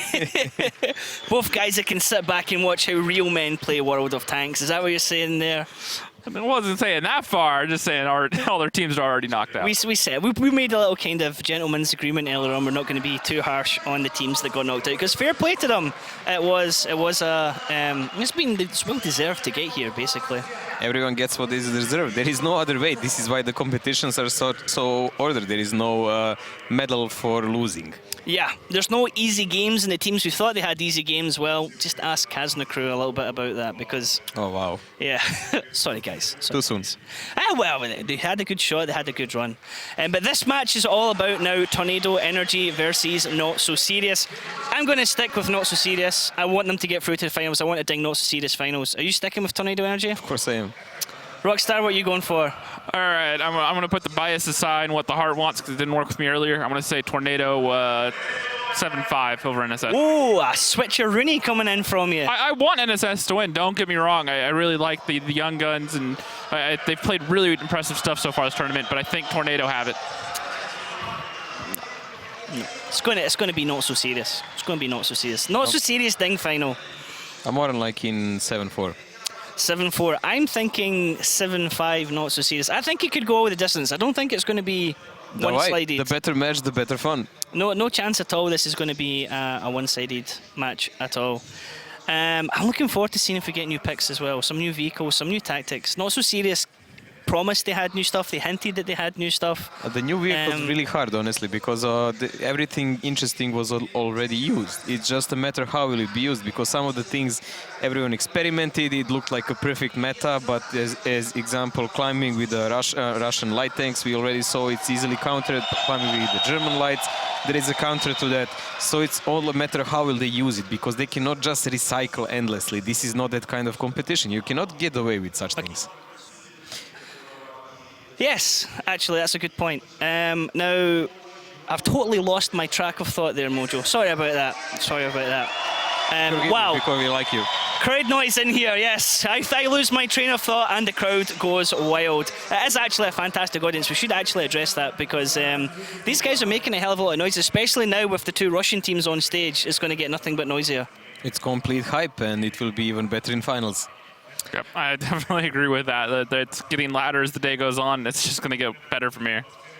We need to get that lobster. There's a man currently walking about here in a lobster outfit. We need to get him up on stage, I think. Get him to do dancing. He's certainly loving the noise here from the crowd. You can see the teams getting ready to play. Sloped keyboards. Well, with everything ready to set underway, let's go over to Rukil and Elfish Guy, who are going to take this one away for us. Thank you, Ryan, and looking very, very much forward to taking this one away as well, because like we said there on the stage, it's looking like it's going to be a very, very good matchup here. Obviously, these two CIS teams, we're in Russia, we're in Moscow, so expecting this crowd to be very, very hyped for this one. Oh, and they sounded excited for this one. It's yeah, like you were saying, home field advantage. So these guys are in a comfortable place. They're in a supportive crowd. Yep. And they're playing against teams that they have plenty of experience facing up against, right? Now, they may or may not have practiced a ton against these guys. We actually don't know necessarily how well these guys understand the strategies that their opponents are going to bring. Initially, we'll have to see in the first few battles how this kind of tempo, how it kind of feels itself out. Does Tornado kind of catch an early lead? If they do, does it turn into what happened yesterday with Na'Vi? That massive comeback from Tornado was impressive. It was, and well... Being able to string together seven wins, in a row. That's focus. Because almost never do you see a team actually win that many straight battles without messing up or slipping up once, or your opponent just having one strategy that finds a weakness. That says a lot to me. Yeah, definitely. They looked very, very good yesterday, particularly against Na'Vi, who is one of the best teams in the world. Yeah. Really. So NSS here, I think they do have a bit of a struggle ahead of them. That's not to say that it's impossible for them to win this match, but I definitely am favoring Tornado Energy in this one. Now, NSS, they did play okay, actually, against Tornado Energy during the regular season of the CIS League. They did actually beat them twice as well. 5-4 was the first victory, 5-2 was the second. So it's not like they can't actually contest with Tornado Energy. But for me, the major problem right now for NSS is the most recent result that they played against Tornado, which was at the offline finals. They did lose 7-2, so it was the best of 13. It is the most recent result. It was offline. All of these things stacked up together, for me, makes that result more important than the victories that NSS was able to get over Tornado during the regular season. That's an incredibly good point. I'm really glad you bring that up. And to look at some more recent, even more recent results than that, not Tornado versus NSFs, but looking at Ghost Town, which is going to be our first map. Now, Ghost Town was played Tornado versus Na'Vi, but Kazna NSS, we didn't actually get to see it. Right. So I think NSS is a bit of a mystery right now, more so than Tornado. Tornado won twice against Na'Vi on Ghost Town, both sides, attack and defense. Yeah, so here we go into map number 1, Tornado up against Not So Serious and Tornado Energy. Going to be starting off on the defensive side. Not So Serious, of course, going to be rolling out on the attack. And I'm just having a look across the tank lineups here, not really noticing anything too out of the ordinary. Almost mirror is the only thing to take away from this. And what you see is Nesqui versus Monty. Monty and Coca-Cola are in WZ-111s. And you have Applewell as the only WZ-111 and the Batchat AP with Nesqui. So will Nesqui be able to overcome the fact that you're losing out on a good 250 hit points? Or will that mobility come into play? We shall see whether or not that's going to be important enough here. Seeing the double WZ-111s coming out here for Not So Serious. They are making their way towards that northern flag, the 1 flag, and I think the WZ-111s, or the double WZ-111s, if I want to make that sound a little bit awkward, does kind of give away where you're going to be pushing. Yeah, it says we're going north. We're probably going to do the traditional 1 cap, throw some guys on there, pressure you out. Hopefully you're not set up for it. Take the brawl in the main city. Exactly, but look at that setup immediately from Tornado. They've recognized that. They've got 3 tanks watching down that alley. Not So Serious, for their own right, though, have recognized the setup of Tornado. They've backed off now, and so at the moment it's kind of a bit of a mind game between these two teams. Not So Serious, they wanted to go to that 1 flag, but they've found out the setup of Tornado. They've said, okay, we don't want anything to do with that. Now they're backing off and they're going to try and take the assault somewhere else. Yeah, and what you need to take away from this, the reason these guys are so good is most teams would have made the mistake of already engaging or peeking out and taking damage before deciding to abort this strategy. You have to respect the fact that Not So Serious saw that this was not an equitable move before they even got close to making it and backed off. Again, a push coming out here, though, from Tornado. They want to find some information here. They want to figure out what Not So Serious is doing, because at the moment, they're the ones that's actually dictating how this game is being played. Even though they've taken a bit of damage, Not So Serious hasn't taken any. I still feel as though Tornado's actually dictating how this game is starting to play out. They're really forcing Not So Serious into a poor position. Yeah, and what we know, and what I'm glad you pointed out, when Tornado decides to push up like they are, like this, what they're trying to do is prevent that tempo from being dictated. They're trying to take control back. Because when your opponent decides to leave, you sit there, you wait, you get passive, right? And then your opponent shows up somewhere else, decides to dictate the pace now, and you've lost control altogether. But if you chase up your opponent like Tornado is, that's Tornado saying, we're not going to let you tell us everything. We're going to punish you for leaving and reconnoitering here. And now we do have a bit of a re-engagement. Nuclear's taking some damage. Looks like, again, he's going to take another 499. Yeah. Not going so hot right now for Tornado. Definitely. I have to be a little bit critical now of Tornado because they were making the moves, and it was okay that they were trading a bit of health in doing so. But now I feel like they've started to trade just a little bit too much. This deficit is becoming a bit of a problem. Yeah, it's the scales are beginning to tilt past acceptable for Tornado right now. They're losing out on simple corner games is the problem on this one. When it's mouse versus mouse, ideally this should go much more even. We shouldn't see a 12k versus a 14k health pool difference right there. It really should be closer. And now the gap is widening even further, down to 10k hit points. And there goes Server. I didn't expect him to go down that quickly. No, definitely not. Not So Serious. They're very, very happy about that. Gives them the tank advantage. They've got a big pool of health to play with here, but there is a bit of a trade coming back here in the favor of Tornado, actually.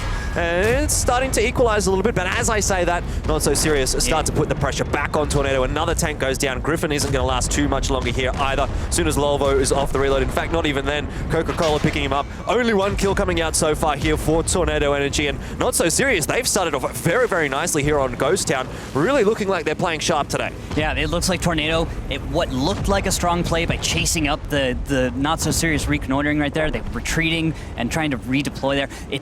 They kind of got sucked into a vacuum more than they really punished Not So Serious for giving ground. And as it is now backfired, there's not enough guns on the battlefield for Tornado. They're just gonna drop 1, 2, and it's all done for battle number 1. Yeah. Rather one-sided. Not. The ammo rack. I like a good explosion. Little insult to injury. So that's going to be the end of round number 1 with victory to Not So Serious. Yep, but we still have Nuclear, of course, still in the battlefield, just sitting on 220 hit points. Sorry to jump away. It's just a second before the formality of there death. We go. There we are. But everyone knew. Everyone knows.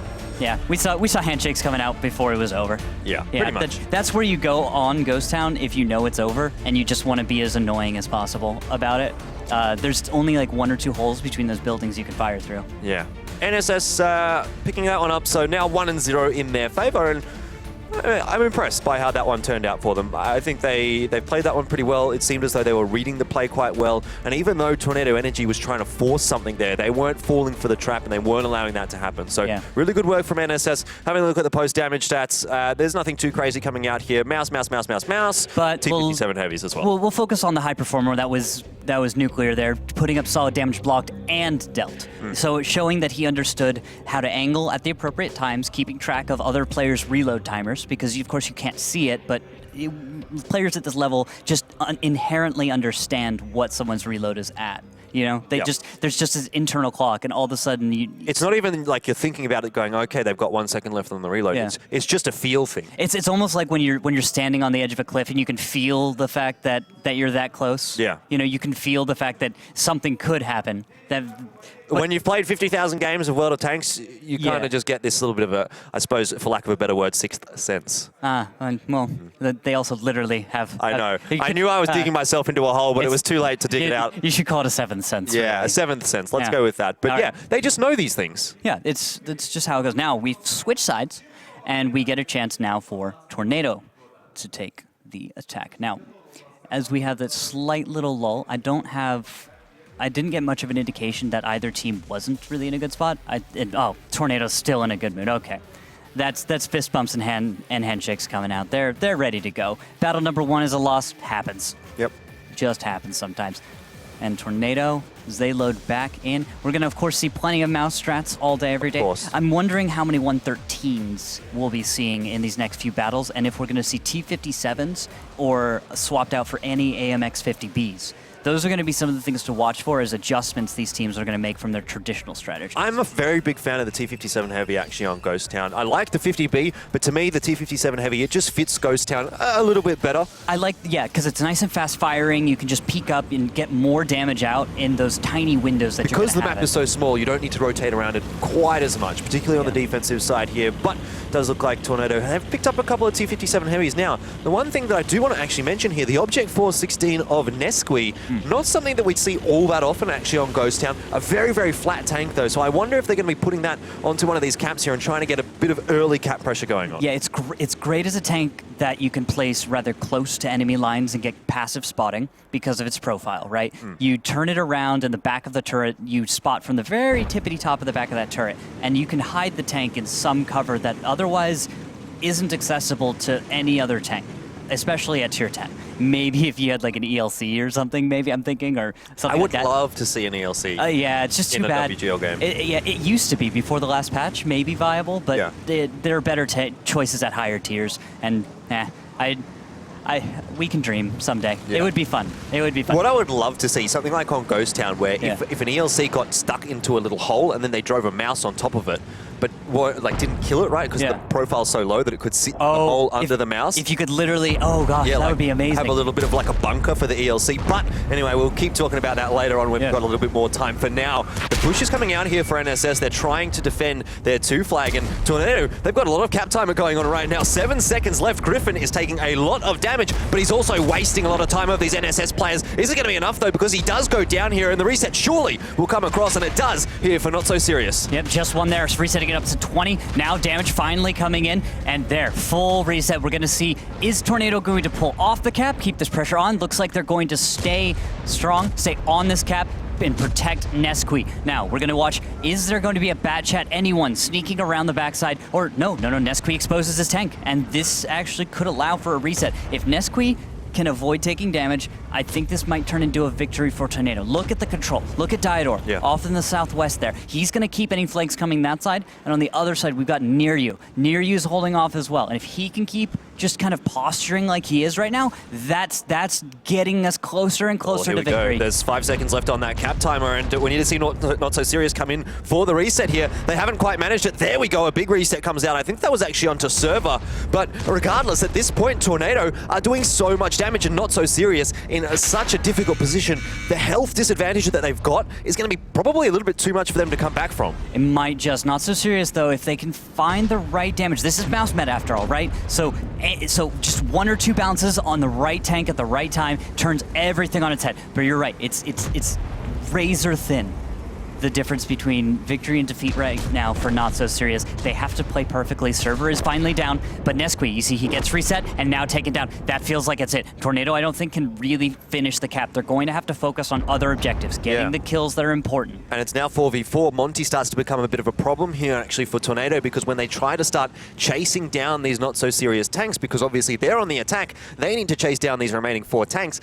Obviously, what you think you're going to see from Not So Serious is maybe they're going to back out, set up some crossfires here for Monty, and Tornado's going to have to try and push into that UDES, which is not a very fun time. Exactly. I'm glad you said that, because that's often been the focus. You've got that tank in the backfield. You don't want to take him down because you're on defense. You don't want to risk that losing out on the opportunity to draw a battle. But with 6 minutes left, I feel like this is one of the scenarios where if you felt it was necessary, taking Monty off the hill could be the call. But if you back off and you can create those crossfires, amazing.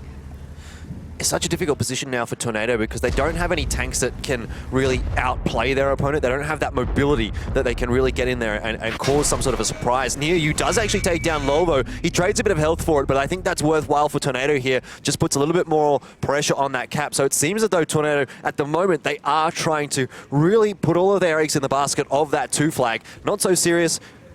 Actually, the pressure's going to be relieved because Tornado have pulled off it. Yeah, it gives some ground. And now, oh, look at that. Makes it easier. I was going to bring up the fact that Nearyu, with 539 hit points in a T57, fires a little bit faster, of course, than the 50B, right? Yep. So against Shotnik, who was at a 2-shot, he would more likely win in a 1v1. So because he just got the mouse kill, he could follow it up and kill Shotnik in the 50B.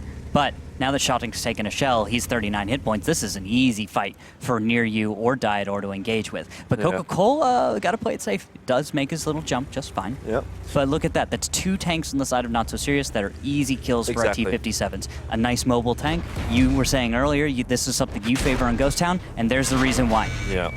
Good kill there for Diador, and there's a possibility for another one here onto Shotnik. Near You does take a shot, but he's still alive, and that's what matters right now. I'm definitely favoring Tornado Energy at this point. Monty, has he even come off the boost right now? We can't actually see because we're in the POV of Tornado. They haven't spotted him out, but it does look like he is starting to make his way down the cliff. No, he's actually moving up a little bit. He's changing his position, but he's still sitting up there on the climb.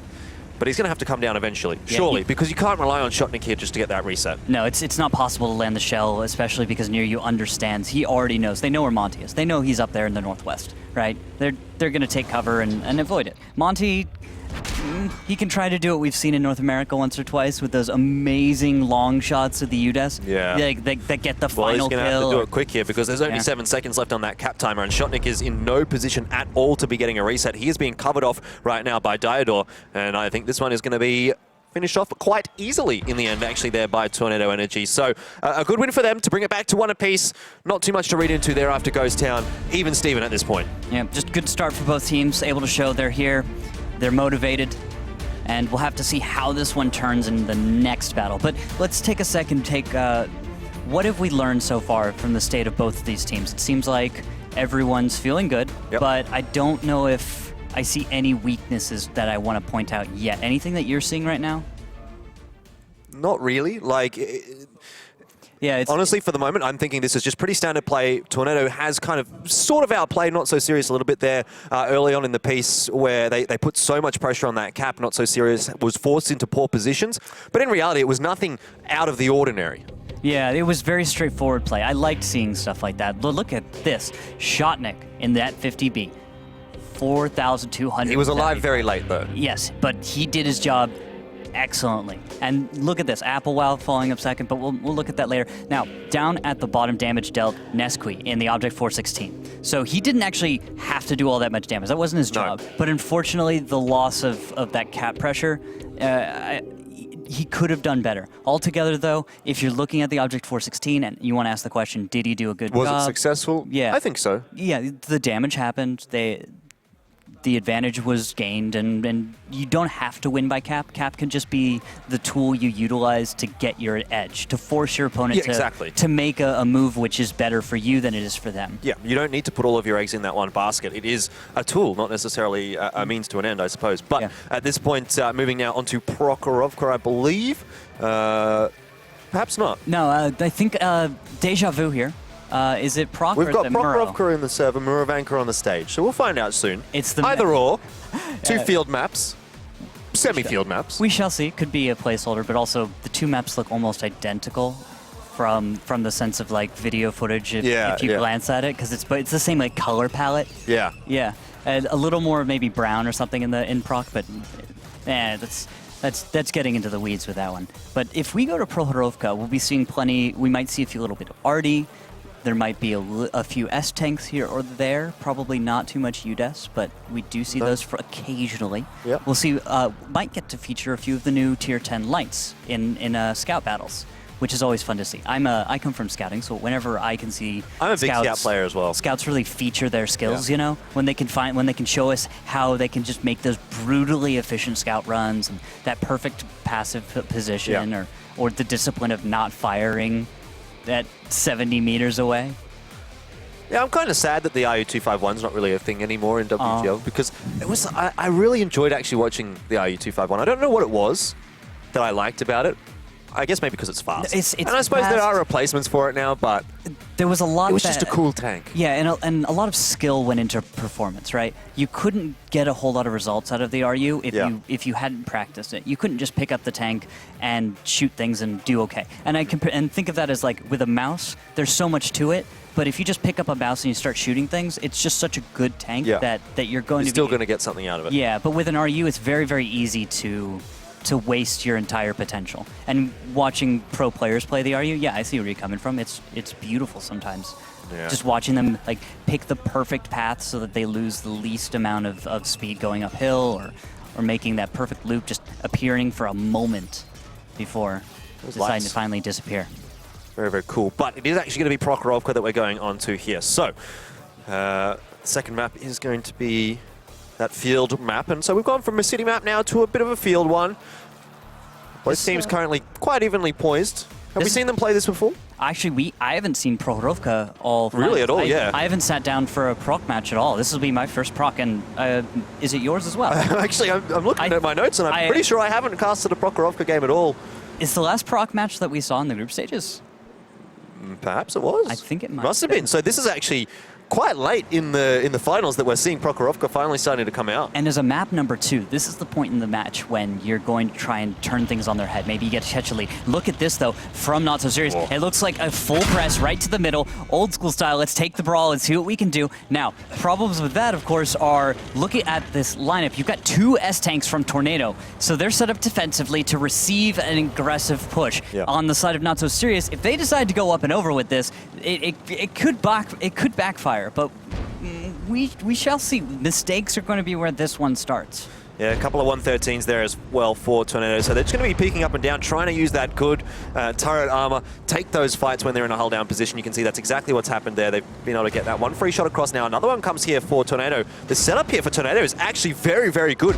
Because they have control of that hill, there's a good crossfire setup for them available, and you can see how much damage they're being able to do to all of these tanks. Yeah, and it's almost impossible to spot a tank hidden up on the hill on the east side there. Nesqui is also going around to the south to get another angle to punish, and that's going to force Monty and Beowulf up and over. It looks like it's going to be the full press right into the crossfire. Will the S-tanks deal enough damage, or will Diodor and Server die for nothing? Just Cause is just about to go down after taking down Diodor. Server will be next. Whoa, the ammo rack. It wasn't too big of a deal anyway. He was a one-shot, but still nice to see the explosion coming out. I don't think that's worked out too nicely at all for NSS. They walked right into that shot, into the angles of the S-tanks. Like you said, they'd already taken so much damage from the hill as well early on in the piece, and they just did not have the map control. Now, they have traded effectively. As I say that, though, they lose a second tank. So now it's even in terms of the tank advantage, and Not So Serious. They have a massive deficit in terms of the health, and really you have to give credit there to Tornado. They forced the issue. They forced NSS over that hill there. They had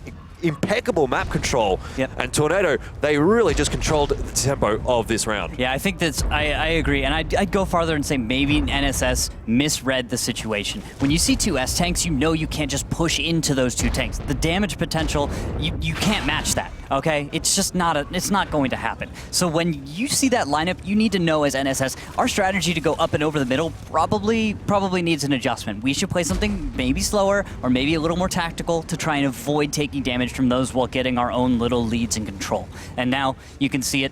There's 4 tanks alive for Not So Serious, 1,000 hit points, 3 times as much health on the side of Tornado. This is a bit more of a one-sided win in that sense, a more defined victory for Tornado in battle number 3. Yeah, definitely. And the great thing here for Tornado at the moment as well is that they have both Nesqui and Applewell alive with enough HP to be able to trade a little bit. So they have the luxury of being able to do something like this.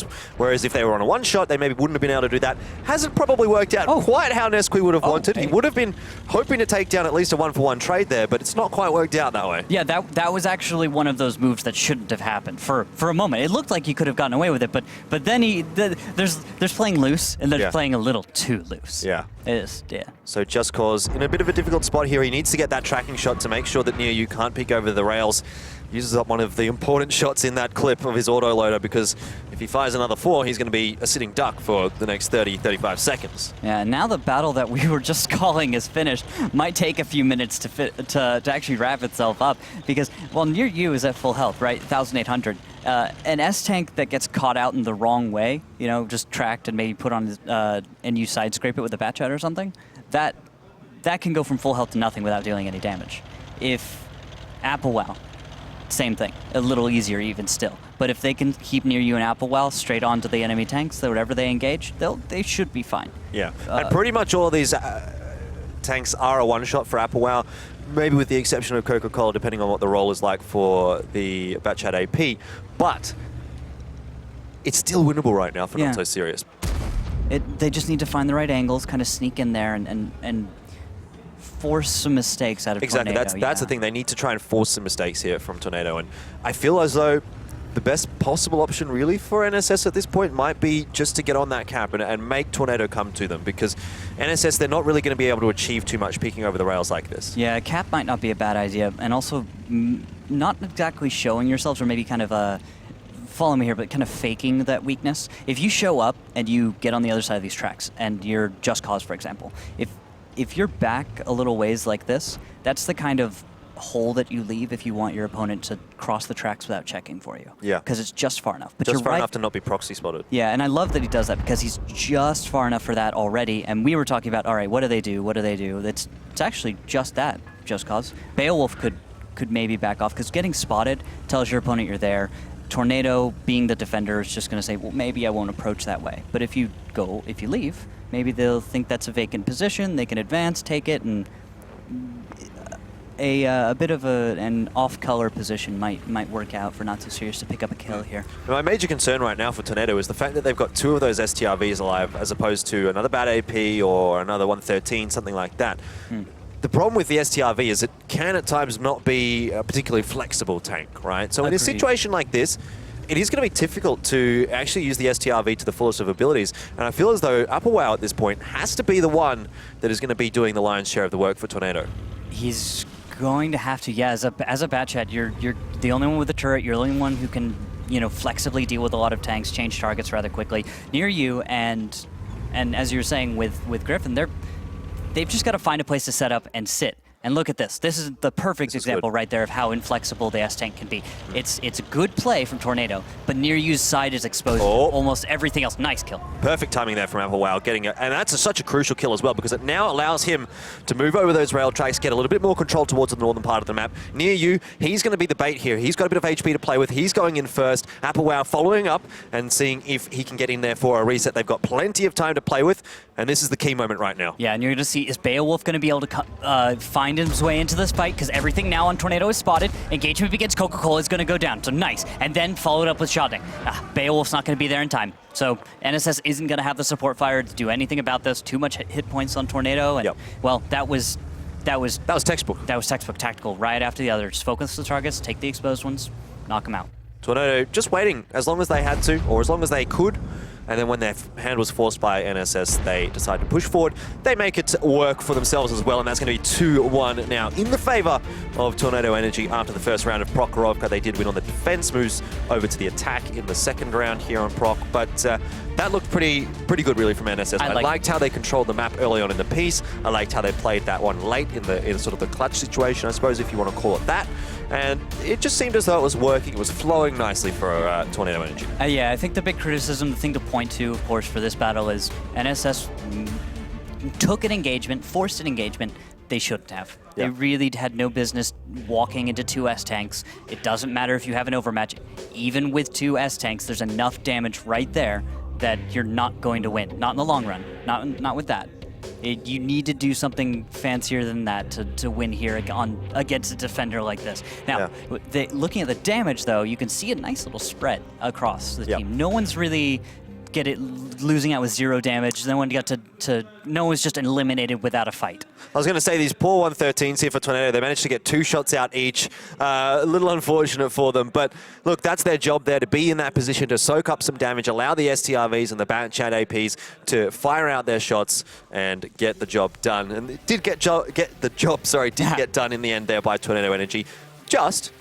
I want to say it was a close match, but it wasn't super close, really, was it? It felt quite comfortable, actually, for Tornado Energy. Yeah, because NSS managed to kind of hang on there, right? Which is the curious thing about it. We kind of felt like it was done. Yeah. But NSS is a good team at not really giving in, or when things start to get really dim for them, they do tend to show up a little more than a lot of other teams will see. Many teams, when you start to get down, you get a little nervous, or you don't really feel confident that you can keep going forward. Yeah. It feels like just the fact that there are more tanks in the battlefield is enough of a reason not to make a bold move. Yeah, this is a kind of a big moment really for NSS to be able to come here and to try and challenge Tornado Energy, because they haven't really been able to play at any sort of the big events with their full roster, and as I understand, this is actually their first event with the full roster. So these results that we've been seeing against Tornado Energy in the past, against some of the other teams in the past as well, haven't been with their core. Now, if they can come in here, they can put up a good performance, maybe even beat Tornado Energy. then there's a lot of those questions starting to be answered here by NSS. Yeah, and that says even more about the potential for them to go beyond this match, which, and I mean, to be fair, if they go up against Ding, that's a real possibility. I think both of these two teams here, NSS or Tornado Energy, are going to have a very, very good matchup with Ding. Similarly, I think Ding's going to have a good matchup with either of these two teams as well. I'm really expecting that the final, however it ends up being, is going to be very, very good. But heading on to Prokhorovka here, round number 2 of it, it's Tornado Energy leading with a 2-1 advantage right now. And I want to talk about the lineup here. Look, you've got a Jagdpanzer E100. Crazy. Not something you get to see all the time. That's not so serious, is it?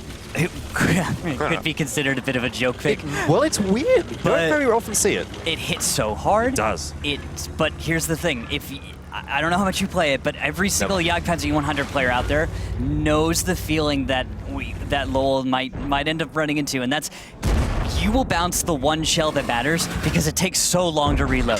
Yeah. It happens so much, but that won't be relevant for another few minutes as he has to make his way across the map. The engagement is happening on the east side on the 2-cap, where Tornado has aggressed early on, putting pressure onto Just Cause, and may be able to take him down.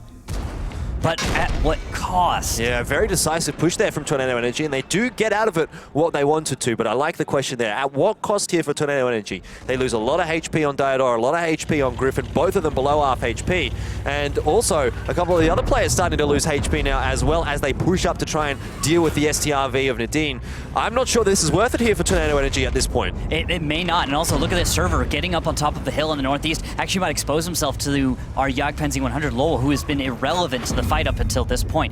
If he can actually get into this engagement before it completely wraps itself up, before we see Nadine go down. Nadine needs... That's the key, isn't it? Really, Nadine needs to survive as long as possible, because as long as he is there, it means that Tornado Energy do not have control of the eastern side of the rail tracks. But as soon as he goes down, cam pressure can be started off here. He's actually managed to get a kill onto Griffin there. The great work from him. And NSS are in a pretty decent position, but now Tornado Energy trying to force the issue. They push over the tracks themselves, take down the IS-7 of Beowulf, but they're going to be forced back by all of this damage. Oh, and look at this up in the north. You've got Nuclear jumping over, a little bit of a mix-up here. Tornado not exactly on the same page, I'm thinking, and making some moves that are going to start biting them. Although, look at this, the autoloaders are going to be on reload for a bit. Yep. So here's the thing, Not So Serious doesn't have a lot of damage potential over the next but look 30 at this, seconds. Lolvo in such a poor position here in the JP 100. He's in the middle of nowhere, and all he turns out to be is basically a bit of cover now for that Bad Chat that was trying to hide behind him. Monty and the Bad Chat 12T. I don't know what we want to call that. Is it like now the baby bat? Because we call the Bad Chat AP the baby bat. There's so Is many... the Bat 12T a baby bat? Bit of a mouthful. Yeah, it's like baby back 12. Let's not even go into that. There's so many different 12Ts and AMX variants that when every time you look at one, you have to be like, oh wait, which one is this again? Okay, that's a 12T still. Okay, got it. Yeah. Because they even rearranged it recently. It looks so different. But anyway, Still.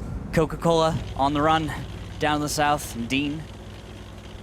Nadine's still alive. Yeah. Like, I don't know how he's managed to survive for this long and actually not really... I don't know. He's just still alive, and it amazes me that he's still alive. So the image that comes to mind is like a tick. Yeah. You know? Like he just burrowed into his little spot, and you just couldn't dig him out. Yeah, but they decided they don't need to. Yeah. They've found something else that they want to do, and so they're actually going to go down there to Coca-Cola, but Coca-Cola, he's traded a decent amount of HP for that, and I think he should not be able to survive here against Apple Wow, who is not a one-shot, and Coca-Cola has only got one shot, incidentally, in his clip. Well, last one. Is he going to use it on someone else?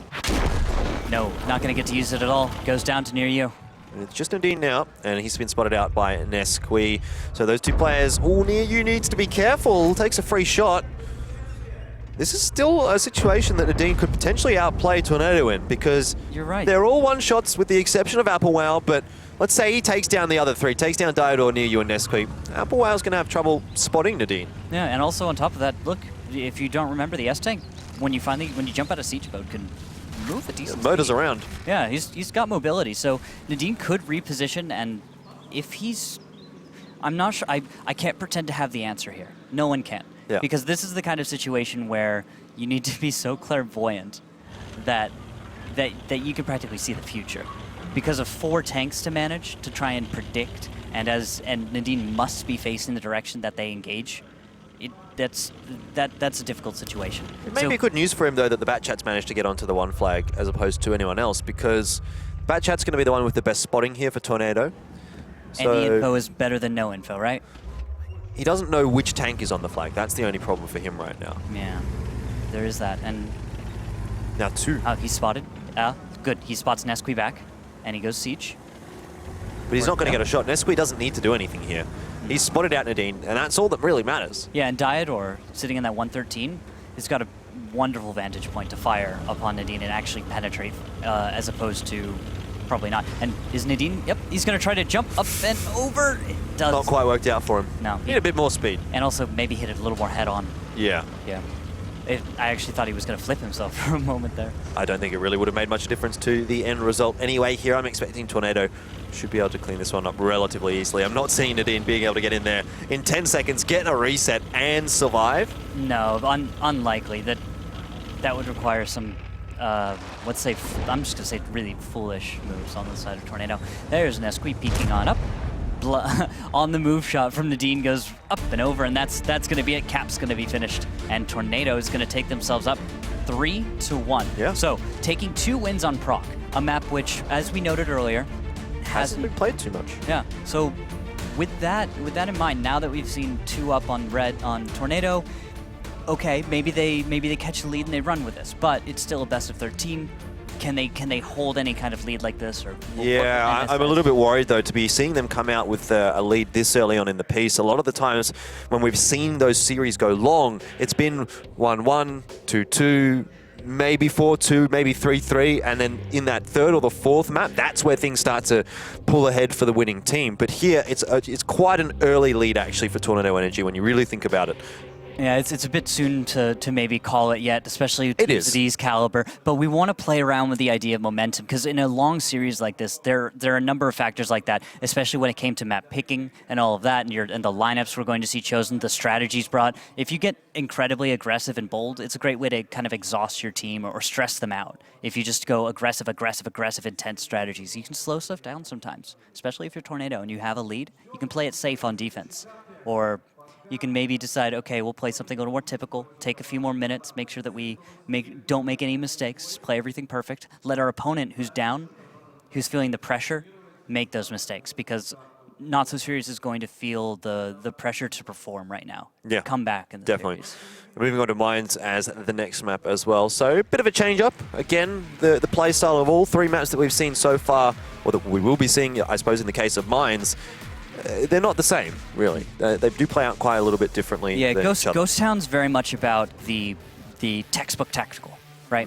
You have these corners, you have this terrain. How do you approach? How do you break an opponent sitting in X or Y position, and all of that? And you could practically formula out almost every move. With Proc, it's very open, very fluid map in that sense. You're playing around with terrain that's subtle, more so than on the very Ghost Town where there's buildings and stuff. And then Mines. Mines has climbs. The weirdest terrain. Yeah, the climbs being the primary. I'm glad you said that one. And then, of course, the contrast west side with water, having to play around with various types of terrain, and how that affects your mobility. I like Mines. I do like Mines. I think it's quite an interesting map to watch, particularly with those climbs, because they are quite impactful in the attacking side, actually breaking the defense. Right? And for the longest time, they weren't a part of the maps, and players have had to, since the new format came in, all get used to the new jumps, which kind of, I felt like, evened the playing field for new players coming into the Pro League, or new players joining teams and having to catch up on all the history and the nuance and knowledge. Expecting to see quite a few mouses coming out here, probably more so from the defensive side than the attacking side, but it does work out pretty well for the attacking side as well if you want to pick up a mouse or two. T124s or something else that you can pick up, again, more so for the defensive side when you're expecting to see a lot of mouses coming over that middle hill. And of course, artillery as well is always an option here on Mines. I wonder if we're going to be seeing 2 artillery, 1 artillery, no artillery. M4043s, or if we'll see GWs. M4043s are my choice generally. I like the M4043. The arc, the mobility, the splash, it's the perfect balance to bring to Mines. And that reminds me, remember we were seeing that mutual counter artillery the other day with the Elevate match? That would be fun to see with players of this skill. NSS versus Tornado, 2 artillery players having to square off like that. Yeah. When I was watching that Tornado versus Na'Vi game yesterday, I was really just thinking, you can just see the skill difference between these teams and everyone else. They just look so good. And let's take a look at it. Reveal that it is E4 coming out from NSS Type 5 and 4043, so we will have artillery, a T100, which is less popular in mines. Actually, a double T110E4 coming out here from Not So Serious, which is something that we see. It's fairly common on mines. But the interesting thing for me here, AMX 5100 for Nesquik. Yeah, that's a tank that deals good damage, about 300 damage per shell, which is a bit odd compared to other tanks. Yeah. Standard's 320, or you go with 390 280, or yeah, something like that. Yeah. But having 300 damage is only a few tanks and a few guns in the game have that. But it's highly effective. One of the most popular tanks back in 742, the old format, and so when it makes its way back over here in Tier 10, it seems to do well. Yeah. Bit of nostalgia there for you. Yeah. So very, very quick control of the hill coming out here for Tornado. They do have the lighter lineup. They've got Bat Chats, they've got TVPs.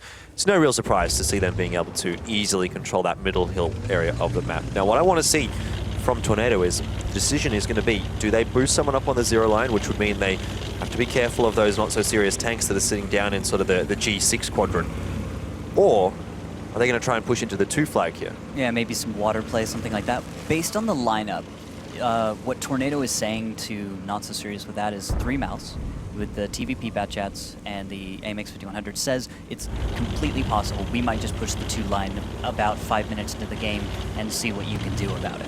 But with the Bat Chats, you're still flexible enough that if you want to play east side, it's still... That's kind of sneaky from those Bat Chats, getting off the hill. Because Not So Serious, as far as they're concerned, the hill is still in control of Tornado. But of course, we know... It's a deliberate move, though, as well. You're trying to play head games with that. You're saying, we made sure to get spotted up there. You saw us. We waved around. We made sure you couldn't hit us, but we made sure you saw what was going on. And then you leave. Your opponent's probably even repositioning. It's a very, very long rotate here from Tornado as well. You can see they've gone all the way up to the northern part of the map, all the way up to the A line to cross over that beach area and try and push down this 1 line now. So they're still not spotted by NSS, and they're not going to be spotted for a decent while now because Just Cause, he's still sort of sitting down below that ridge. He needs to bump up and down. Eventually these Bat Chats will get spotted, but it's going to be late in the piece, and NSS isn't going to have a lot of time to react to whatever push Tornado does decide to go for. And look at that, artillery in your bottom left there. That's from the view of Monty. He is zeroed on the west side, so as that tells us that NSS knows what's coming, or at least they suspect. They suspect. Because I saw for a moment he hopped out of his artillery view, and you could see E4 was also looking to the west. So Not So Serious, while there may be some head games going on, they may also smell what's coming. They know what's cooking, all right? Bit of spam fire there from Griffin. Not managing to connect with anything.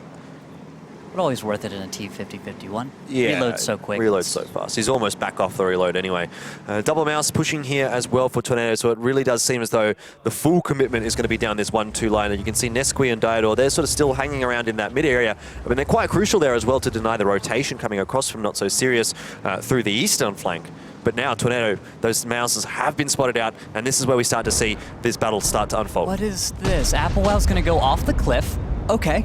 This is an alternate route, you could call it, to the cap. Oh, I see what's coming. Okay, so they're trying to kind of throw their opponent off here by approaching from an angle that's off color. So what they're going to do is instead, I think, bypass the cap. They're actually going to go into about Hotel 3 on the map. And there's a very uncommon position there. A nice little, I believe it's called a wadi. Just a little formation of rock there that they can use as cover from artillery. It's close enough that it's difficult to counter out and nuanced enough that Not So Serious might not be prepared with an answer for this. Maybe, but they're going to need to be prepared for these Bat Chats that are now pushing down the beach. Just Cause under a bit of pressure, and he can survive here if he's got the backup of his teammates, but it seems as though no one has an angle into server, and that means Just Cause is in a very, very difficult position right now. If he moves, he dies. Yeah, but look at this, middle of the map, Beowulf, Coca-Cola moving up against Diodor. They have an overmatch, but guess what? Nesquik's there to back him up, and with it, Griffin. Looks like he's backed off from the west side in order to come support as well. So, Tornado might be one step ahead of Not So Serious, but will it work is the big question there. They're taking a huge risk, putting a lot of things up to chance in RNG here. It's still kind of hanging in the balance at the moment. It could go either way. Obviously, Tornado at this point just a little bit favored. They have the health advantage, they have the tank advantage, and they've got some good map control now as well. They've got control of the 1-2 line. They're or at least contesting for that hill, and you can see as well the 2 mouses that they push along the beach are starting to push forward here as well. Nuclear and Applewell really putting pressure on the backlines. The T110E4s, the RD as well, not really being able to get too much done. And look at this, a lot of damage coming out from them. Nesqui in the AMX 5100, he's been a little bit quiet, but now starting to get involved here. Yep, just unloaded his clip, helped kill one of the 5100s. He'll be on reload for a little while, but he's done his job. He's useful, he could go die now. Diodor, on the other hand, up towards the hill. You want to try and stay alive a little longer. This crossfire has been working out stunningly, because look, yes, Nuclear is the only one left alive. Applewell, his battle buddy, is dead, but look at what this did. You had Not So Serious trying to deal with 1, 2, and then a third angle to try and account for. It was too much, and they got just overwhelmed. Yeah, the Bat Chat's coming off the reload here as well for Tornado. That's why we saw sort of a bit of a lull in the action there for a moment, but that was because the Bat Chats are reloading. Now that they're off the reload, 2 kills coming out straight away. Tornado, they're going to be able to clean this one up pretty easily here on Mines. Near you, actually finishing it off with a ram kill. That's what we like to see, which will put them now at 4-1 in the lead over NSS, and this is starting to become a problem for NSS. It really is, and based on what we've been seeing out of Tornado, they have a habit of running away with a victory, really catching a wind and just riding it all the way. Exactly, it could be another 7-0 really, because NSS did win the first round. Just one though. Just once. Just one. But if now we see 7 rounds in a row again from Tornado Energy, they've done it against Na'Vi, there's no reason to think that they can't do it against NSS. Yeah, NSS is going to have to be hunting for that one win. They need to get a reset. They need to stall things out. Of course, after Battle 6, there's a chance for people to kind of take a breather, get a rest, go to the restroom, get a drink of water, what have you, and really make stuff happen with that. But will they be able to reset out of that, or is that not enough? Is Tornado just too good for NSS? Yeah, it's a real question. If it goes to 5-1 and you're at that deficit, I think that's very, very difficult to come back from, really.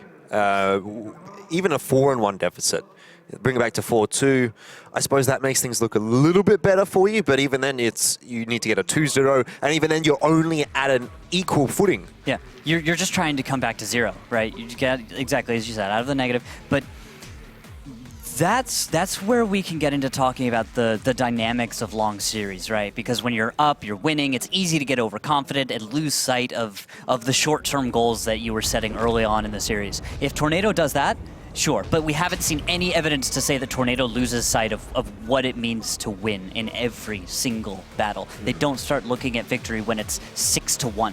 They still look at the next battle and say, all right, we have to win this. And that's what I love seeing, and you've noticed this as well. It's really good seeing that at Tornado. It's with NSS right now. It's what state are they in? Are they able to rally? Can they just win? Are they good enough to win? They do look a little bit more glum than Tornado Energy do at this point, and we'll be heading into the second half of Mines very, very shortly. Tornado Energy moving over to the defensive side, a side that is nice. I think here on Mines, really. Yeah. It's maybe a good way to put it. Nice, you say. Defense on Mines has historically and almost always been the favored side. Yes. Let me put it this way. In Clan Wars, which was, for a time, the pinnacle of World of Tanks skill, people would hold on to Mines for literally months and not lose once. Have a look at this, though, from Tornado Energy. They've got a 4-mouse setup, and their health advantage that they start off with, nearly 4,000. Not So Serious has got a big amount of damage to chunk through before they're even on equal footing with Tornado in terms of that HP pool. Yeah, and that's always something to pay attention to, guys. With the mouse meta, if you don't bring enough heavy tanks with enough armor against another team that decides to mouse out, as it were, just a rolling ball of death for Tornado right now. Yeah, they've got the DPM, they've got the armor. Yes, they lack in mobility, but it's Mines. It's a small map. Small map. You can just turn around and you're looking at your other cap. You put some mouse on hill, it takes you, what, 45 seconds, a minute to get to the 2 cap. It's not a bad boost here from Coca-Cola when he does eventually get up. It's going to give him some good sight lines down by the 8-9 line. Into mid as well, if the Mouses continue to push over. And Not So Serious are starting to control the western side of the map too, so it seems as though Tornado have really not got too much map control, and that's what you would expect out of a slow lineup like this. Yeah, Coca-Cola, I'm glad you brought him up, because he actually could be the one to save it for NSS. So something about Mines is the fact that you can look at a few areas of key control. If you control the eastern side of the map, as we are seeing the Mouses from Tornado start to do, if they get into the high ground above the 2 cap, where all of the Not So Serious tanks are, it's easy to box in and control all of those tanks. You just don't have to get too aggressive. You play a little passive, you don't let them get away with too much, but if Coca-Cola is in the backfield when that happens, he can actually light up the mouse and actually deal enough damage to possibly open up some angle on the north or south for a recovery play by an NSS. Well, Tornado Energy at this point, they're not too keen on that. They've decided to push forward in towards the 2 flag, and they're doing a lot of damage. Well, they have done a lot of damage to Nadine in the T110E4, taking a little bit in response, but at this point, Tornado is actually winning this trade, even though they're the ones forcing the issue. Yeah, it's 16k versus 12k. Percentage-wise, it's a larger chunk of NSS, and on top of that, any gap that Tornado forces in hit points is that much more important than it is for NSS to really just try and get on cap or play the mobility game. They need to deal damage. They just need to deal a lot of damage. And I'm getting less and less confident though, as I'm getting more and more confused about what's going on. I've never seen that kind of aggression out of 3Mouse. They threw away the high ground advantage in favor of setting tempo, but there's a lot of ground to cover before they get the kills. That works. I suspect what they were trying to do there was just soak up a few shells now and allow their Batchats to come in from the side late on in the piece. Once all of these not-so-serious guys are on reload or when they're focusing on the mouse, the Batchats come in, they pick up the kills, and again, Tornado Energy starting to control the tempo, the play of this game. They're controlling the map, they're winning the trades, they've got the tank advantage, they've got the health advantage, and Not-So-Serious is really just being strangled out of this match. Yeah, but look at the hill. Beowulf's taking the hill up there, and we were just having as well Coca-Cola is going to be up there as well. The high ground advantage could be where Not So Serious has a chance, but if Tornado overplays their hand here, if they decide to send near you all the way up into the north, that's a good way to just lose out on that tank. If Nuclear doesn't get support soon from the Mouse, Diodor, Griffin, and Applewell coming back up towards the hill, that's a place where Tornado could open up something for Not So Serious to do. But jumping subjects again, back to something we've been harping on. Look at the hit points again. 10k versus 7k. It's actually the gap closing. It is closing. It is closing. But I wonder if it's closing enough for Not So Serious. Are they going to be able to catch up? Because at the moment they have lost one gun. That means that their theoretical DPM is going to be a little bit lower. Means Tornado, on paper, going to be doing more damage than Not So Serious. But it's the T100, and as far as any tank to lose out on, that's not the end of the world. With an M4043 with Monty, the longer this takes, the better it is for him, because he'll have more potential damage to put out that Tornado might not be prepared to reply with. And, well, it's just going to be a matter of time. It's going to be very slow going, as, well, Tornado has now taken the hill. And that'll be the high ground, and that'll be control to them. Not So Serious is going to have to make a move. Yeah. Yeah. Monty's going to get a shot here into Diodor, but pretty irrelevant, really, when you think about it. 50 damage, it's going to be the paint scratched off the side of a mouse. Yeah, and you'd really want to follow a hit like that up where you've kind of debuffed his entire tank with some kind of a tank support and some kind of an attack. Yeah, not possible though for NSS. Yeah, they're not in a position to do it, so the 50 damage is... Oh, Nearuse found himself in a very poor position, Shotnik getting, I think, his entire clip actually into that Batchat, and Nearuse sacrifices a lot of HP, but he does take down Indeed. That's what he wanted to do, and so overall, actually a successful push there for him. A net gain, but very, very close to overplaying his hand. Exactly, he could have almost overextended had things gone maybe a little bit more in the favor of NSS there, but still, Tornado Energy, they slowly but surely are gaining control, or more control, because they already have the control, I would say. Yeah, absolutely. It's Tornado's risk management has been great so far. Not So Serious is really taking the back seat here and following along, trying to get some stuff done. And actually, what I'm going to notice now is Coca-Cola managed to disappear for a little while and has reappeared over at Echo 8 on the east side of the map. But I don't know what he's doing there. I actually have literally no idea. Yeah, I don't think he's going to be able to get too much done there, because you can see Nesqui is kind of covering off that side of the map. If Coca-Cola does push forward, he's going to get spotted. He's in a Batchat that has barely any HP. His teammates are going down around him, and he's not getting anything done. So for me, NSS, I think they're going to be bowing out of this round here, and I think we're going to go through to a 5-1 for Tornado at sort of the halftime break. Yeah, that's what it feels like, hugely favoring Tornado right now. They might be able to do what they've already done to Na'Vi in absolutely stunning fashion, which is just run away with a lead. That just seems to be their style. But what will happen if Not So Serious can stall them out, if they can pick up one win in this, that that'll be the question. I'm waiting to see, do they rely on momentum so much that one loss throws them off their game?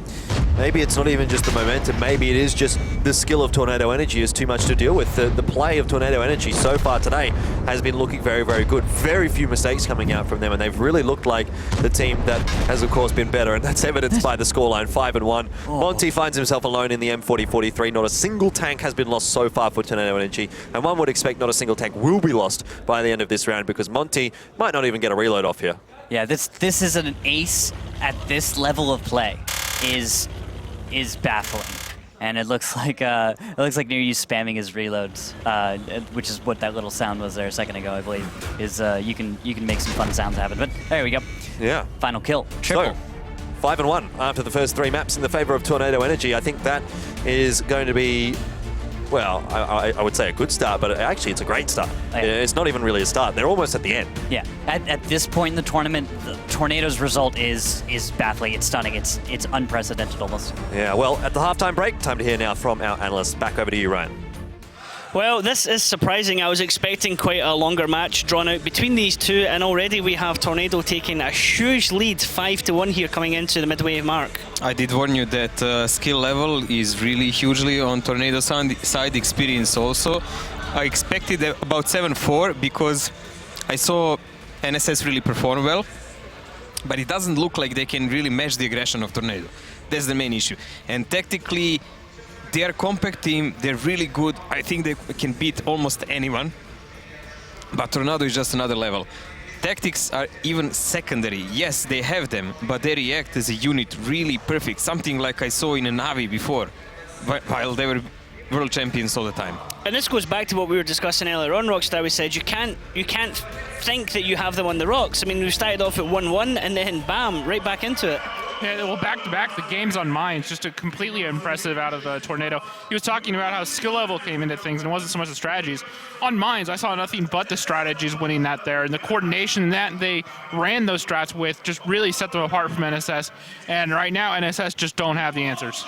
Yeah, I mean, we started on Ghost Town. It's a favourite map of a lot of us to cast. You tend to get a lot of one-sided brawls, but that went 1-1, and then going after Ghost Town, we went into Prokhorovka, which, interesting on Prokhorovka, both casters said they can't even remember casting one. I don't think we've seen it all tournament. This one is a really interesting game. Super aggression from NSS, super risky considering you have 2 STR VTDs. When you know that someone has them, you know they're lined up usually on the rail or in the forest. I think they were hoping that they're split up all over the map, and once they actually push, they can make a greater impact. Yes, they did catch 2 guys of Tornado here, but effectively you look at the difference in HP and positioning. It's like a short-lived burst, and after that it must be closing by Tornado. Well, and they push down into the low ground with an S-Tank on top on Overwatch, and that's the one thing that S-Tank is great at, is just raw DPM pumping out damage. And so there was no way out for them at that point. They gave up all their HP just to get 2 kills. So even though they got the kills, they gave up so much HP, the toll was paid so high that there was nothing they could do. Definitely the second game on Prokhorovka also was the similar, I mean, in fashion. We saw Jack Panzer, some guys were really surprised from the casters by Jack Panzer. So Jack Panzer, guys, is mainly used, you put him in a forest, it's a big chunk of metal, it has a huge gun. When you push with the tank and heavy tanks as like a push force before the butt shots, they get split in half by 1 shot. It's really rarely that he will not pen such a shot. Of course, Tornado knew this and they immediately went on the other side. Nidin being on the top of that hill was really crucial factor. They almost lost the game because of him and his position, but they even managed to pull through like that. But what's most interesting for me, that's Mines game. Mines game that came, and I saw Randall really confused, and I would really like to show on map what they were actually doing, because that one is the one to watch for. Yeah, let's break down Mines, because tactically, Mojo, you were saying how absolutely fantastically it was done there by Tornado Energy when they isolated NSS. We've seen previously some of the teams using the classic tactics to put some mouses here, put the pressure in, attract fire, and then do something from the middle and so on. But that is flawed. Tornado did much better here. You can see them gathering up. You have a mouse here who will eventually just watch that no one gets the hill. 50-100 covering him so he doesn't get flanked easily. And these 2 mouse tanks are gathering to push over like this. And these guys here are like a pack of wolves, unspotted, just waiting there. This is their prime objective. Once, because NSS took a light tank, T100. They knew there is only one spot they can put him in. He will spot the island from here.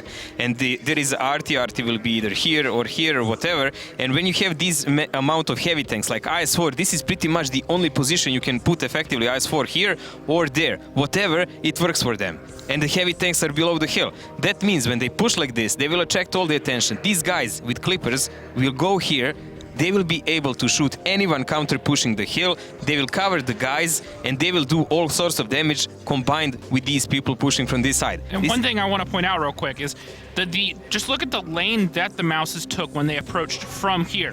By doing this, look at the guns. The guns are here, here, here, and here. So instead of coming down this way and getting shot in the side, the Mouses, they're not pushing them because they have the HP, they're pushing them because they have the armor. They're able to push down into this area where they can angle their armor from all those guns and not only absorb the shots for the bad shots to get down there, but block them. So they didn't even take any damage, and then the Mouses could flex around from there. But there was one more important thing in same aspect also. While they were pushing, they were actually applying damage. They were expecting these guys here have no choice but to try to pressure this side of the map. They knew it. Yeah. They knew it will happen.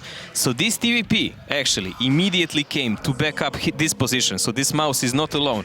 And these two guys, Mouses, while they were pushing like this, they actually did side shots in their backs. And we will actually play the demo now and look at the movements of the tanks. And the other thing to look at here, once they counter push the hill, not only are they getting shot from these tanks here and this Mouse stopping them, but once these bat chats down here kill these light tanks, this whole area is a kill box for tanks down here. And so they can get free shots into the back of those Mouses, which is easy enough to do against the side or back when they're not trying to angle you, even at that range. Although this tactic seems very risky and reckless, in actual thoughts, this is the best tactics I've seen for mines today and last days. This is really absolutely brilliant, and I quite liked how they played it. Yep. And this is exactly what you'd expect, and this is exactly what you hope from Tornado Energy or NSS, to just do a bit of a masterclass to show everyone why they are so feared, why they are kind of viewed as being a cut above the rest when it comes to other teams. And certainly Tornado Energy this season, I mean, they're just come at us, bro. Anything you bring at us, they're just going to come right back at you. The individual skill level as well in that team, we were talked about it earlier on, but everyone is just capable of stepping up, aren't they? Yeah, absolutely. We can show on our armor inspector, you can see how it looks, how to shoot a Mouse. I mean, we already have when budgets are shooting it, but when heavy tanks are shooting, it's even actually harder. Because let's say Mouse to Mouse, if you watch the screen, they use the APCR ammo. It's less spin, it's 310. So when Mouse actually comes angled at him and drives like this, he has less opportunities to pen. And look at this. This is getting really worse. Like, I mean, who will hit this on a movement all the time? It's just not going to happen in all that fighting. I could do it. Well, and also, I know, man. You're the special. When those Mouses made that approach, the other thing you have to remember, the Mouses are in the low ground. So those E4s are actually in an elevated angle shooting down, or any of the tanks shooting them as they made that approach. So even trying to hit that lower plate is going to be almost impossible. This is what I'm trying to say. You have now E4. E4 can of course switch to premium ammo, he must. So he will have definitely better hitboxes than any of the Mouse tanks shooting them. You can see the amount of green on this tank. But still, when he starts pushing like this and turns the turret a bit, and they will always watch when is the reload, the reload will always be reported. There are surfaces that can pan, but they cannot always get an angle. And other tanks, the job of the other tanks in the game is to cover the E4s. Whenever they peek, they have to open their track somewhere, they need to take some damage back, and there is stuff going on the other side of the map, and they're just using it to create a situation where all 7 guys from Tornado are fighting the enemy, while the enemy team never has 7 guys who are able to fight them back. Yep, absolutely. No, I definitely agree, and it's just brilliant to see out of Tornado, just all the little thoughts and stuff that go into that strat. Now we have 3 more maps still to go, then a potential tiebreaker, but the way this is going, it could be done and dusted on the next map. It would be really impressive to see Tornado once again winning 7 straight, essentially. Yesterday it was Na'Vi picking up 3 games, then Tornado kind of flipped the switch on. They won 7 straight games to close it out. It would be really interesting to see it right now. All right, we let NSS have 1. If they can do the same thing right now and just close this out with 7 straight wins, the amount of authority that they would just stamp down right then and there, just by saying, look, we want this title. This is ours. In a semifinal round would just be completely impressive. I don't think this match is nearly over. Next two maps are Murovanka and Ruinberg. These are the maps that actually NSS plays better tactically than Tornado. Now we need to see how Tornado prepared it. Murovanka was definitely the worst map for them entire season. They played it really well in this tournament, knowing that they practiced it extra. But we'll see what they have prepared for us. Indeed, let's find out if this is going to go all the way. Could we get a tiebreaker, or could it be over in a very short period of time? There's one way to find out. Let's go back to Rukel and Elfish Guy. Thank you, Ryan, and it's a good question. Are we going to see the tiebreaker? Yeah, that's what we're here to see. Whether or not NSS on their break were able to rally, focus back up, make sure that they weren't a little bit on that tilt that we see happen from time to time, and see if they can strategize on how to stall out Tornado. Or is Tornado just too good? Are they about to just ride the wave all the way through Ruinberg? It won't even make it to Murrow if they can take 2 wins on Ruinberg in the next 2 Very, battles. very tough to take 2 wins on Ruinberg as well. And you heard Mojo just saying that we are now actually moving on to some maps here that are going to be a little bit more favorable for NSS. So perhaps that late sort of series comeback is a possibility coming out from them here. Yeah, that could have been their strategy the whole time. Let a lot of those maps that they favor wait until the end. Yeah, start at a deficit, but if you know Finish that... strong. Finish strong, yeah. Wear your opponent out, let them kind of stress themselves out.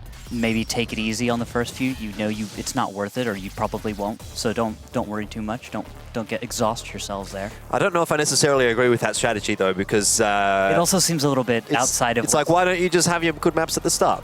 Yeah, but also at the same time, it seems a little bit outside of what most teams would go for at this level. Most teams are good enough at most maps that you may be a little worse than Tornado at Prohorovka, Ghost Town, or Mines, whatever it may be. Yeah. But you're not going to just give up.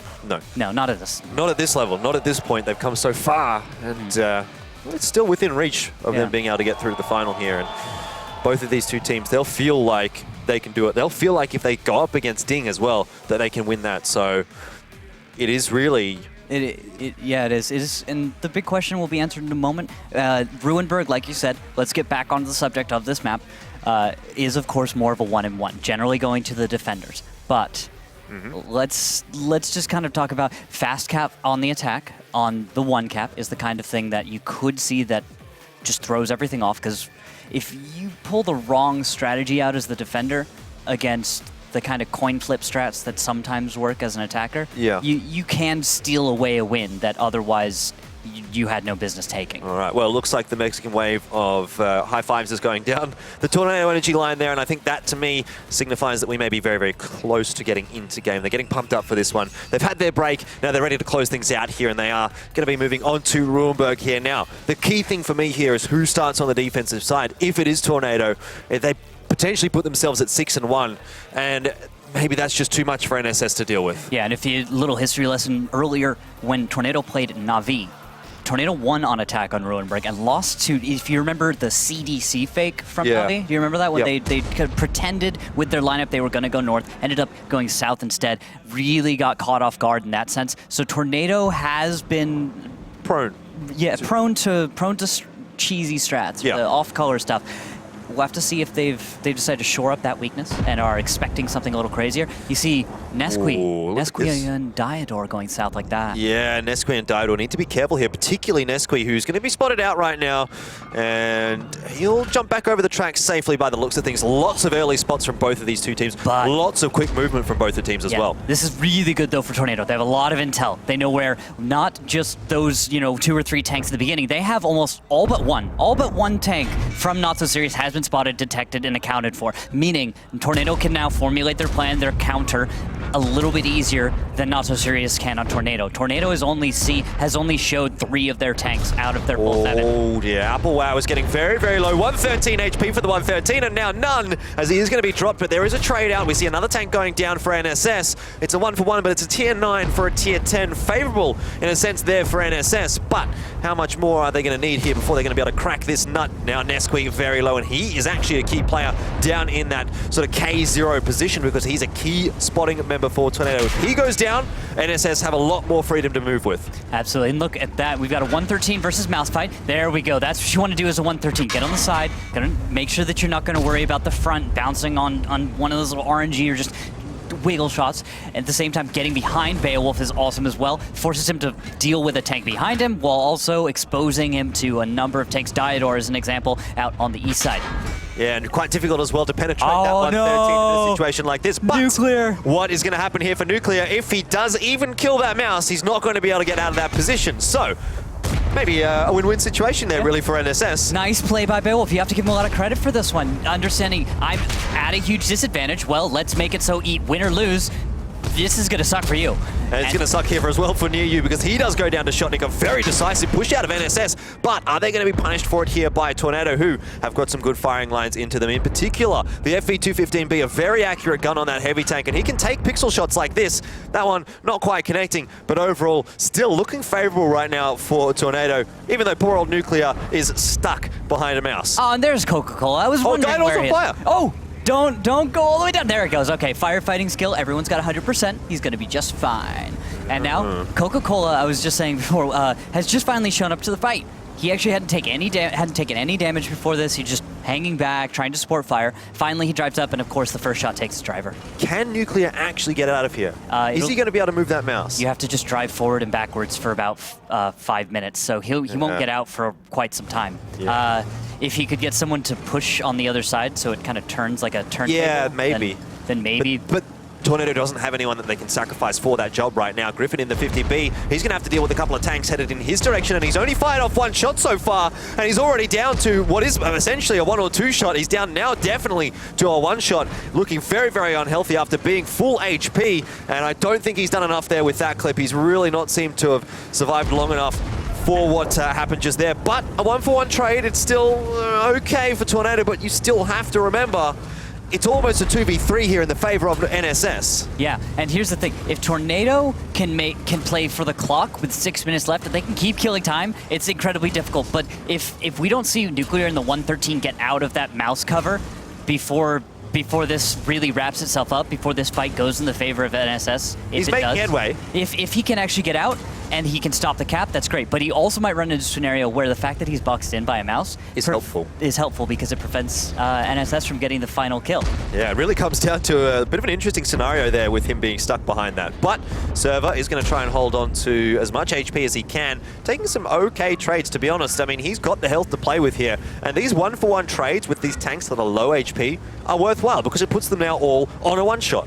Yep. And we'll see. FV215B of all tanks to handle the situation is one of the most optimal. It's got the high fire rate. Unfortunately, though, he's making it work, though. Yeah, actually, I was about to say he's getting beaten up, but he actually managed to handle and hold on quite well. This should be cleaned up pretty easily by Diodor, and he does get that job done. The Batchat's good in that situation. 113 going down, and that is going to put Tornado at 6-1 now. NSS, this is their last chance, moving over to the defensive side of Ruhenberg. I suppose if you had any single round and you only had 1 round, you'd probably want it to be the defensive side of Ruhenberg, but even after that, then they have to move on to Muravanka.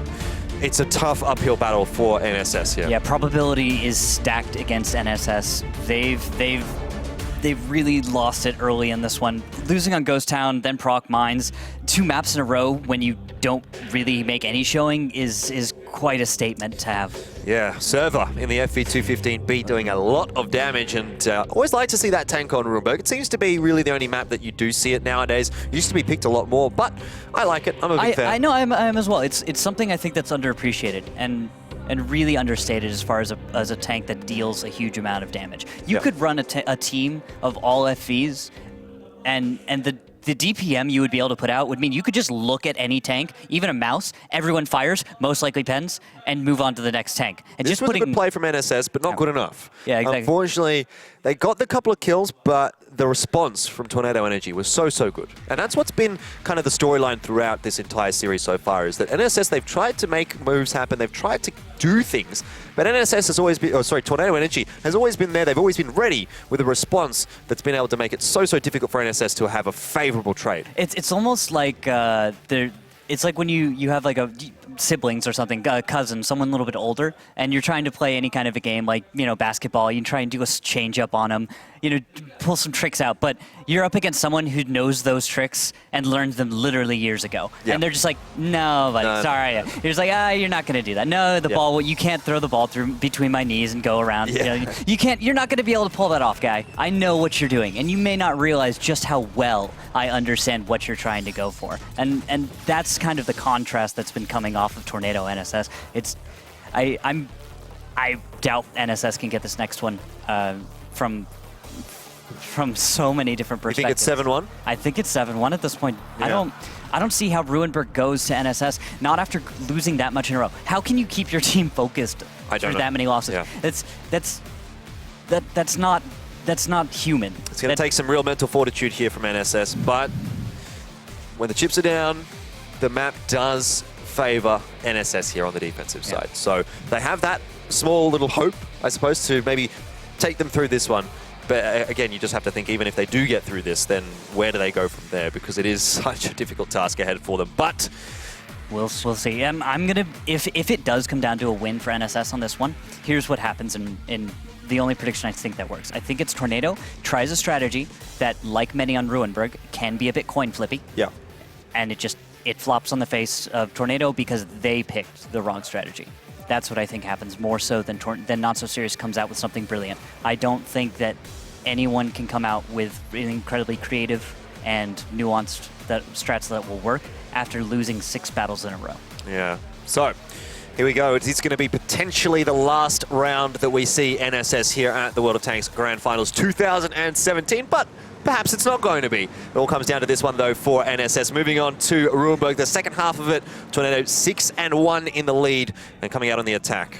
And the opening splits right now, we've got 2 Mouse on the side of Not So Serious and 1 on the side of Tornado. They'll be instead bringing a 113, 2 IS-7s, Batchat, and 2 Batchat APs on Tornado. Nice mobility mixed with armor and hit points. And then Not So Serious is going to have, with those 2 Mouse, 2 113s, a 50B, and a nice little French lineup there. So both sides bringing a good amount of potential damage, but... Oh, have a look at this. Very, very quick onto that flag here from Tornado. They've recognized the setup of Not So Serious is 1 flag heavy. They've got the IS-7s in good hull down positions. They've got 3 Batchats, or Batchats and Batchat APs on that flag. This is very, very early pressure being put on right now by Tornado. And this is actually, this could turn into what we were talking about with Tornado playing one of those coin flippy strats. Yeah. This is something that, when it works, it's decisive. On the move, did you see that? Yeah, I don't know how he managed to hit that and pen it, but makes it happen. Hey, 113s are made of things that we don't even know. It's all classified. And this is the rotation being drawn across by NSS, and that's exactly what Tornado wanted. They can push off the cap now. They can get themselves in good positions here. The Batchats and the Batchat APs,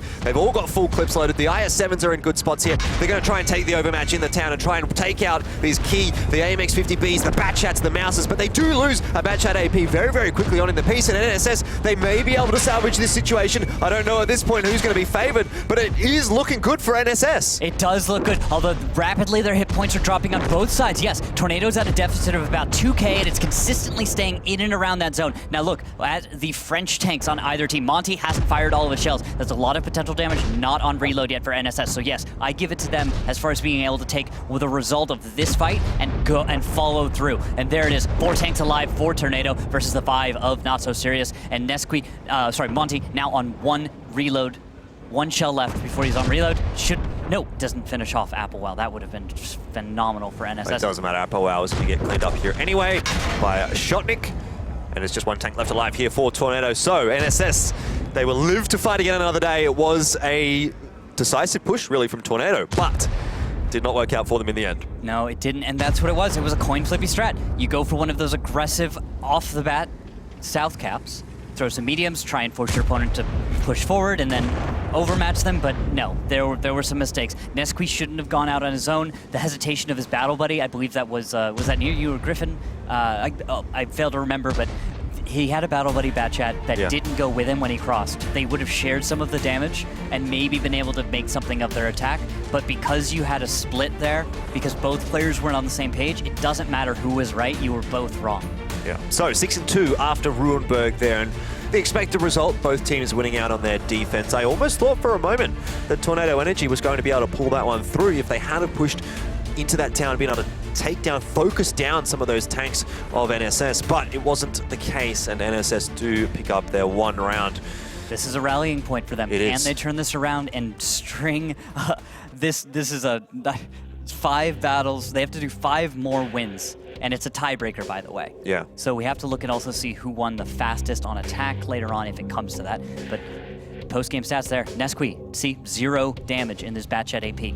That's what happens. That's not what you want to be seeing from your Batchat AP. Now, it's not as bad as, say, a Batchat with 0 damage, but it's still pretty bad. Yeah, I think that was the one thing I focused on from that fight that really could have changed things. It's the coordination in the small town. You want to make sure you're not getting split up or stringing yourselves out, because if you look at the angles going in and out of the small town, it's not necessarily about everyone in the town only, it's also some of the tanks that are further west or north being able to assist. And you want to deny that as much as possible, while also, you know, attacking from angles that favor you and your crossfires the best. But Tornado did not account for that very well in the last battle. Alternatively, NSS set up solid, good, decent positions that they could work with, and were given the opportunity to succeed there.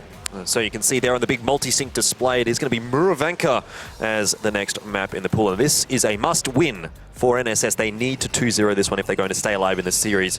Need I remind everyone that Tornado Energy at 6, they only need 1 more round to make it through to the grand final, which would be against Ding, a team that they have faced in the past and a team that they have defeated in the past as well. But it all still comes down to winning that last round here against NSS. And it may not be the easiest of tasks, but we'll find out. Yeah, we'll see. Will they decide that this is the one and put all of their effort and all of their focus into trying to win here? Or will they just decide, hey, we've got 5 battles to do this, let's just figure out which one is which, that'll be the one we win on. It's a bit strange, though, as we saw in that opening shot, to see a mouse go east side. Most of the time you would expect that to be all mouse to the west, or maybe down the middle, somewhere in that zone, but Tornado's not going to play the typically expected strategy, and it looks like NSS is picking up on that. Yeah. They're picking up, because it's 4 mouse, a Batchat, and 2 Batchat APs. That's not normal. Usually you'd see something else mixed in. 113s, you know, you'd usually see something else to say. 4 mouse is quite a lot on Muravanka, really. Yeah. It's not going to give you much opportunity to be rotating backwards and forwards across the map, which we do see a lot of the time on Muravanka, actually. Teams will sometimes, they'll look at the 2 flag, they'll see what they can spot, maybe blind fire some bushes to try and find the scout tank. And if that doesn't work, they rotate back up to the 1 flag and try and push in there. But that's not really an option for Tornado. They need to get somewhere, they need to commit to somewhere, because it's going to take them far too long to be rotating backwards and forwards across the map. Yeah, and then taking a moment just to highlight again what NSS is bringing in contrast. Because there's those 4 mouse, there's 17k hit points, but look, you've got only 1 mouse, the only heavy tank on the side of Not So Serious. The rest are all mediums and a tank destroyer.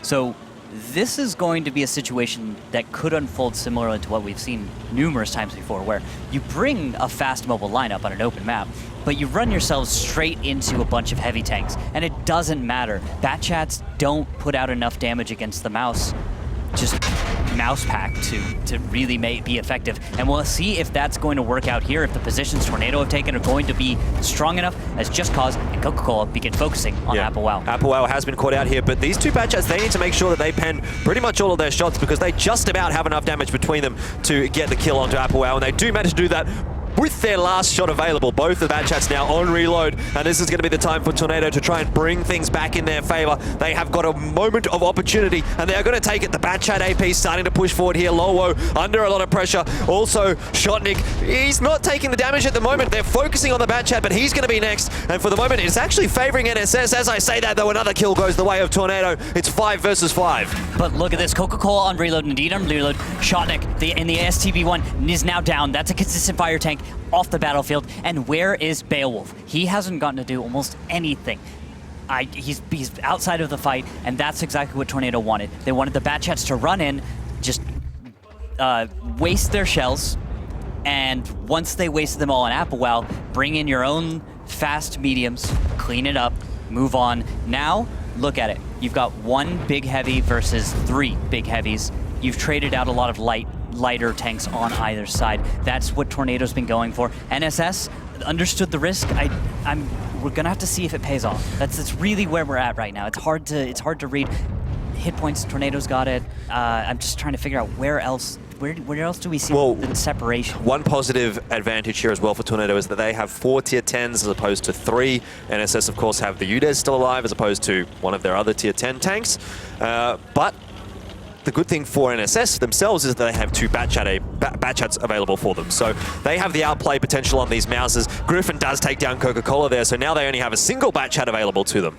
All right, but with small numbers like this, it is only 1 Batchat. But 1 Batchat can do quite a lot here. Yep. Unfortunately, of course, the cards are still stacked against Nadine to be able to perform well, because here's the thing, Batchats against Mouse, you can do well, especially if you can close the distance, but you can't dependably, as we saw highlighted by our wonderful analysis just before the match, you can't just depend on penetrating a Mouse all the time. It's tricky, it's difficult. Yes, you can know all of the weak points and how the dynamics work, but functionally making that work is of course always harder than it looks. So, jumping back in, Nuclear, little blind fire, and a little bit of a reset, a lull in the match for going to reload. I think Tornado at this point are just slowly trying to push forward, get a little bit of control across the map. They do have a lot of time to play with here, so it's not like we need to see any sort of rash decision-making coming out, no quick pushes, nothing crazy out of the ordinary. Yeah, don't hobble yourselves, don't wear anyone out, don't string yourselves out. Just straightforward, good tanking should win the day here for Tornado. And I like this from Tornado as well. They're going to get a couple of tanks, maybe even 3 even, onto that flag. At least Server and Diodor will be jumping on there, and that is going to force some sort of a response here from NSS. But Nadine in a very, very good spot over there to get some resets in that Batchat. Yeah, that might be Tornado walking into a situation that works out against them instead of for them. Nadine's cut a good 30 seconds to a minute out of the normal response time to this kind of cap pressure. It actually looks like he's not going to go for flank fire from the east. He's actually going to move back to the south.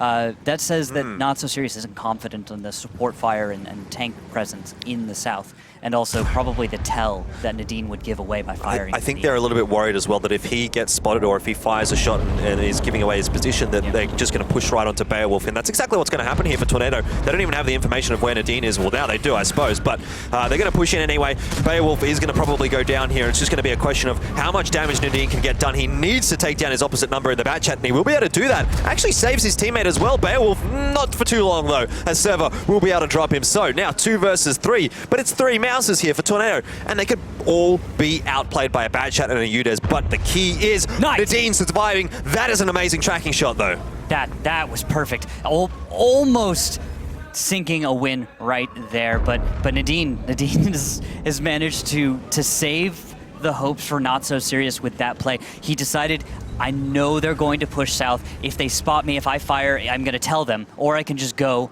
They're going to bank on it without necessarily understanding where I am. I can come in to support. So Nadine has to have a lot of props here. Yeah. For well, this is all on Nadine right now. As soon as he comes off that reload in 4 seconds or so, he needs to get the reset because Monty's not going to get there in time. And I'm not sure Nadine is going to have an easy time with this. He does spot out those tanks and he will fire the shot. It does connect. It does get the reset. I think it was only a tracking shot there, though. I don't think he did any damage with it. And he's fired off 2 shots already with no damage done. 3 seconds on the reset timer here. Nadine having a real trouble, and he actually goes down there as well. I think that's going to be that. Tornado should be able to close it out here, and I believe they have just managed to cap that one out. And there you go. 7-2 is the victory for Tornado over NSS. They're going to be putting themselves through to the grand finals against Ding. And in stunning fashion, I don't think I've seen a team like Tornado just run away, just catch momentum and just take that all the way to victory like a team like this. Tornado did that previously with Na'Vi, losing 3 of the first battles, but then immediately taking that and stringing together 7 wins. And then here today,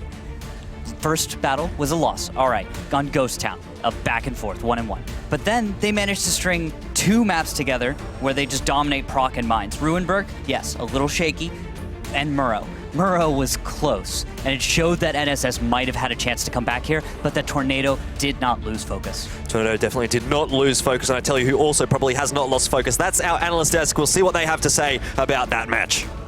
Thanks very much for that, Elfish and Rukil. Just actually talking amongst ourselves here, that is both of the semi-finals finishing up 7-2.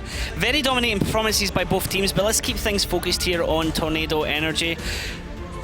NSS didn't really do much wrong there. Tornado are just so strong.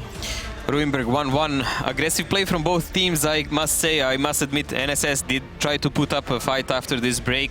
It just didn't work out. They managed to pick up their defense, which was expected, but not an offense. And it broke down to Moravanka. And James has something to say about that.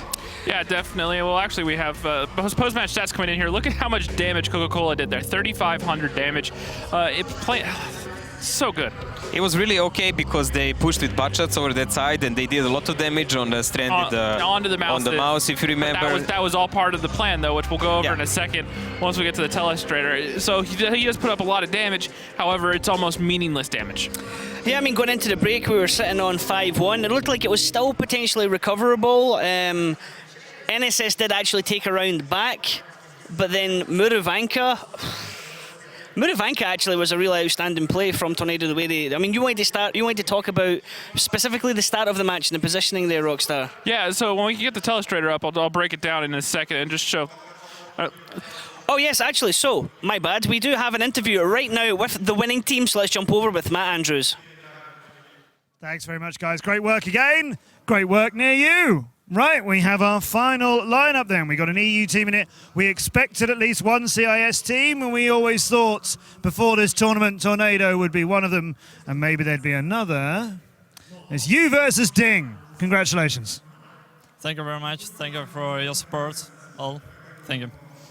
Good win for you guys. And with real momentum, as our analysts and casters were saying, you really got the wind in your sails and just sort of kept going. Was it an easier game than you expected?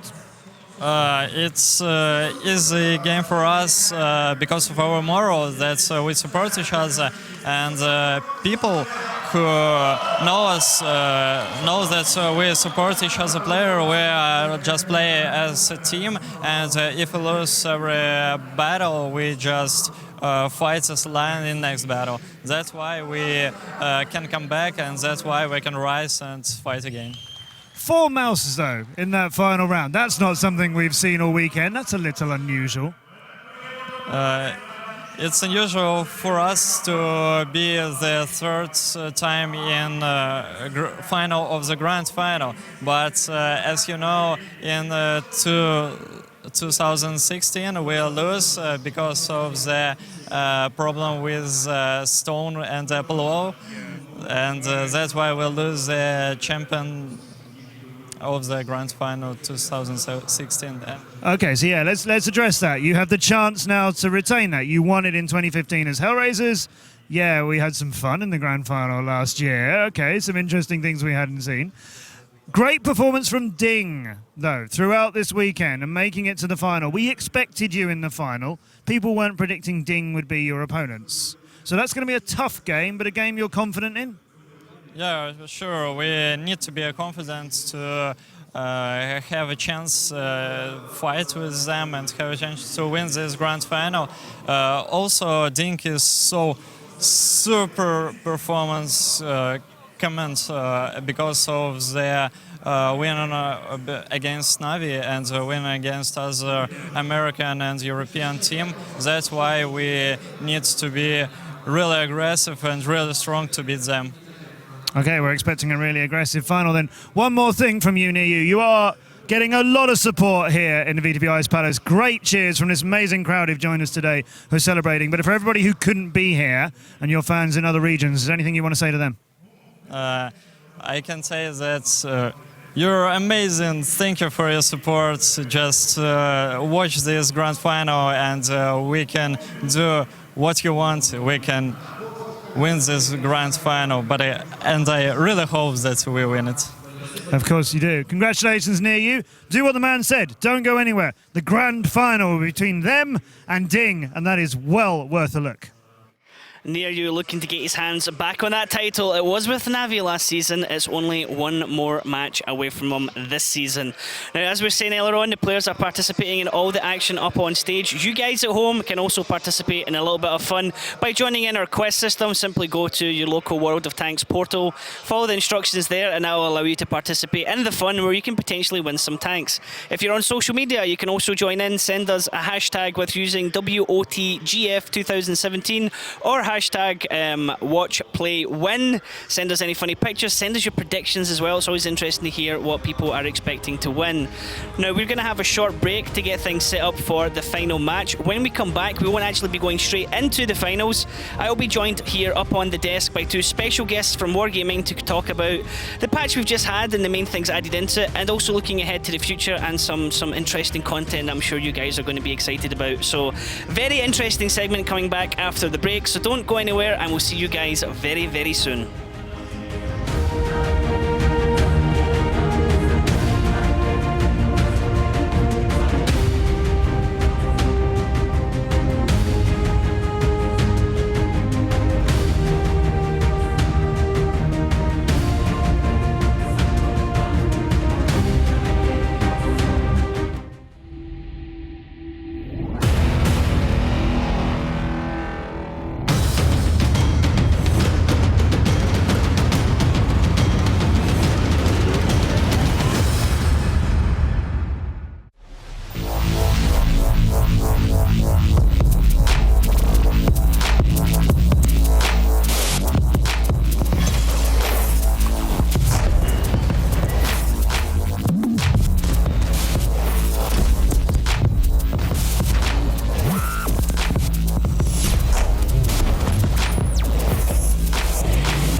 Grand Final.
World of Tanks Grand Finals 2017. I am joined here by two special guests from Wargaming. Gentlemen, please introduce yourselves. Sure. I'm Thane Lyman, the product director for World of Tanks PC. Hi guys, my name is Miloš Žábek and I'm the development director in World of Tanks PC. So rather than me try and pronounce Miloš's surname there, I thought it'd be easier to let these guys introduce themselves. Now, World of Tanks has gone through a heck of a lot of changes, especially this past year.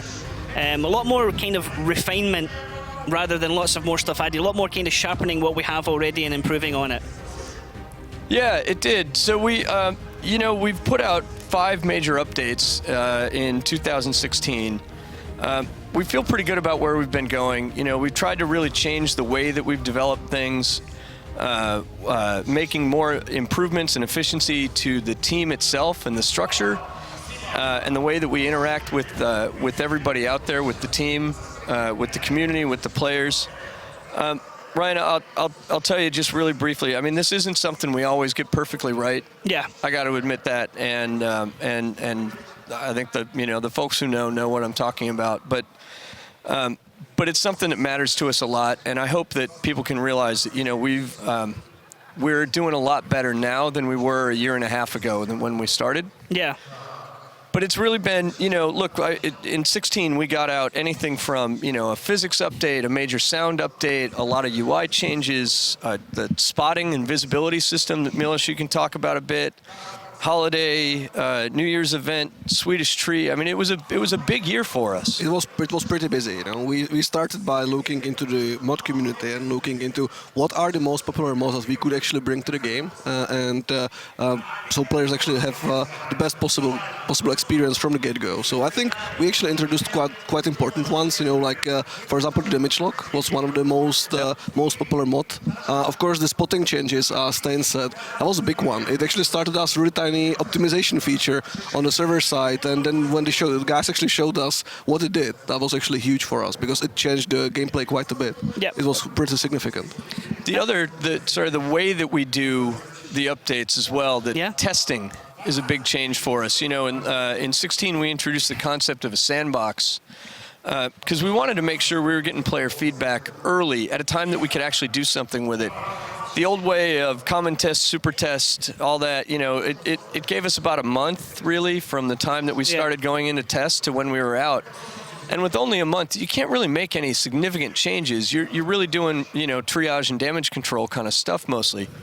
So getting the sandbox in allows us to really start taking on player feedback at a time that it's way, way back early in the development process and make that stuff real and relevant for us. Yeah, I mean, I myself, many people watching this might know or might not know, I used to work with Wargaming, and I was there when the sandbox was announced. So to me, that was a huge thing. It's like, whoa, like they're really opening up the testing, and with what you're saying, it changed a lot of the way that feedback was gathered, a lot of the way that interactions were done, and especially touching on that, there is kind of, a hot topic in the community right now that has been addressed in a separate video, which can be found on the World of Tanks Facebook.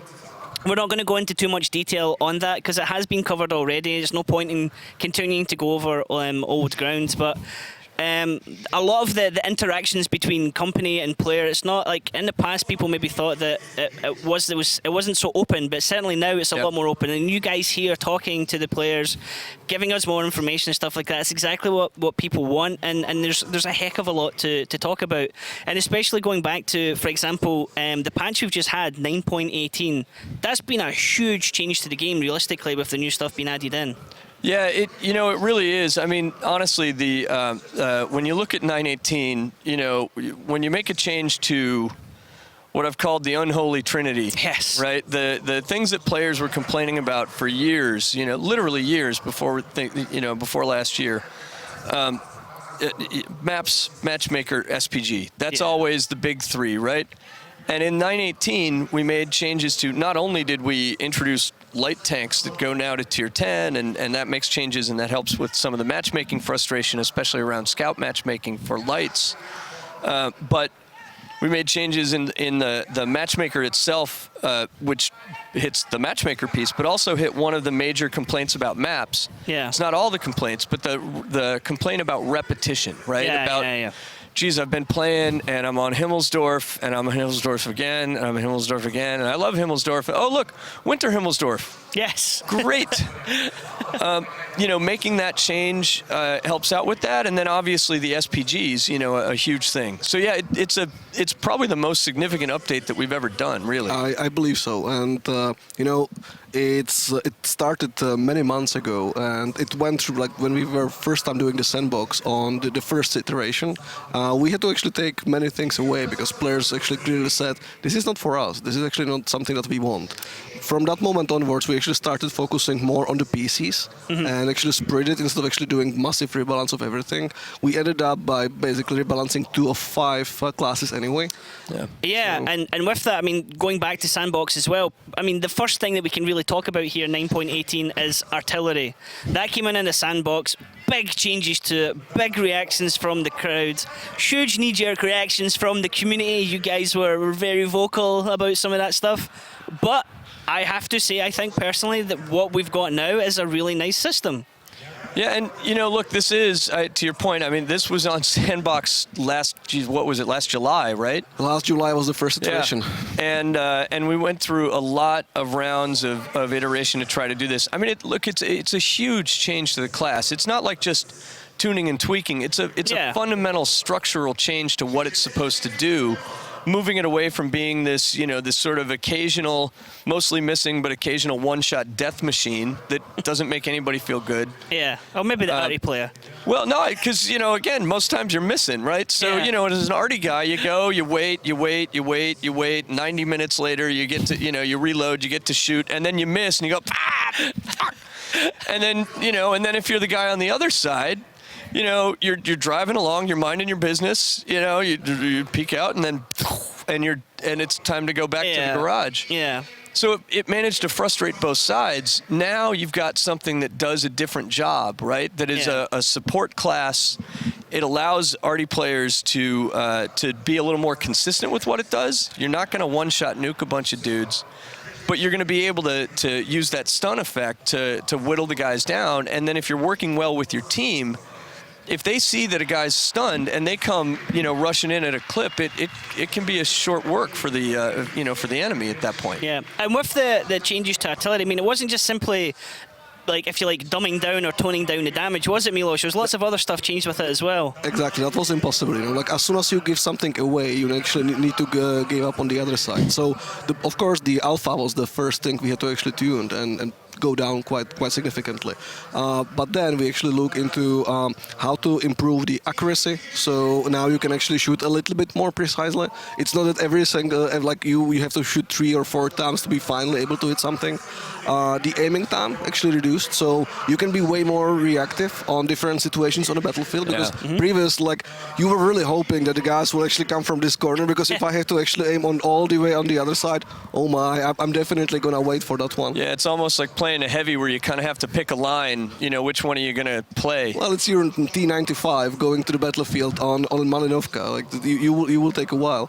Pick your route at the start. Also the aim mode as well, the alternative view's been a big change as well, how to lob the shells. As I said, we were looking into the mods overall, and this was actually one of the things that we recognized, like, hey, we definitely want to get there. And now when the artist role is not actually picking one target, but more likely about hitting group of targets. Clumping. Exactly, clumping.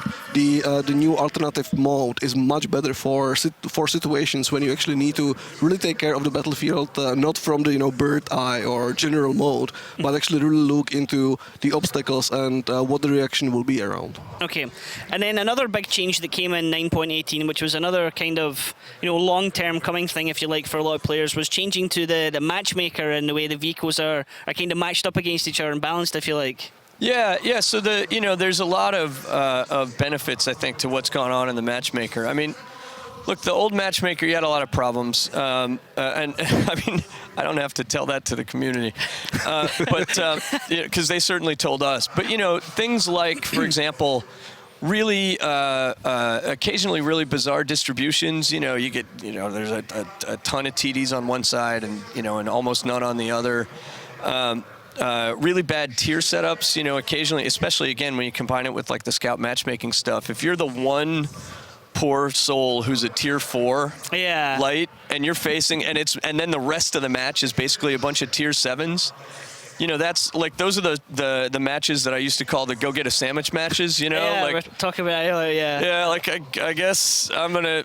Not a lot I can do here. You know, it's almost like they sort of pat you on the head and go, "Hey, listen, why don't you just sit in a bush?" Yeah, you're okay. The other team's got a tier 4. Go find them. Yeah. Good luck, right? It's only surrounded by all the tier 7s. So, you know, doing away with that, I think, was a big advantage for us. Moving to a system that had more predictability around it. You know, Milos, you can talk more about some of the specifics in it. Sure thing. So the system is template based. So it means that we have the template we would like to see, 3, 5, 7. What it means is that, you know, 3 top tiers versus 7 bottom tiers, they still can actually get down to 3 guys. It's not like if it's opposite, then it's a problem, because the poor 3 guys will be actually bottom tier. So we set up actually a level of different templates, because of course we would love if every single battle will be like this, but then you will be waiting for quite long. So especially in cases that when actually there's not so many players, or the tier is actually not so popular. So what we are doing is that we are looking into different setups, different templates, depends on the activity, and then we are trying to mix and match the quality versus the time that you are waiting in the queue. Yeah. But the main idea is that it should never be that the guys on top are too strong. They always need to have actually the bottom actually fighting them well enough, so they have actually chance to really do something in the field. It balances out, right? Because then if you're the low tier guy, you've got something to do, right? Like you're going to have a role, you're going to have a purpose, you're going to have some kind of effectiveness. I mean, with very few top tiers, of course, if you're top tier, you look around, you're like, tasty gazelles. Yeah, great, right?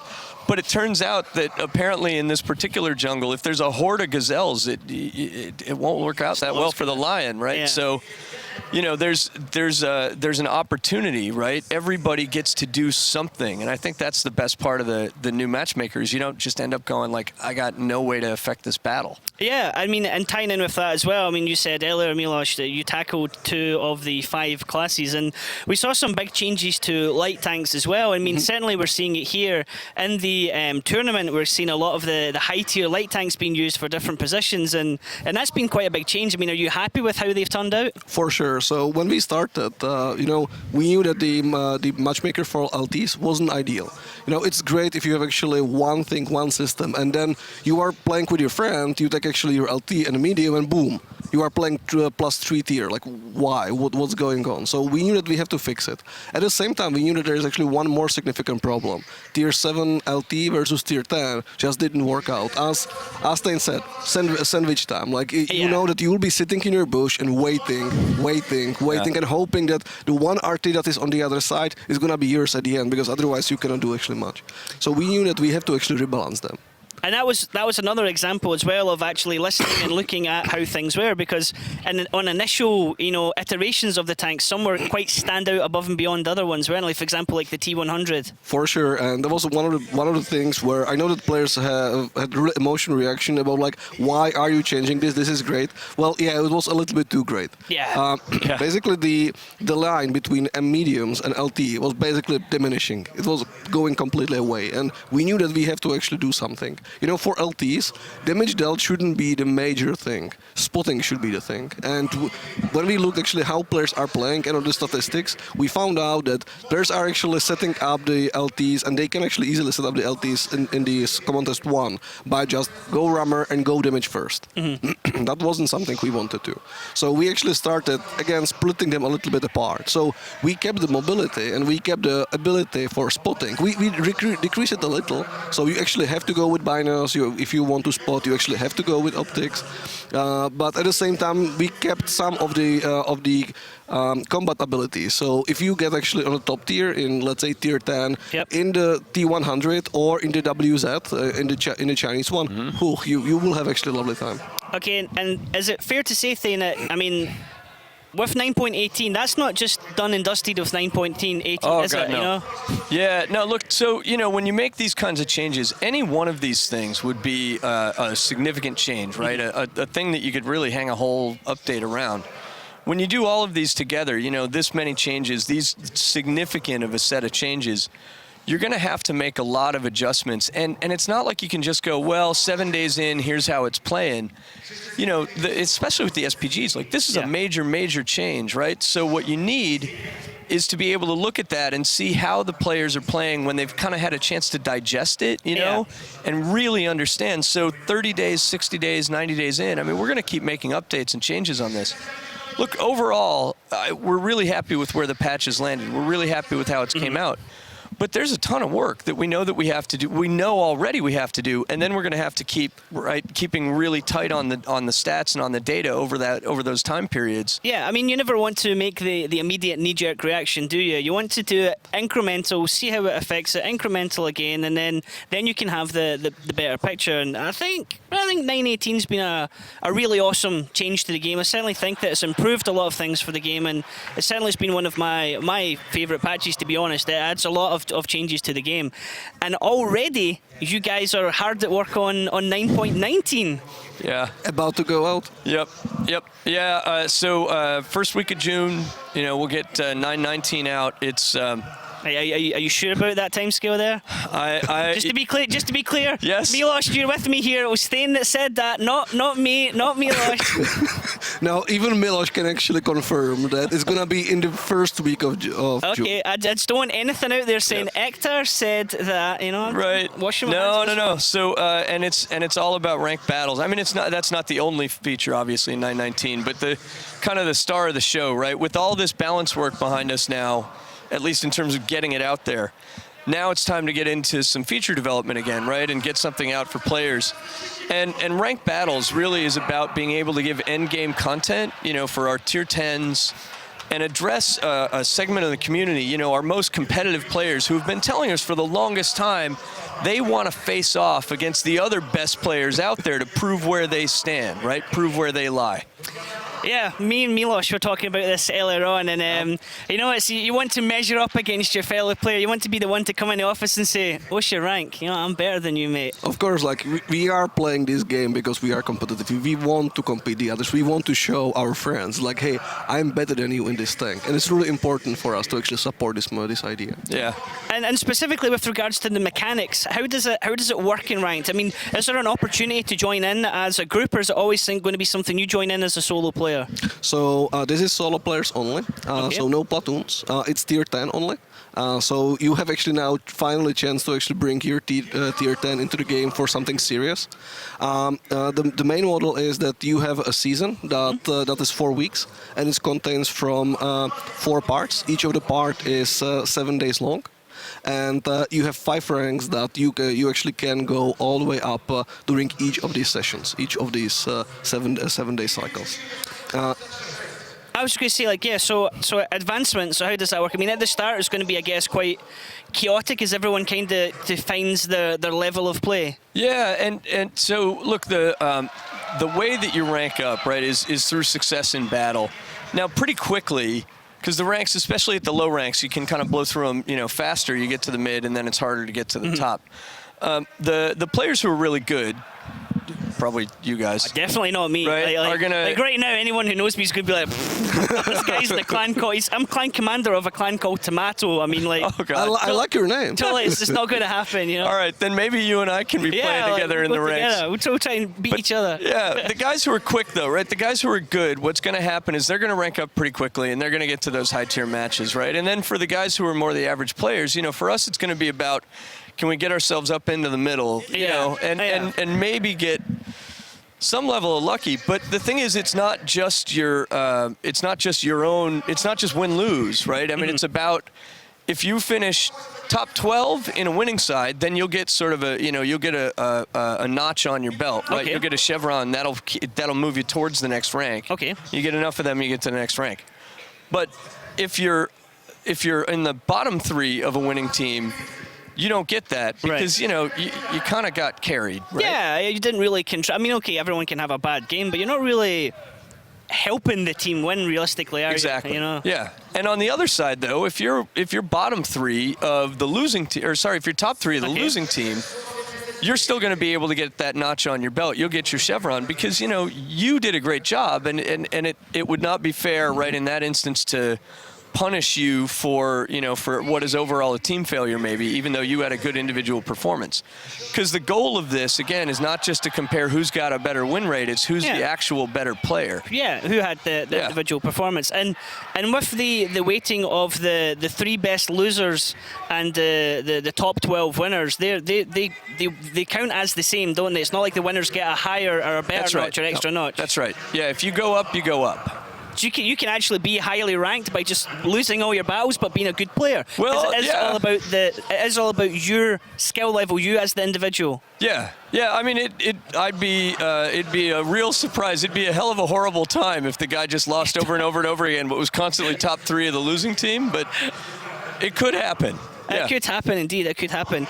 And now, with this new rank system, we have a different type of reward that's going to be coming into game as well from that, aren't we? Yes. So we are bringing new rewards. There are 2: Equipment Plus and something we call directives. For these, there will be new currency in a game called bonds, and you will be actually giving the bonds after both each of the ranks that you will go, and then actually big amount at the end, based of course on the leaderboards or where you ended. And you will be able to actually choose from these on your own. It's basically a shop where you can actually buy it. The Equipment Plus, it's the old traditional equipment that you all know, and we have them actually all, like Rammer or Reaper Kit. Okay. And these will be a little bit better. They are not going crazy, but they will actually improve your stats of your vehicles. You will get actually some competitive advantage. And for the directives, there's actually a system that can improve either your crew or your equipment.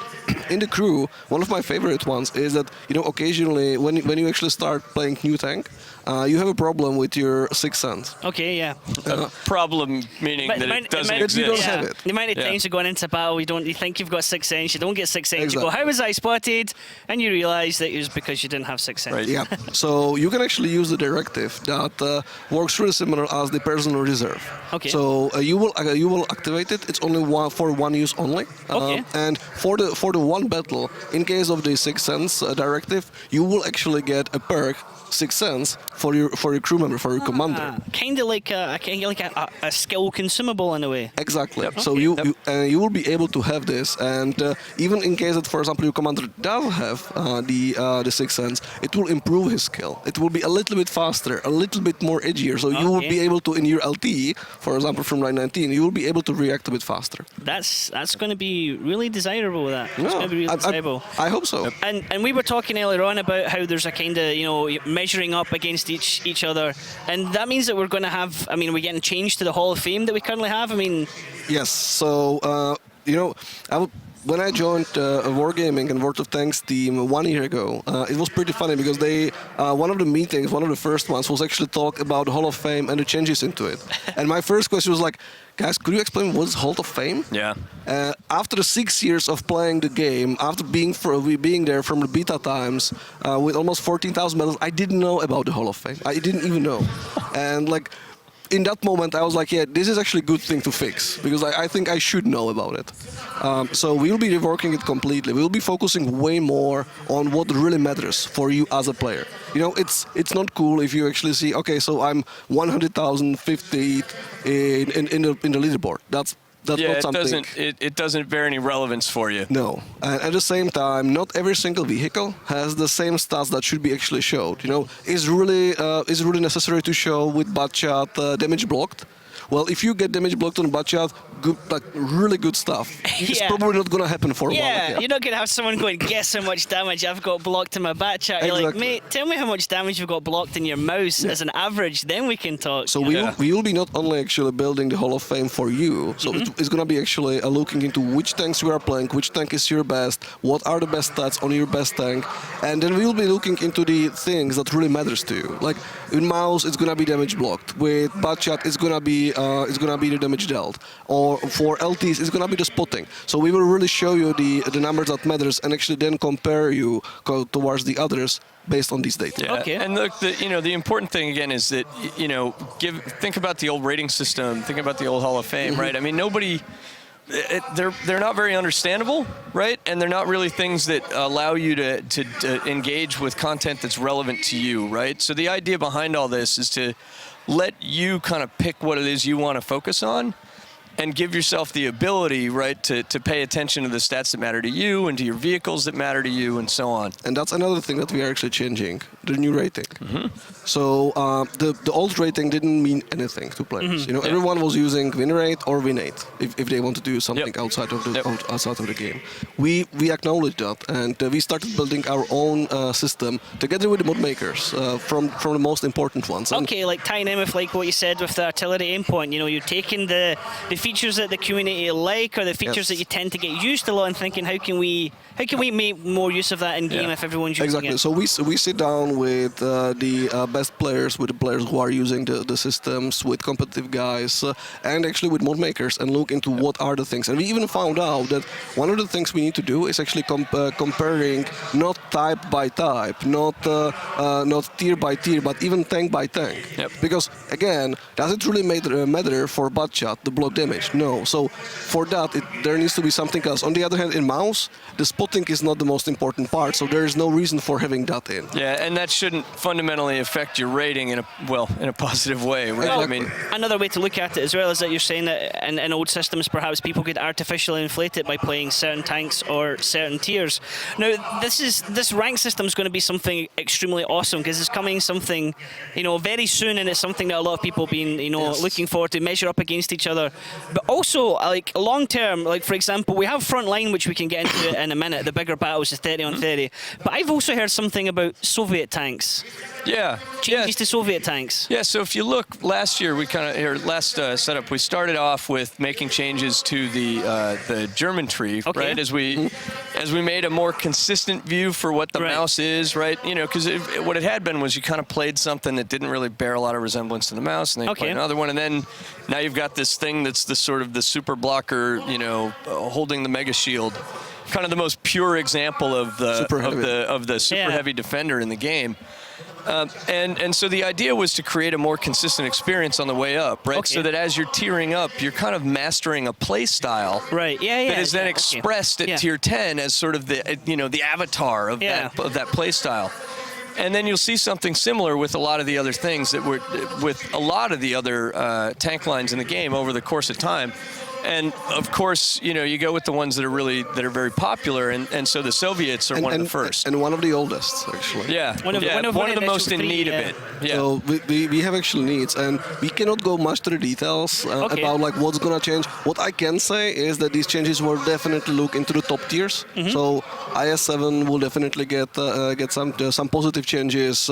Object 100, 40, and then of course the old premium tanks. KV-5, T-55. Okay, so there's going to be potential changes to premium tanks as well then? Yes. Okay, so yeah, the old ones... It's quite important that they're not untouchable, are they then? Because that's always something that the community's thought. So we can actually improve them, and we are, like Leve was a good example, It was my first premium tank that I bought actually 5.5 years ago.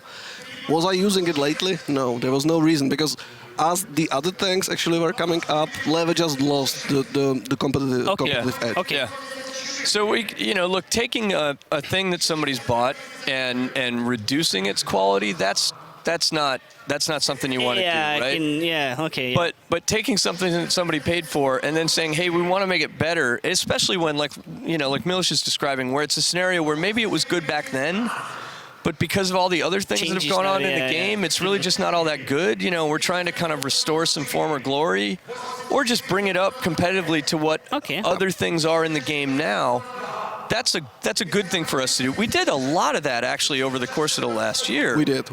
And now it's kind of hitting some of the ones that were maybe but had some issues, were bad, but weren't like at the bottom of the heap, right? Okay, so the kind of main idea then is to look to a restructure of the tech tree so that it's just a familiarity with the playstyle as you're going there. So medium, middle turret, or back turret, or front turret, or a heavy armor. You stick with the heavy armor. It's not like suddenly you go from a medium armor to a heavy armor, or a medium to a heavy, then to a heavy again, or something. Yeah, at the very least, the playstyle evolution should be consistent. Exactly. Like there could be some small subtle changes, or shift shifts at some point, but Okay. it shouldn't be that you are jumping like back and forth. You know, Okay. The case with the mouse was the best example ever because there were actually huge changes between.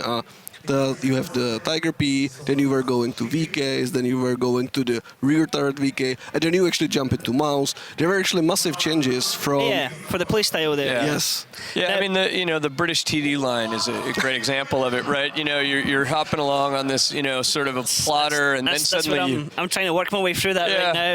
And you get the Electo, and you're whoop, whoop, whoop, whoop, Yeah. and then all of a sudden it's the ATs, and you're Jason from Friday the 13th, right? Plotting the gun on one side, and it's great if you get a rock on this side, but if the rock's on that side, you're having to go all the way around. Yeah. So that kind of stuff, right? Yeah, so it's a lot of that.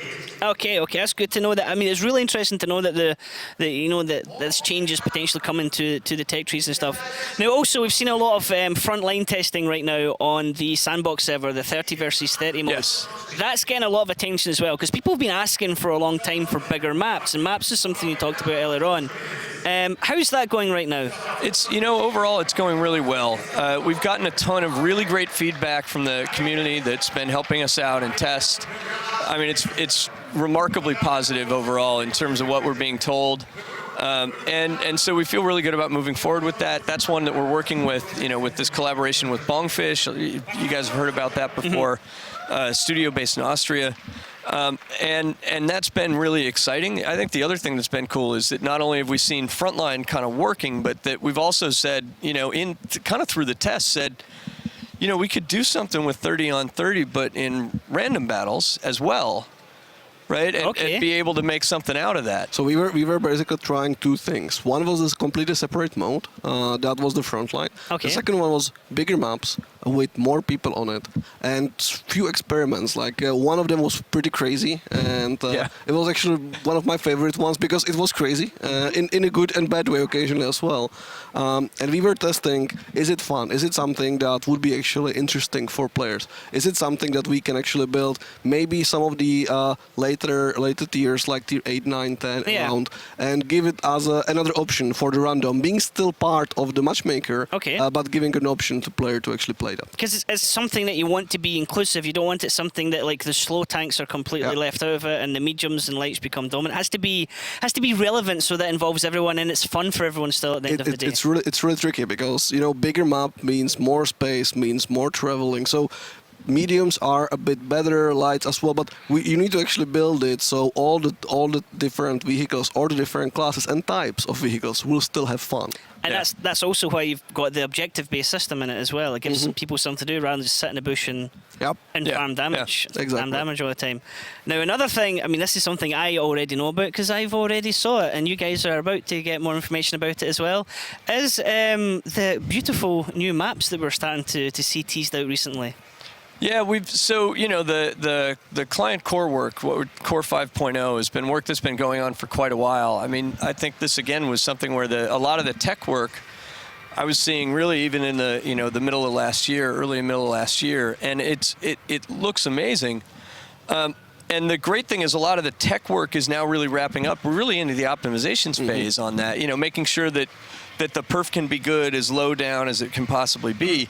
So now the work has kind of shifted from building the system to actually building the content that supports the system, because you have to make changes to the maps, and it's not just make it prettier, it's make it capable of handling technical things that it wasn't able to handle before. Yeah, I mean, you guys are not holding back. It's not like we're just going to add in a couple of new rocks and some trees. This is like complete map overhauls that we're seeing. We are completely reworking the maps. So basically almost everything on the map is changing. Yeah. And we are keeping the core, we are keeping the gameplay on the map. That's not something we would like to change. So if you know how to play mines before, you'll be able to play mines afterwards as well. The position will be the same. Yeah. What we are changing is the fundamental visuals.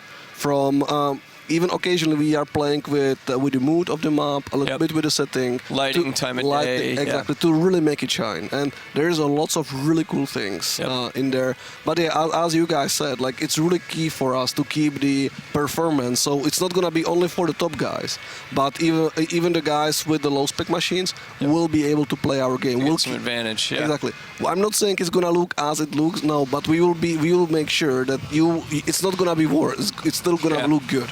And look, the other you know, so we showed obviously Abby in at WG Fest, right? Then we showed Mines, we showed Cliffs. So now we've got something else that we can show. We should kick over the video because I think we've got Vitaly and Natalia who can tell us about it. We've talked enough here about it. We're teasing you guys a little bit too much. So let's have a look at that new video with some gorgeous looking new maps. Hello, I'm the art director for World of Tanks. Today we'll give you a short outline of the map upgrade process. Some time ago we announced the new graphics, and work is in full swing. Many of you may wonder what takes us so long, but actually there's a lot to be done. The introduction of the new lighting on maps became the starting point for all changes in graphics that are now being implemented in the big tanks. Behind the new lighting is the well-known technology of physically based shading. Now our tanks and objects in a scene on a map will look exactly like they would in real life. Lighting works differently. We've got many real reflections, re-reflections, and reflexes. This photorealistic image will look the same as an object would in real life. Besides lighting, we have a large number of other technological novelties that help us make a really cool picture. And all this new HD content should work just as well on low-spec PCs. But the main challenge is to actually leave the gameplay unchanged. And doing this takes the lion's share of our time. It's really hard to create an addictive project, stuff it with graphics, add objects, but leave everything generally intact. We are striving for a higher level of map detail. Therefore, we have an increased number of both large and small objects. They're quite numerous now. They all need to be reworked from geometry to texture atlases. That means a whole lot of work, and everyone is doing their best to deliver high quality in a short time.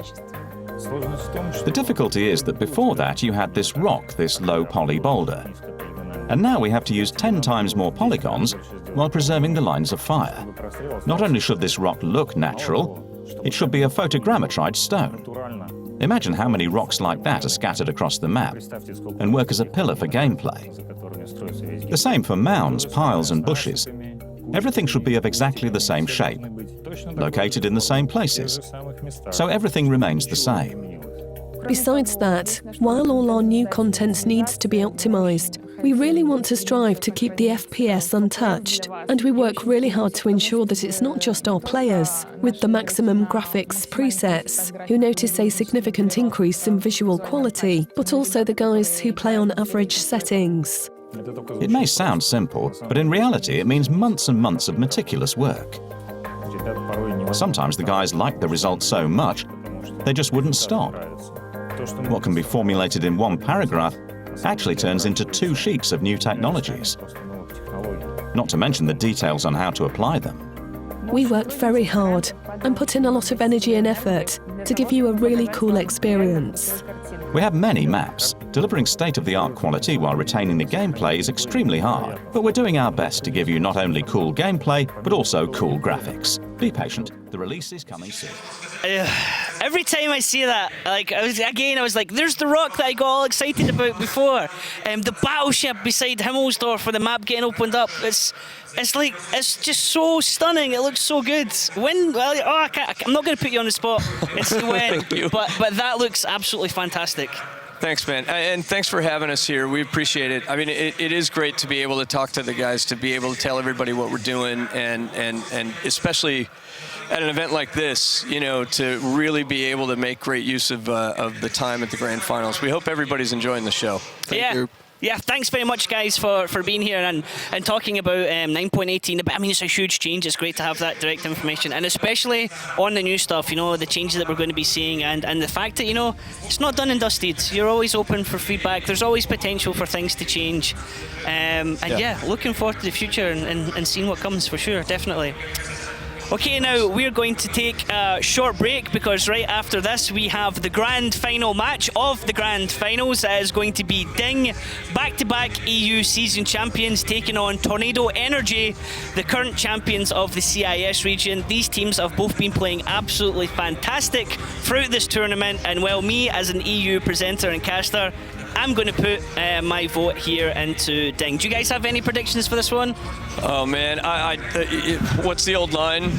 Pain. Pain. You know, Big pain. I think it's going to be a hell of a match. Okay, looking forward to this one. Please stick around after the break, guys, and we'll be right back with the rest of the show. Thanks for watching. See you on the battlefield.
Good evening and welcome back to the World of Tanks Grand Finals 2017, and especially a big hello to all the viewing parties taking place right now across Europe, organised by the World of Tanks community.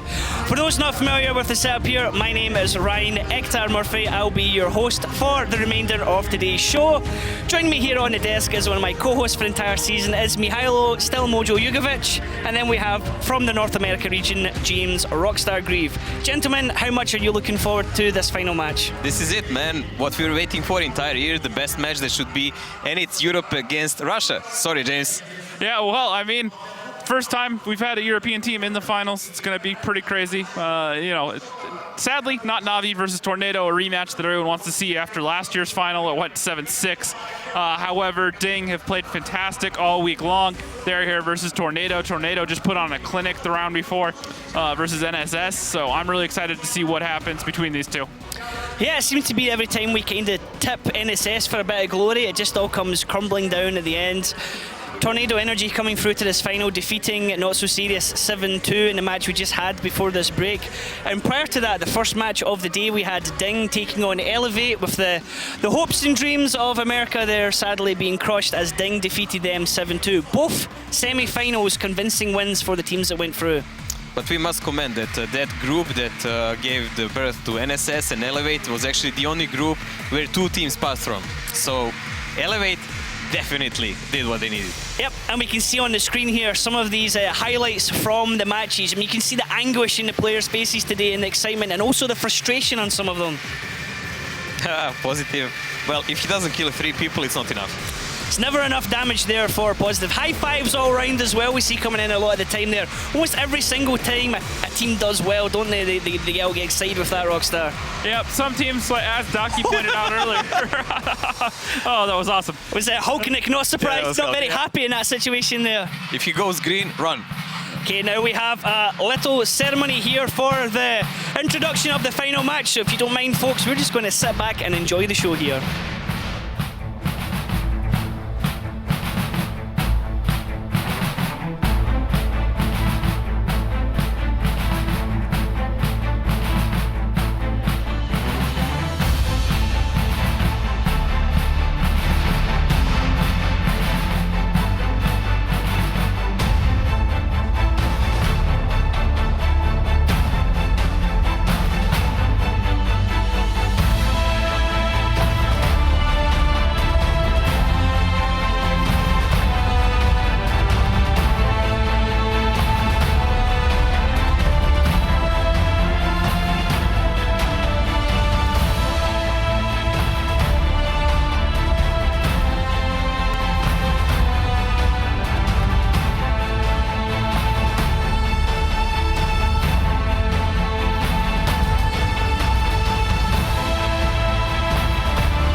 Absolutely awesome setup there for the final match here today. You can see there the trophy just appearing out of stage.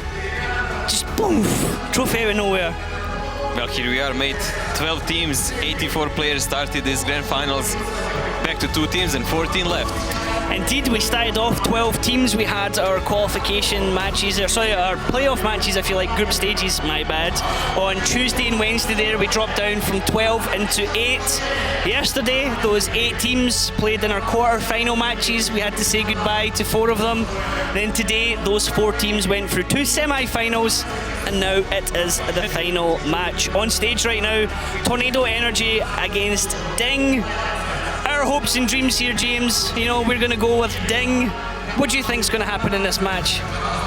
Tornado looked so good earlier. It's hard to root against them. Now, one thing I do want to say is we've been talking about the 12 teams that have made it here. You have to remember all these teams, they didn't just play through this tournament the last week. They've played for over the last year, through seasons 1 and 2. They put in hundreds of hours of practice, and that is why they're the best. That is why they're here. Sacrifice, hours, time. All they had to do to get here, match after match after match, and now it's down to this. Of course, now on stage right now we have Near You from Tornado Energy, and also Hulknik here from the European region. Now the crowd here, I guess they're you know, favourites for the Russian teams, but they've been making a lot of noise for Ding as well, Mojo, haven't they? Of course, Hulknik is always famous person here. And I believe Ding really earned the respect and place here. They fought their way through. They even beat Navi, the people's favorite here. I mean, there is no reason to hold grudge. They'll just cheer for the better games. These teams couldn't be more focused for this match. Ding, you know, I interviewed Hulknik at the end of last season. It was the end of this season, actually. And I said, you know, do you have any final words for there? And he said, you know what? I hope everyone can see that the European teams have what it takes to take on the Russian teams. Because it's always been that Russian dominance. And I want to show people, you know, that we can do it. We can go toe-to-toe with them. And boy, have they shown that so far in this tournament.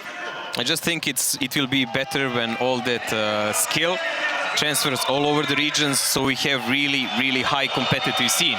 And we are getting there. We are really getting there because all the regions progress through the grand finals to the grand finals. Stomps are really hard to achieve now. Yeah, I mean, we never really had a complete stomping. I think the most we had was 7-2, and even then they always kind of started off on fairly equal terms until the teams got a read of each other. I mean, let's go and talk about the other teams we've had as well here. I mean, not to take anything away from these 2 teams, but for example, Elevate here, Rockstar, they really stepped up their game, didn't they? Yeah, well, just the roster they put together and the countless hours they put in. They would wake up sometimes on Saturday morning, they would scrim an EU or an RU team in the morning. They'd take a break for a few hours and then go back for another couple hours scrimming an NA team. They just put in hours upon hours upon hours to get there, and they want to improve. They want to be the best. They want to win this eventually. So sadly, not going to be this year, but I guarantee you they're going to stick around and they're going to be back next year. Come back stronger indeed. I mean, that's something the teams can always take. It's a learning experience. You come here, you get the experience. Some teams really crumble with the pressure and other ones just step up and they live to it. I mean, we had that with the EU season finals, Mojo. We talked to the teams there for the first time, like Go Hard, was saying, what do you guys think? And they were like, you know, it wasn't that bad. I mean, some of the guys here that from Ding already actually played in the finals of the grand finals, but not in this team. They were in Virtus. Grand finals 1 against Navi, Koritz and Break were already there. They know the feeling. This is new set of friends here. Maybe they will make it this time. Yep, maybe indeed. Now, the first thing to get underway and get sorted for this matchup, this clash of these 2 titans, is which 2 maps are going to be banned out and we will not be seeing today. Tornado Energy banning out Steps, which is the map that they showed new fancy tactics on. That's surprising to me. Not too surprising, considering that was one of their regular bans, I believe, during the last regular season. So it's not too surprising. My bad. I'm thinking about Not So Serious. Yeah, you're thinking of NSS. This was one of their regular bans that the map they're not really that comfortable on, so that's not surprising at all. Muravanka getting banned for Ding. Muravanka is a map that tends to go 1-1, so it's kind of a surprising ban for Ding. It's just the worst map for both. Yeah. Ding absolutely plays it horrible and has a low win rate, and Tornado was just banning Steps entire season, so no practice whatsoever on that. Now here's an immediate interesting thing as well. Steps and Muravanka out, that means we're going to have 3 of the city maps. We're going to get Ghost Time, we're going to get Himmelsdorf, we're going to get Runeberg. Just in which order is going to be quite important as well. Well, for one, we know Ghost Time is already there. And after just seeing that previous round, Mines coming up, Tornado just put on a clinic on how to play Mines. And they did it as well yesterday in their match against Na'Vi. So hopefully Ding's been doing their homework and have been watching that to make some changes. This is really dodgy now because we're coming in a finishing round on Ruinberg and Prokhorovka. That means probably the last one will again be Cliff, the Brawl map, if it comes to it with big clashes. It's going to be Cliff second to last. Ruinberg the last one, who gets the defense, he has a jackpot there. If it gets that far, I mean, we're going to have a break after the 6th round, so Himmelsdorf is going to be, you know, the time for teams to have a little bit of a rest and relaxation and come back strong, and God knows what the score is going to be. Ruinberg is also interesting as well, because Tornado is starting on the defense, and you said earlier, Mojo, Ding have an absolutely rubbish attack on Ruinberg. Yeah, they're definitely not really brilliant there, but they have a good defense. But so far, what we've seen, Tornado has a super aggressive plays from both sides, and I would be worried again if I were Ding, if I'm relying on that part of the game to come back. Like, they need to keep head-to-head all the way. Okay, now it's time for, you know, the really serious moment. Predictions for the match, Mojo. Ha. Europe all the way, but I think Tornado will win. I'm going to go with Ding as well. Rockstar, who are you going for? I'm going to have to go with Tornado. I think 7-4. I think Ding will stay close for the first couple rounds, but just like Tornado have done through every match they've played for the last couple days, it'll stay close, but once they kind of get into that groove, I think they'll just run away with it. Okay, well, it is currently 2-1 right now for predictions. That means we need to get the most important prediction of all. It's going to be Tomato the Lobster.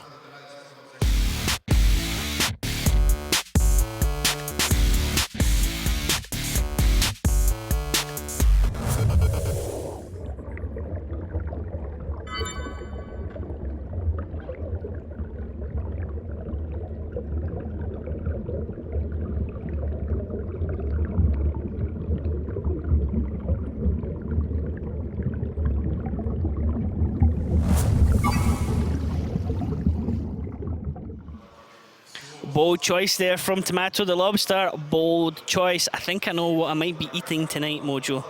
You think you're gonna fish him out before Ducky? That's actually a fair point. I'm not going to get it before Ducky. I'm surprised actually it's not cut to the camera yet and we've seen Ducky tapping on the glass behind it. Hey, my little friend. He said at the start, he's like, I wonder how big that is. He already had his eyes on that word from the start. Sorry, Ducky, I'm sorry, mate, but you said yourself you were going to go for it if it was there, if it was available. Yeah, I mean, Tomato he's been having some off predictions. He's been bang on with some other predictions. I really think he's kind of listening to us sometimes. Yeah, I'm gonna take a turn here. He's never done a full deceptive, you know, turnabout, but generally, you know. He's not super focused person. I still want to know who he's fighting. We don't know the story there. We don't know the story with that other lobster. You know, what's the beef? Is that somebody else who was predicting before Tomato and lost? Maybe it's his conscience fighting with him. Do not go that way. But I will say a blind squirrel finds an acorn every once in a while, so you know he hasn't been right every time. That is correct. I've to be honest, I stopped comparing each other. You know, I stopped seeing how I stood compared to Tomato. I'm pretty sure Tomato has out-predicted me for this entire series. Not hard to believe. Generally happens. There's either two things that happen when I try and predict a score. It never happens. It's like usually I'm the kiss of death for the team, or I nail it spot on. You know, so I never get a middle ground really. The ground doesn't exist, man. Let's be completely honest here. The Killzor, as much as it pains me to say this, is actually pretty damn spot on with a lot of his predictions, to be honest. I think he's got everything right so far that he's predicted. I don't know. The dodgy ones he was not saying. No. He said L over Elevate. Okay. There's one. Hey, that was a fair one to go to be fair. That was a fair. He generally, I think the thing is he just generally every single time picks favourites. He never goes with the region loyalty. He always just goes with favourites. Daki said that before, you know. No favouritism, I think, you know. CIS all the way. He had that for Champions Rumble. Well, mate, I am Europe all the way and I wish Ding all the luck, but after seeing Tornado dismantling NSS in a previous game, I'm like, wow, this is another level of the game, man. Okay, so we're currently 2 for 2 for predictions. We're not going to be talking all the way through this match. It is going to be two casters 3-1, with right? us. You're the solely 3-1. Hey, no, I'm going with Ding as well. I actually really want to hear what the casters are going to predict. It is going to be the Killzor and Elfish Guy in for this final match, so let's hear what they have to say. Cheers, Ryan. Yes, what an amazing moment to be a part of here at the World of Tanks Grand Finals 2017. We've got two amazing teams making it through here. And Daki, I noticed you've got a bit of a change to your wardrobe. What's going on here? I just gotta support, the EU region. I'm going with Ding. I'm supporting them. It's not even biased. It's just, supporting your region, being with them. I believe they can do it if they bring everything they've got, but it's gonna be have to be on the top of their game because Tornado looks like a force that doesn't want to stop. Definitely, and obviously you've given us the prediction with your heart. Give me the prediction with your head. 7-4 Tornado. Yeah, I think I'm going to have to stick to the Tornado as well. I think they're the stronger team here at the moment, but going to have to hand it back to our analysts, and then soon we'll be underway with the match. Okay, so Dekilzor and Jordan, or Dekilzor and Elfish Sky. Okay, Jordy and Jordan, Team JJ, as they like to be called, they are potentially looking into releasing a music single later on, I'm pretty sure. Lucky actually found a head that can cover his head.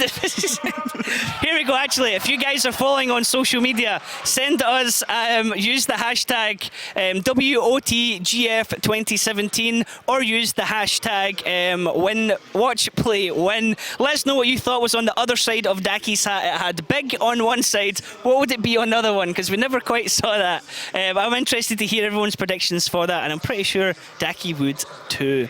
Daki, good to see him, Mojo. He's going 100% region loyalty. Well, he did play with the Ding guys, so he has a reason to support, definitely. I mean, that's his former team in one moment. A lot of friends, teammates there. I mean, they would probably stomp him to death if he would say anything else. So that's kind of a one-way choice. He was kind of stuck either way. He knows a lot of players from Tornado, I believe, as well. Okay, now let's actually look at this from the very start. Like, going all the way back to the start here, going all the way back into the group stages. A lot of people thought that Ding wouldn't even perhaps get this far because they first had to go through Navi in their group stage. That's correct, and in that case, if Navi actually won, they would play Tornado now. So, I mean, they would play Tornado in quarterfinals, and everyone thought that that would end that way. But Destiny is a bit different, and they managed to beat Navi. Navi was taken out and dismantled in similar fashion as NSS. That's why I'm so biased here, because I really want them guys to win. I really support them. I like how they play. But I still think Tornado is on another level than anyone else at the moment. Yeah, well, if you look at it, a lot of people thought this would be a Navi versus Tornado final. Those are the #1 and #2 teams left in the world right now. So the fact that Ding passed through them during the group stages and rather handily did so does give me a little bit of hope that they can take Tornado down today. And the thing is, as well as we said, you think you get an advantage against Tornado, and it just never lasts. They come right back into it. Okay, now our teams are ready to get everything started, which means it's time for us to stop talking and it's time for the action to happen on stage. There is no more rooms for pretenders. It is time to see who is going to be champions. Let's take it away with Dekilzor and Elfish. Thanks, Ryan, and well, here we go, Ding and Tornado. Did you really expect to see these two teams in the final, or is this a bit of a surprise to you? This is a surprise. Everything in the beginning said it was going to be a Tornado Navi final, a rematch of finals we've seen so many times coming out, but then Navi, when they lost in groups to Ding, this put Ding in the ideal situation. Just looking at it objectively, that kind of a bracket with EL Gaming, Elevate, and Oops, it is arguably... These are all teams that they should beat. It's teams they should beat and can beat. The other side was much, much harder. I'd say NSS, Tornado in there, Navi as well. It's just a really hard side of a bracket. So this is an ideal situation from Ding. They need to be prepared though, because Tornado have looked dominant throughout these finals. They have looked so good. Not just tactic-wise. I'd say that tactics are sometimes behind of other teams, but just shooting, individual skill, and those team brawls are... They do it amazing. They really have looked impeccable, haven't they? They sort of struggled initially against Navi, going down 3-0, but something switched, some sort of flip was turned over, and they just turned on and came back with 7-0. And then a very similar sort of a scoreline up against NSS earlier on today, picking that one up 7-2. Again, very, very dominant, but it's time to go up against Ding, who could potentially be their undoing. We'll have to find out. Ding did manage to have a very, very good game against Navi earlier on in the group stages where they did defeat them. Less pressure though than this. I mean, definitely. This team has been to a lot of LAN finals, but some of them have not been to this grand final of the grand finals, right? This is the one match, it decides everything. In groups, if they lost, they'd still get another chance, right? But now they don't. This is it. they don't perform here, that's them, down and out. History only remembers champions. Exactly, and give me in your eyes what the sort of chance here for Ding is. Give me a percentage. How likely is it that Ding can actually upset Tornado? I'd say it's like 75-25. Okay. Tornado needs to be off. Ding needs to be able to counterplay their tactics very, very well. And I just don't know if it's really going to happen. The Tornado just looked so strong. Ding needs really to start off really strong, Navi-esque, and not give it away. Well, Ghost Town looking like it's going to be the first map coming out here. And having a look at the tank lineups, there's nothing crazy out there at this point. Nothing really giving anything away, at least for me. A couple of WZ 111s for Ding. You can kind of get an indication as to what they do or want to do when they have those two tanks. But here we go. It is going to be the first round of the Grand Finals. Tornado Energy starting off on the defensive side. Ding on the attack, and we are on Ghost Town. Ding starting to push forward. Look at this super aggressive play here from Ding. Shokic, Goritz going forwards. Huknik is with them as well, with Positive. They want to catch off Nesqui and push from two sides. This is not good for Tornado, actually. No, not too good, but at the moment, Nesqui, he's trying to get as much damage out before he goes down as possible, but it is not going to be a matter of if, it's going to be a matter of when. Nesqui eventually is going to be dropped, and Tornado, they lose the first blood of the Grand Final, so to speak, losing the first tank, and Tornado in a bit of a difficult position right now. They need to trade some damage back. Huknik takes a big chunk of damage, and Diodor absolutely wrecking him in that T57 heavy, but now it's Nuclear that's under the pressure. Yeah, too far over extension from Huknik in that WZ, costing him his life, but it's not over yet for Ding. Huknik going down though is a big blow towards that team. The WZ is a big part. They've lost Positive now as well. Nuclear, probably the best heavy tank player across all servers, still holding on. That's the kind of player you put in those positions. And near you in that batch shot, he's going to be troubling their side. Server pushing forward as well. Yeah, this is a bit of a hanging in the balance at the moment, but it definitely feels as though Tornado have been able to bring things back. They've pulled it back, and now the advantage is rested on their shoulders. Elian trying to back up, do some damage here to Server, who will eventually take down Goritz, and this is putting even more nails in the coffin of Ding at this point. Yeah, at this point in time, the other also coming from behind is starting to unload on towards Meritorious, who's going to be left on a one-shot, 278 HP, and Amorak. Shokic goes down in the meantime, and those small individual mistakes are costing Ding, and it's losing them the first round. It is definitely losing them the first round. Only two tanks left alive, Elian and Breakneck, and I think this is not a salvageable situation for them. Griffin is a one-shot here for Elian in the mouse, but that's going to be the best possible scenario for him. Eventually, he is going to be dropped here. Diodor, full clip loaded, comes around from behind, and there's no worries about that one for him. Tornado, a pretty good performance there early on here on Ghost Town, but again, I feel as though you were right in your prediction there where you said that Ding, they have the strategies, but Tornado, they've got the mechanics, they've got the skill to be able to take it here to Ding, and it is going to be starting off with Tornado, the first round there on Ghost Town. Yeah, that individual play coming out well. Individual mistakes even from Ding, if you want to put it like that. Huknik really sitting in the open there for not just one, but two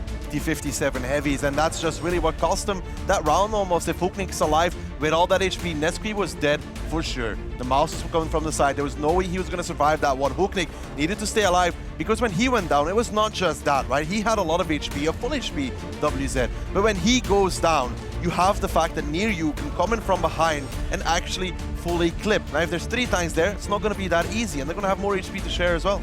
Yeah, have a look at that as well here from Tornado. Both of the T57 heavies up towards the top of the damage charts, both above 3,000 damage. That is exactly what you want to be seeing when you pick up those tanks. They're there to do the damage, and that is exactly what they did.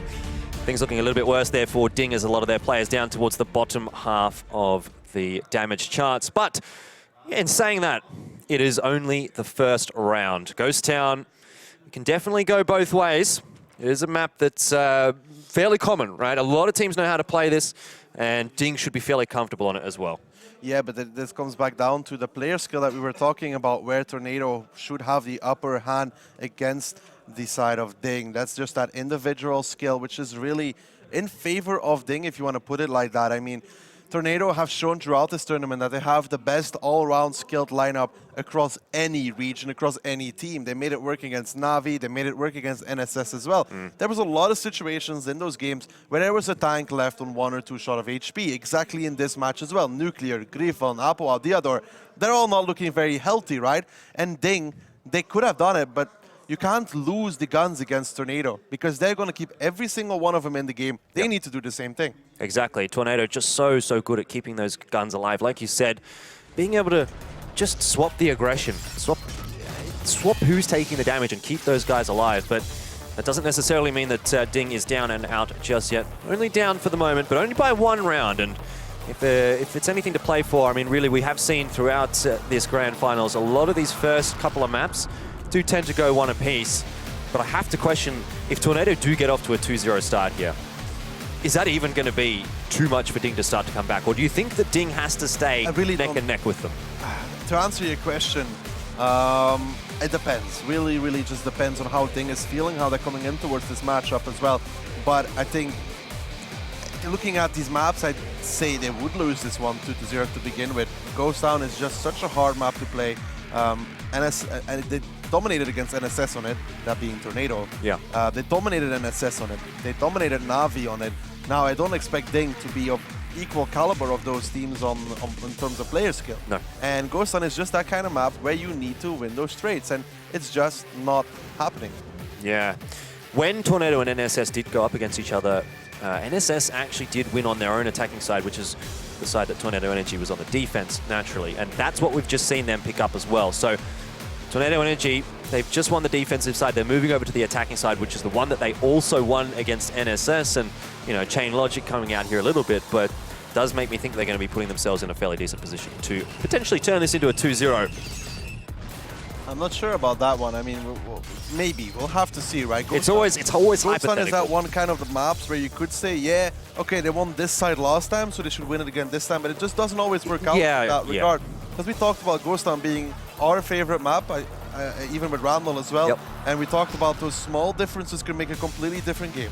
1 or 2 different positions can completely change the game. One shot missed, and you have a different round completely. Therefore, you can't really draw correlations between winning a round one time and winning it the next time, because there might be one mistake that changes everything. We're about to find out, Daki. 5 seconds or so before the round is going to be underway here. And just having a look at the tank lineups before we do get into it. Again, very, very similar sort of a lineup coming out here from both of the teams. And Object 416 again here from Tornado. That's what we saw up against NSS when they were playing in their last match in the semi-final. Immediately, they went straight for that 2 flag here on the attack. When they did have that tank, they tried to get the cap pressure on early. So I wonder if Tornado is going to do that again, or if they have something else in mind here, because it does feel as though if they go for some similar strategies maybe that Ding has already seen, that could be putting themselves at a disadvantageous position, because Ding will know what's coming. Typical Tornado to bring those mouses. They play very well in them. They always bring a ton of them on almost every single map, including we have seen them bring it on Mines, to 4 of them, where they beat NSS with as well. It's just such a good tank for the players of Tornado. Talking about it, it has good DPM, it has good gun, it has everything. They can make their armor work, they can make the gun work. It's just so good for them. A Ding, again, knowing that playing standard against Tornado isn't going to work, are changing it up. They've played aggressive over there. Alien already peeks out, gives near you a shot. Near you takes another one from Meritorious. And this is the aggressive Ding I want to see. And also the important thing here for Ding at the moment is that both of those T57 heavies are, as of yet, unspotted. And those guys can peek around the corner here, really come in, sting like a bee, disappear, and become a very, very potent threat to the side of Tornado Energy. A bit of trades coming backwards and forwards at the moment. Meritorious taking some damage, Server taking some damage as well. But Tornado, they do seem to have managed to get their way into that 2 flag relatively unscathed in the grand scheme of things, but near you, a 1-shot now, and this is crucial for Ding. They need to be able to close him out, because this is the difference between Tornado and Ding. What we saw in the last round is Ding was not able to close out those low HP tanks. Well, right now, Ding needs to push right in again, because Meritorious is going to go down, and they have only one moment, one overmatch, and they need to take it right now. Meritorious going down there to Diador, and it's now 6 versus 6. Ding pushing in here. The T57 heavies, both of them have full shots loaded. Surely Server goes down here. Eventually he should. There we go. Positive. Picking that one up. Tornado trying to push the advantage as well. Apple, Wow, and Griffin in both of the mouses pushing forward here. Hulknik must die right now for Tornado. Such a key moment of the map. Nuclear does manage to find Alien, but the kills are coming across here for Tornado once again.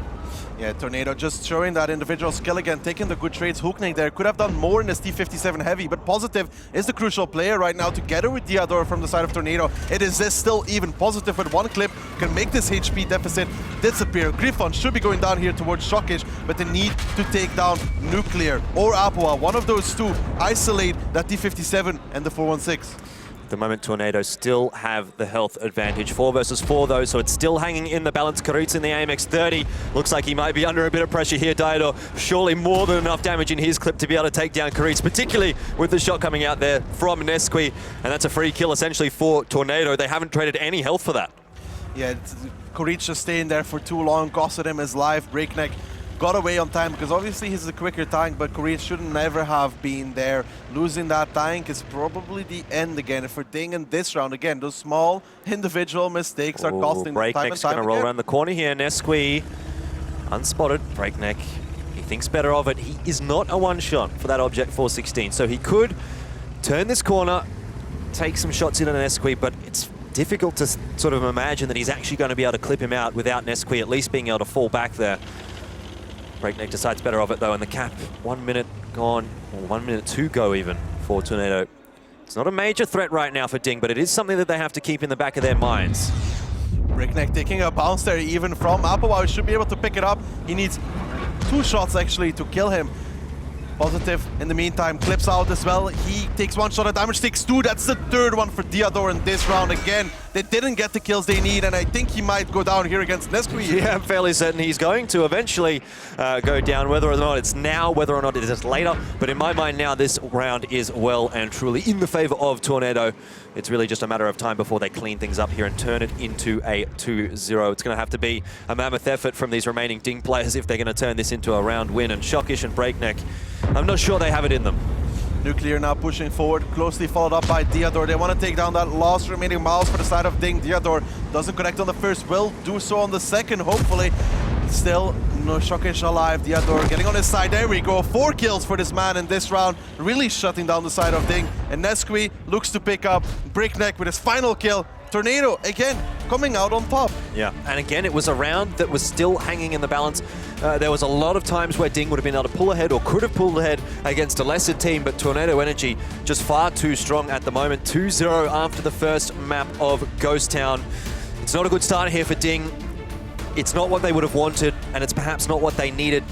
They would have needed that 2-0 here to be very, very competitive. In saying that, though, it is only 2 rounds, and we know how quickly this game can change and turn around. Looking at the post-battle stats there, Shockish on Ding. He'd survived quite a long time. That's why he's up the top there. Really, what you want to look at, Griffin and Diodor doing the damage for Tornado. Breakneck, 7 shots throughout this round, 0 damage. Hooknick as well in that T57 heavy. We saw his fight from very, very close, and we saw he did not get the connections that are needed from those T57 heavies on Ghost Town. They are probably the most important tank. They're the tank that are supposed to make these mouses afraid, and he didn't do that whatsoever. I also feel here Hooknick Positive are kind of slow. They could have done much more damage to those mouses driving in. Again, it comes down to that same thing that you were talking about, where Tornado is just that little bit better at the mechanics of the game. They're going to be hitting more shots, they're going to be penetrating more shots, they'll be bouncing more shots on their own tanks as well. And that is coming to the fore at the moment, where Ding is, some of their players are not getting the damage out that they needed. The T57 heavies and the Batchats, they are there to do maximum damage, and they just weren't able to do that. When 2 of your tanks do 0 damage, how do you expect to win the round? They got very close to it even, but then yeah, you need at least one of those 2 players to show up and perform, preferably Hooknick even, because he just has that higher expected damage even from that T57. We don't see bad shots with the time it takes to really carry. But now, moving forward, thinking about Mines, this is just another map where a 1-1 is usually in order because of the defensive nature of the map and also the strength that Tornado has shown on their defensive side. Yeah, it's a difficult task ahead here for Ding, because if that 1-1 does come to the fore, which we expect is going to happen potentially, 3-1, it doesn't make the situation any better here for Ding. They need to get a 2-0 on any map that's coming up in the pool to be able to pull it back, and even that is only going to pull it back. It's not going to put them at a lead, which is where they'd obviously want to be at this point, but they are going to be heading into Mines with the 2-0 advantage to Tornado. And looking at the tank lineups there, I do see a GW Tiger for Meritorious. So there is an artillery coming out for Ding. Again, Tornado going with that lineup of theirs. An Object 416, a double bat, and 4 houses. But nice damage to near you on the crossing there from the side of Ding. That helps them out just a little bit. Nesqui takes some as well. wanted to talk about the initial start here coming out from both teams. So this time around, Tornado is sending 2 bad shots across. This is something they didn't do before against NSS. It was only the 4-1-6 and they didn't get the punish, but now they definitely did. Yeah, Nia, you're taking a shot from the artillery there as well. You can see he's got a dead commander, a big deal in a bat chat. I'm not sure if he does have a med kit available to him, but I suspect not. Breakneck is going to climb the 0 line right now in that bat chat. Once he gets up, this kind of breaks the tactic from Tornado. It's he'll be able to crossfire the middle very effectively. There you can see the man is up already. He's going on to the second stage. He might take 1 shot from Nesqui here. Should take 1 shot. Nope. Nesqui not in position to do so. So he's going to be fairly untouched. Really good. Really good for Ding. Really And they started off very well. I mean, near you is near a 1-shot, depending on which tank it is. A mouse can 1-shot him, maybe not a bat chat, but they've got the artillery there as well, doing work onto server. He gets another shot in. They've got the bat chat up on the boost for free, essentially. Good map control coming out for Ding at the moment, but Tornado have immediately responded. They've pushed into the hill now, and they're going to try and force the issue onto Ding. This is what Tornado does that not many other teams do. They push on the defensive side. They take the fight on their own terms. Yeah, Hookney there on the TVP, trying to make some magic happen. He does not connect his shots though. He's obviously playing against Diator Nuclear, 2 of the best players on the Russian server. They have taken the hill. Now, the straights here, Ding needs to win them, or they go for a solid counter push, right? There's 2 options. They go for a solid counter push, but realistically, they got to make this artillery piece work. And server going there, going against Positive, I think this might be the end of him, honestly. Have to keep an eye on that.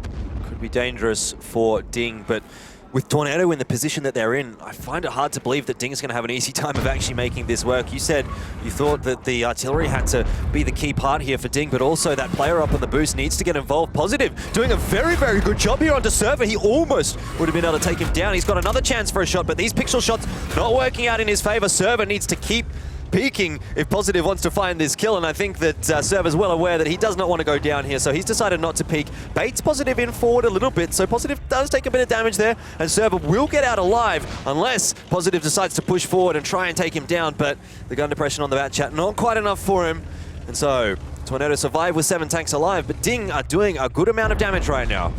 Ooh, Positive just about missing, getting 2 shots towards him, none of those connecting, so a little bit lucky there.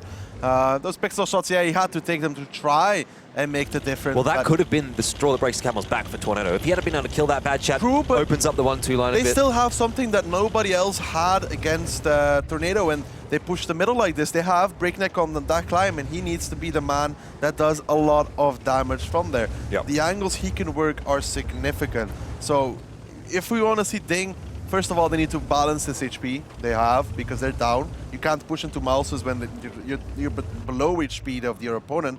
So they're going to have to balance that out, right? That's step number 1. This is RT's territory, though. I mean, if Ding gets the right spots. Near you, down to 45 HP. Another shot coming That's out Artie. From the Artie. And a dead commander on both of the bat chats now for Tornado. Also a dead driver for Server.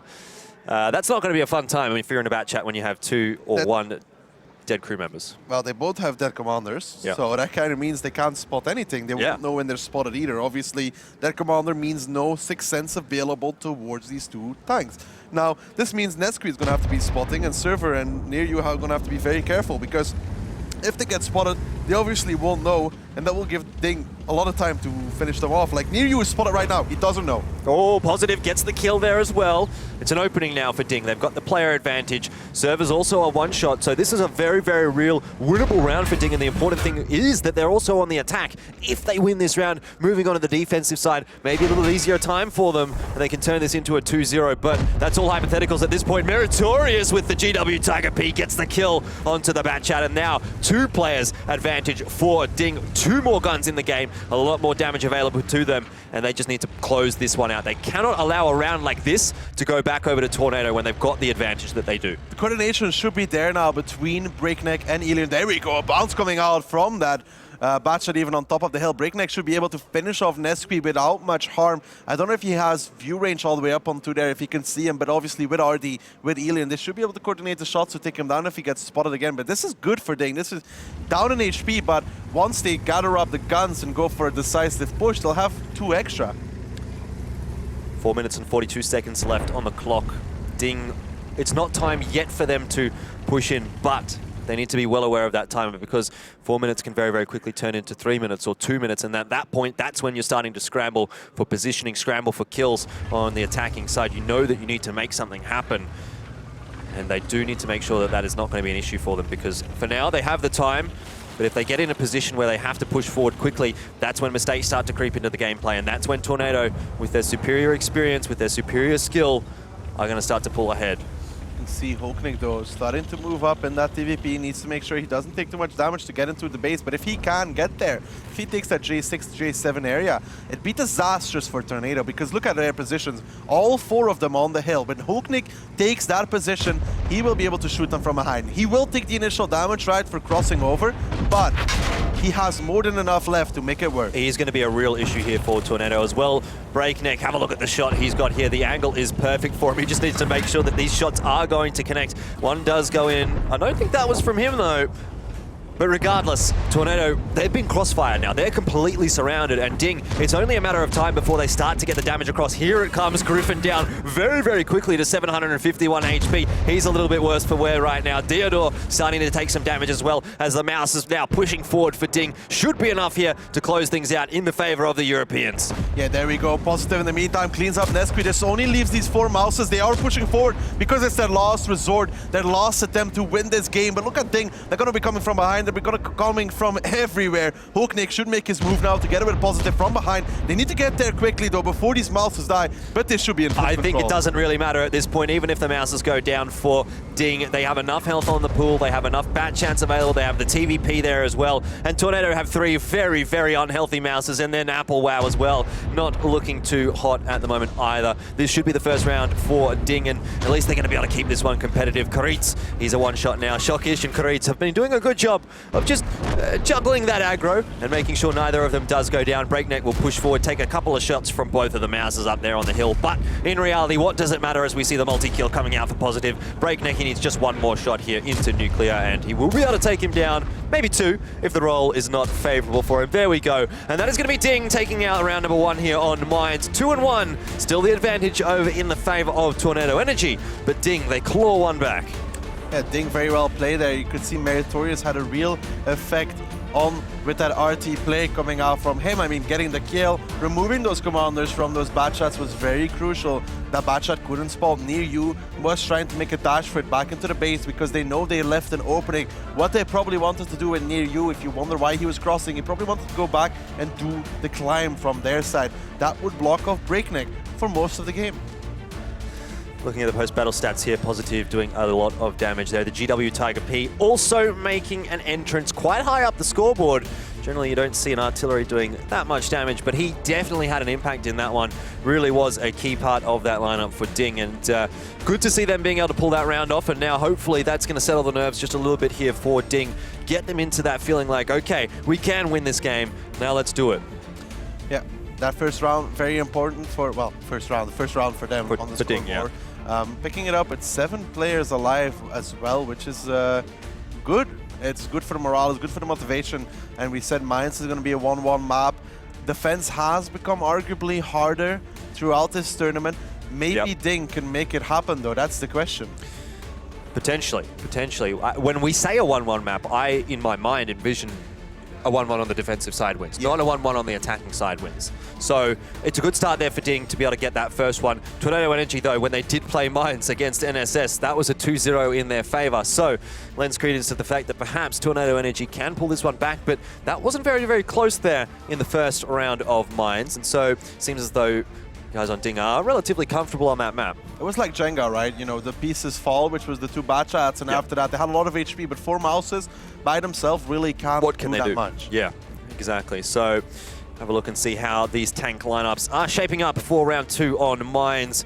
And again, we will be seeing Meritorious in an M40-43. No artillery on the side of Tornado. Fairly similar lineups again out of both teams, but a Type 5 Heavy coming out here as well for Ding. Yeah, the Type 5 Heavy, probably going to be played by Positive. He's been playing it throughout this tournament to put him under the hill to make sure they can shoot if somebody tries to drive up on zero line. Now for Tornado, they are doing something like Ding did, sending near you into the water to spot out Breakneck, trying to find that early damage, but I don't think they're going to be getting any towards him. Yeah, quick entry into the hill there from Tornado. That's what you want to be seeing out of the attacking side, particularly when they've got 2 bad chats at TVP. You need to be taking control of that hill against this lineup of Ding, who is very, very slow, admittedly, and can't really contest that. But what they need to be aware of is that M4043. If anyone from Tornado does get spotted out here, you can bet that there's going to be an artillery shell headed in their direction. And that was really the undoing for them in that first round. The artillery did so much work, and Tornado will be hoping that they're not going to allow that to happen again. But have a look at this setup for Tornado. This is not something that you see very often. Yep, this is, well, they're playing a little bit more, they're playing their setup though, with the EMX 5100. They have played it on mines. We don't see a lot from it from other teams, that's right. Yes. But Tornado themselves, they like that 5100. It's a pick we've been seeing more and more from teams, also on Rurenberg, such as NSS plays it there on the defense. It is in essence a good tank as Server loses his commander again. Once more. I don't think he has a medkit available, otherwise he would have used it. He would have used it last round as well if he had one. Yeah, he would have used it last round if he had it. He doesn't, so back to the 5100 discussion, right? It has a good gun. It has nice penetration for a tier 8. It used to be a very popular tank back in 754, 742. Yep. The 6-shot autoloader allows you to do a lot of damage before you go down. Obviously, Lucan is HP 1400, makes him a 4-shot for Mouses. They can't kill him. Well, I mean, if they slightly high roll, they can kill him in 3 shots, right? Because of the Mouse Alpha. But generally, he should be a 4-shot? Yeah. Yeah, pretty much. Well, yeah, on paper. Tornado taking, you know, the worst of the trade so far. It hasn't really been a trade, has it? Because the only damage that has come out has been from that artillery. But what are your thoughts here on Banchats taking, or not taking, the med pack? Because it seems to be something that we've actually seen quite a lot throughout this grand finals, where the commanders have actually been going down quite a lot on the bad chat. We see a lot of teams play with a medkit because of that. I generally thought as well that the meta would be to bring that medkit. Now, apparently Tornado doesn't feel like that, because we have seen the side of Ding do that time and time again. But, you know, it's a risk you take because it's not just artillery, right? If you go on towards the 0 line with a bad shot, you are generally only poking with what, Jordan? You're only poking with what on the 0 line of mines? The turret, right? You're only peeking with the turret, which means that you get hit rather often in that, which means the commander dies, or the gunner for that matter. So you kind of need that medkit. Now, both Server and near you not using it is surprising to me. You can see there the setup from near you is coffee, repairs, and an automatic fire extinguisher. I'm interested that they've got the fire extinguisher there, to be honest, because I think that... Also, I'd like to correct myself. A 5100 is a 3-shot, not a 4-shot. I knew my math was off. I'm very sorry, Twitch chat. I apologize. Obviously, 490 alpha times 3 is 1470. So it should be a 4-shot only if they low roll. Yeah. Before I get corrected on that one. Okay. Well, I wasn't going to correct you, mate. I know, but Twitch chat is critical, you know. So I'm making sure that I correct myself. It's a love-hate relationship, You know, I'm isn't supposed to be the expert. You know what I mean? Yeah. You're supposed to be, but sometimes you fall a bit short. It's all right, mate. We understand.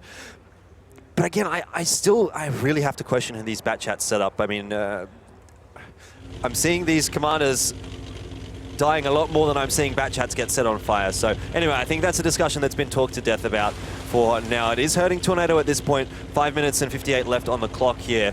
Still enough time for Tornado to play with, but they haven't really been able to do anything at this point. They don't have that much map control, with the exception of that hill that they had early on in the piece. But aside from that, nothing has happened here for Tornado. They haven't gained anything in the last few minutes.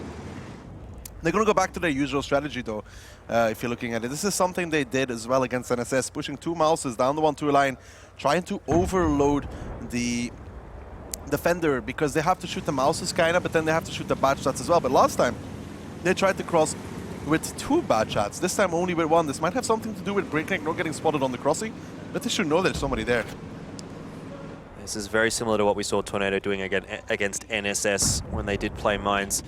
Taking those players all along the 1-2 line. The Mouses, we'll see where they jump off this 1-2 line. If they drop off the side of the hill here where Applewau is, I think Ding is going to be expecting this. You can see it. They've already got some shots into Applewau. He's getting lower and lower, but not low just yet. Nuclear a little bit behind. So the synergy at the moment between the Mouses is not quite there. They're very, very split up.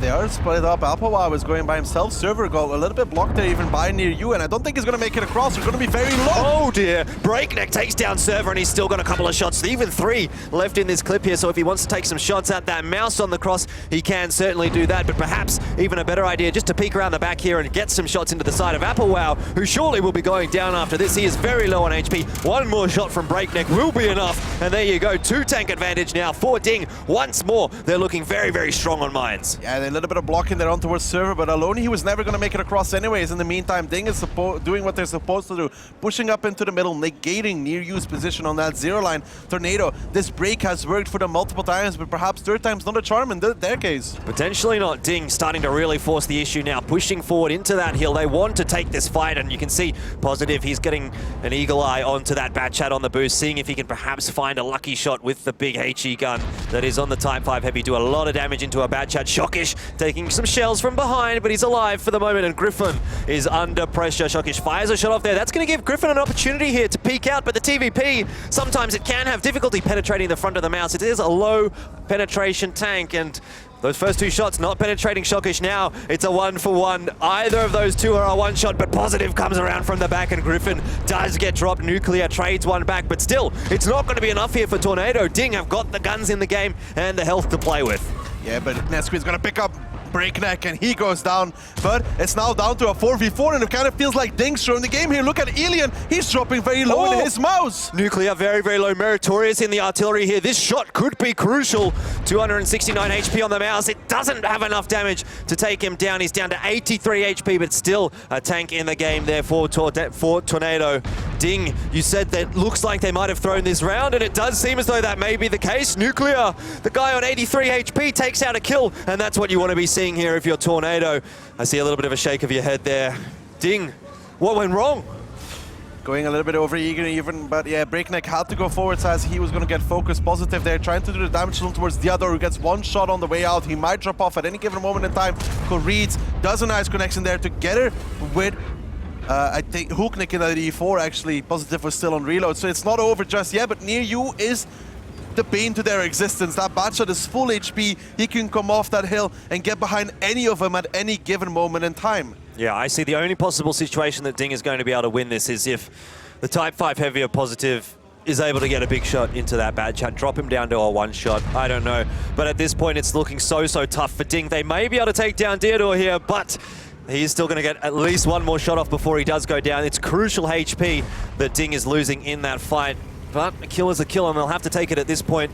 The cap has been started as well by Tornado, so there is a lot to do. Oh my goodness, Holdnick! He set him on fire near you! Oh my god, he's down to a 1 shot now for the T110E4, but it shouldn't be a problem near you. Should close out this kill, and he will do just that. Now it's a 2 versus 3, but Nuclear's on a 1 shot, near you's a 2 shot, Nesque's a 2 shot.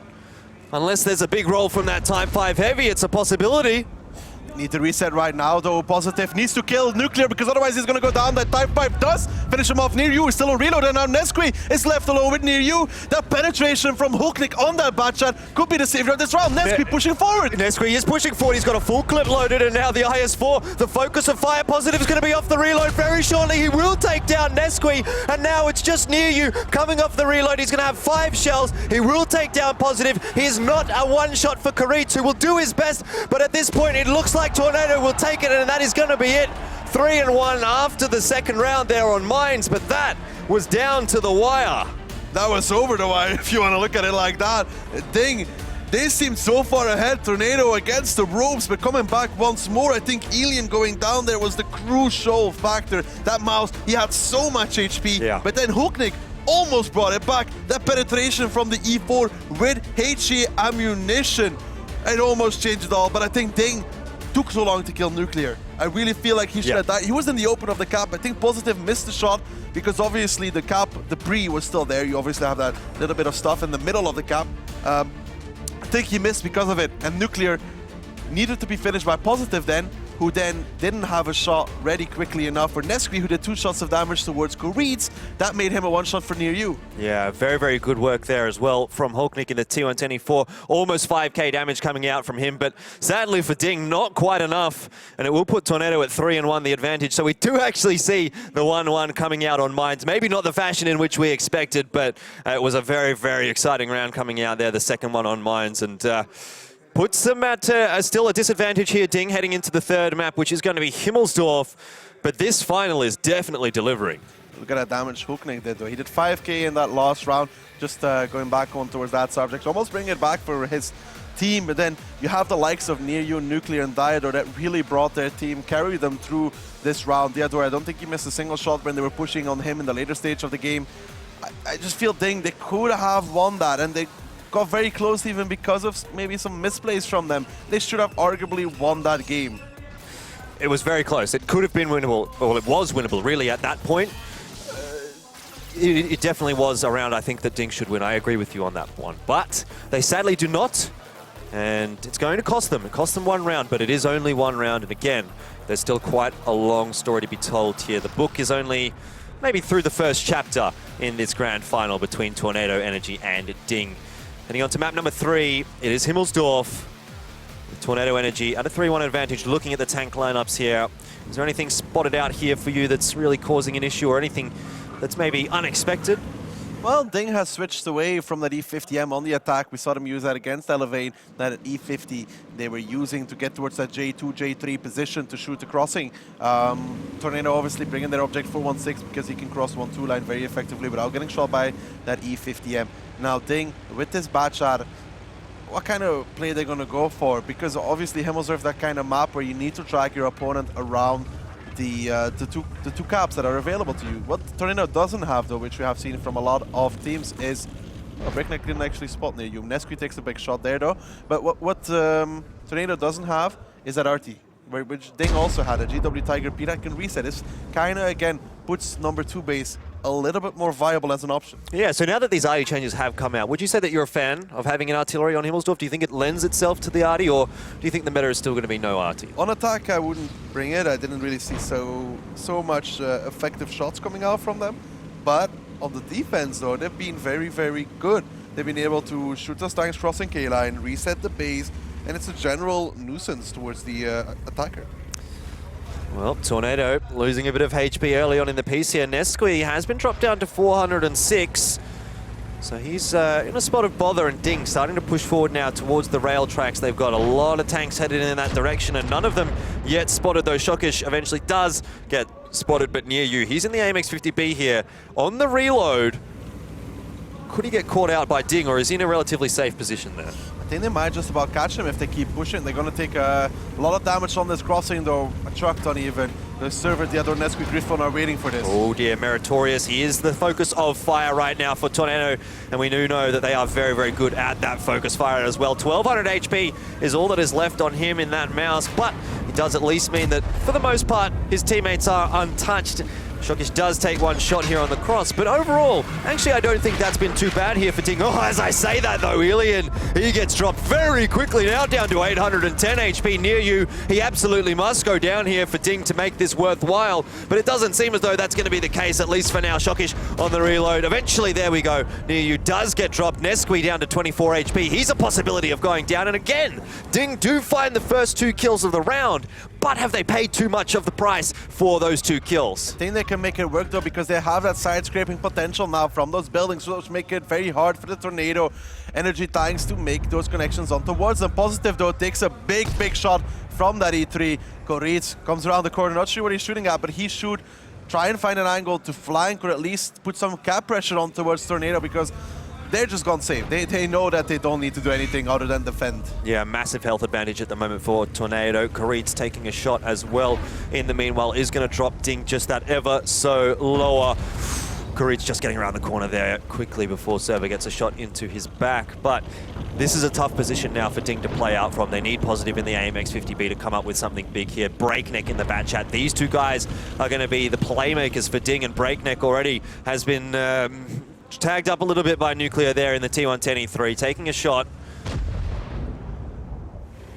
Yeah, that bad shot is not Gonna be happy about that one. Getting clubbed by E3 removes most of your, well, it removes a big chunk of his HP. Positive tries to make a connection there on towards Applewhite. He should keep his shots because I think they're going to try and find Nuclear. But Nuclear, the player that he is, a player of his caliber, realizing there's the potential there for a play on towards him. He's going to pull back around the corner. This will not leave an overmatch on towards his position. And yes, Tornado, they have only 5 guns left, but Ding needs to start utilizing the 7 guns they have.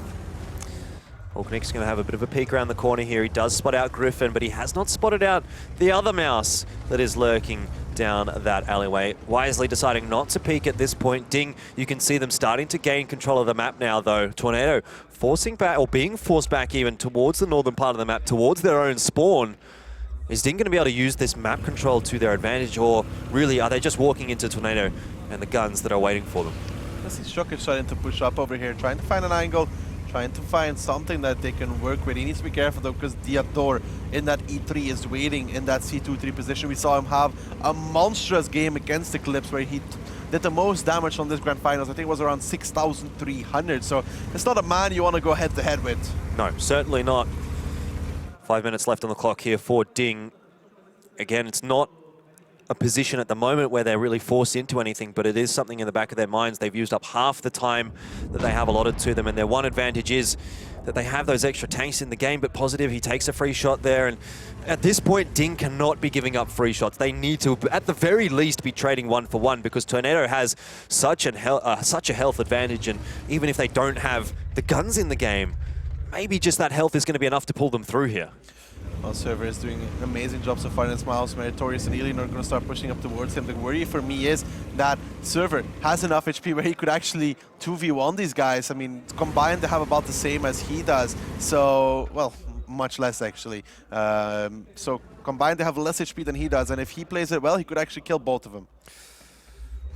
Server just watching down the angle. Meritorious trying to play with him, trying to bait out that shot, angling the armor on the turret of the mouse there, but Server well aware that he's never ever going to pen a shot like that. So he's holding on to it.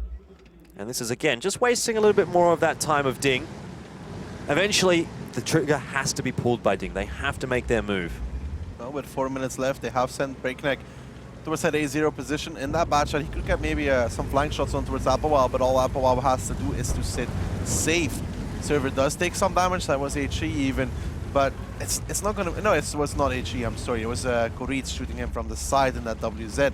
But they need more than this. There's still so much HP down that they need to make find a solid opening on towards Tornado. And what they're bunching up here is for a 1-2 line overmatch. This could work, but there's a lot of HP there still. Double E3.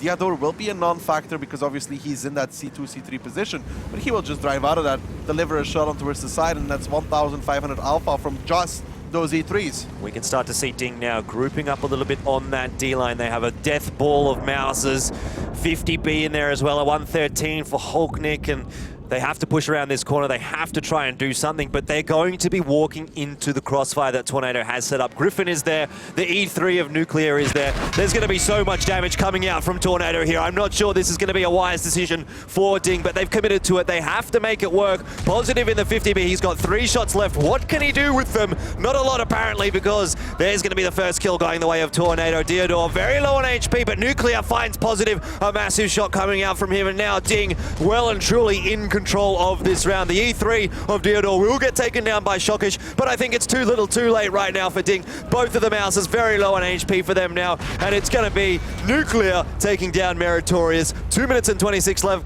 on the clock here. Tornado should be closing this out from this point. Yeah, but Applewhite in the meantime is getting focused by Breakneck and Koritz. Breakneck is on reload, so Applewhite going to survive for a little bit more. Koritz is going to try to do the damage towards him. If they could have found a kill there, it would have been an opening. Shockish in the meantime trying to help out. Alien gets picked up by Nuclear. Triple kill for him. And this is the Tornado that we know, that individual skill. Nuclear not missing any of these shots, and that's what we were worried about for Ding. Yeah, 3 players left alive for Ding, but only 1,000 HP between them. Not a lot to play with here. And Applewhite, he's gone searching. He's trying to find Koritz there. In the end, Server is actually going to be able to take down Shockish in the mouse. It's just Breakneck in the bat chat now, and Koritz in the WZ 132. Really, all hope of a win here for Ding in at least the first round of Himmelsdorf has gone down the gutter. Yeah, now Breakneck pushing forwards on towards Apowow. Not even sure he'll get him on time. He needs 3 shots to take him down, and that IS4 Apowow is about 2 seconds off of reload. Breakneck doesn't connect the shot. Apowow picks it up, and again, Tornado closing out a round which seemed close. And it's just, they're not winning the close rounds, Ding. No, absolutely not. They're not even making those close rounds close. I mean, we're calling them close rounds, but realistically speaking, a lot of these rounds, they start off close, but Tornado Energy is able to close them out fairly comfortably. That one didn't even look close. And so Tornado Energy, they now go 4-1 up. This is starting to look like it could be a bit of a whitewash almost. Let's not go that far yet, Jordan. It's the grand finals. Anything can happen. Anything can happen. You know, we gotta keep faith. We gotta keep hope in Ding. They are looking promising. I think they need to change it up slightly, a little bit less individual misplays. I've seen a lot of peaks here and there, which are costing them HP. Breakneck, for example. Yeah, we saw that a lot there in the mid stages of that Himmelsdorf. Yeah, those tanks that just keep taking one shot here, one shot there. It just puts them down in such an HP deficit that it's very hard to come back from it. Yeah, exactly. And Tornado Energy, we haven't seen any of that really at all from them. They have barely been taking any free shots. Every time they take a shot, they trade something back at least. But having a look at the replay of that last round, it was never going to be possible really for Ding. When they got in this position, they had to push into Tornadoes, and double E3 pushing into that. This push here, I think it would have almost been more worth it. Yeah, Shokish was on that 1-2 line. I think it was almost more worth it to pull him back, push him maybe with the others, and then have Positive in K1 or K2 in his 50B. If Diodor then drives out of that railway station, which he was positioned in, Positive would be making him one shot before he even gets close to the fire. Yeah, but that was not the case there for Ding, and so now they have to go and scrounge for some rounds. This is the last one before the sort of mid-series break, so there is a potential for a reset here to come out for Ding. If things are becoming a bit of a problem internally, they can take some time away from the game, take 5 minutes to calm down a little bit, but they do need to get through this round, and I've got to say, I think if they do go down here 5-1 in the first 6 rounds, I think that's going to be too much for them to come back from. But 4-2, that leaves a little bit more of an opening for them. So I'm really, really interested to see how this final round on Himmelsdorf does go. Getting into the tank lineups, though, nothing too crazy coming out on the board there. Yeah, nothing too crazy from Ding, but I liked what they did in the beginning, first rounds. Now on this last round on Himmelsdorf, going back to that standard, I don't like it. That's why they should mix it up again. Go for an aggressive stance. They've just played very defensive. I think now they kind of need to take it to Tornado, because when you play standard against a team like this, they've trained against this for weeks and weeks, and they have the individual skill and the tactical knowledge, know-how individually to know what they're supposed to do as just one tank to position themselves, but also as a team. They move very well in between each other as a coordinated unit. They don't need that much coordination. They're those kind of players. They can make the move without actually being told. Of course, somebody might be telling we should do this and this, but the players will already be like, yeah, I know, be somewhere in the middle of the move. That's what separates them from the rest. They kind of do. They just, you know, when you see them, it seems so smooth, so in the moment. They always react almost instantly to anything that's happening. You know, you push this side, okay, they've already pushed on the other flank. Tornado on the attack this time. We'll see whether or not that experience as a unit is going to come off and pay dividends for them here. Let's find out, though. I mean, Tornado, it is still Himmelsdorf. They still have to attack, but they've already done some early damage on towards Positive. This positions here, the more information you give towards the side of Ding, towards the side of Tornado, the more they're going to work with that. This IS4 position from Meritorious, I've never been a fan of that. That IS4 there, he's gone down more often than he's made it work. We've seen a lot of teams catch him out during the regular season of the WLEU, where teams push 8-line and 5-line at the same time and catch this IS4. And if you're not in position to counter push, it's really just a free kill. And Ding is not in a position to counter push at all. They've got a lot of those tanks down on the 1-2 line. So if Tornado do push into that 2 flag, it's going to take a long time for Ding to push back and rotate back towards the northern part of the map. Still, Tornado at this point don't seem particularly interested in the 2 flag. They are still holding strong, holding steady in their default setup. They've got control of the hill, so they have that option available to them. They can push down the banana here as well. There's not a huge crossfire there for Ding that is going to punish them when they do cross the banana, but Tornado, as of yet, haven't decided what they want to do here. Positive gets spotted out again. Diodor trying to make a connection, won't find it. And it's going to be Nesqui, I think, spotting him out now. Positive sees server, though, so he gets some information from that position where he is. There's a little bit of gaps in between the buildings, which means you can shoot, but also you can spot, right? From that position, he can spot out the 8-line rotation coming out from Tornado. If they drive those tanks down there, they can spot it, and Hooknik might get a shot or two. Here comes the push as well from Tornado. Does seem as though they are going to be committing to the banana line. Nesqui leading the charge in the Bat Chat 12 tweet, the baby bat, as we've started naming it. Hasn't been spotted out just yet, and Tornado, it looked like they actually wanted to push down the banana, but it seems as though they may have thought better of it. But they're just waiting. They want to cross it without taking too much damage. Pushing back Hooknik is the way towards that, you know, that mouse over there. You don't want to take early damage. We saw what happened to Ding when they did. Any shot you give up can cost you in the end. So they're going to try and push back Hooknik from his position. Alien here, the reason why he's not peeking is because he's afraid. They know Diador most likely is going to be on the hill in that E3. Blind shot there on towards Nesqui though. So, I mean, yeah, but if you want to take damage. I don't mind that actually. Yeah. I don't mind Nesqui taking that shot for one of his tier 10 tanks. That's fair enough. Tornado, they've actually managed to cross this quite successfully. As long as they get across this second gap okay, which it does seem as though they will, that's very successful here for Tornado. They've managed to get a lot of map control for very little trade back. Yep, now comes the question though, how is Tornado going to deal with that meritorious situation? A lot of teams try to deal with it with HE, but they don't have that Japanese heavy tank with the big derp that can deliver massive HE blows. Obviously, Mouses have nice HE as well, it's just going to take them longer, and Ding is not going to sit around and wait for that play to come out. You can see them already bunching up in A4, A5. If Tornado starts shooting HE, Ding will move rather quickly towards that corner to make sure to not let Meritorious die. He cannot die in this situation. If Ding lets Meritorious go down, then the round is over. So that's why they're pulling back everybody towards that area. But that's a very, very good early rotation here from Ding. They have not been caught off guard. They're reading the play relatively well here. And again, it's going to come down to the individual fighting from Ding. It's not going to come down to the decision-making right now. It is coming down to those shots that they hit, those shots that they pen. They need to do that better than Tornado, because at the moment, they're in a good position here to potentially be able to pick up a win. They've put themselves in a winnable position. Now it just comes out to the execution.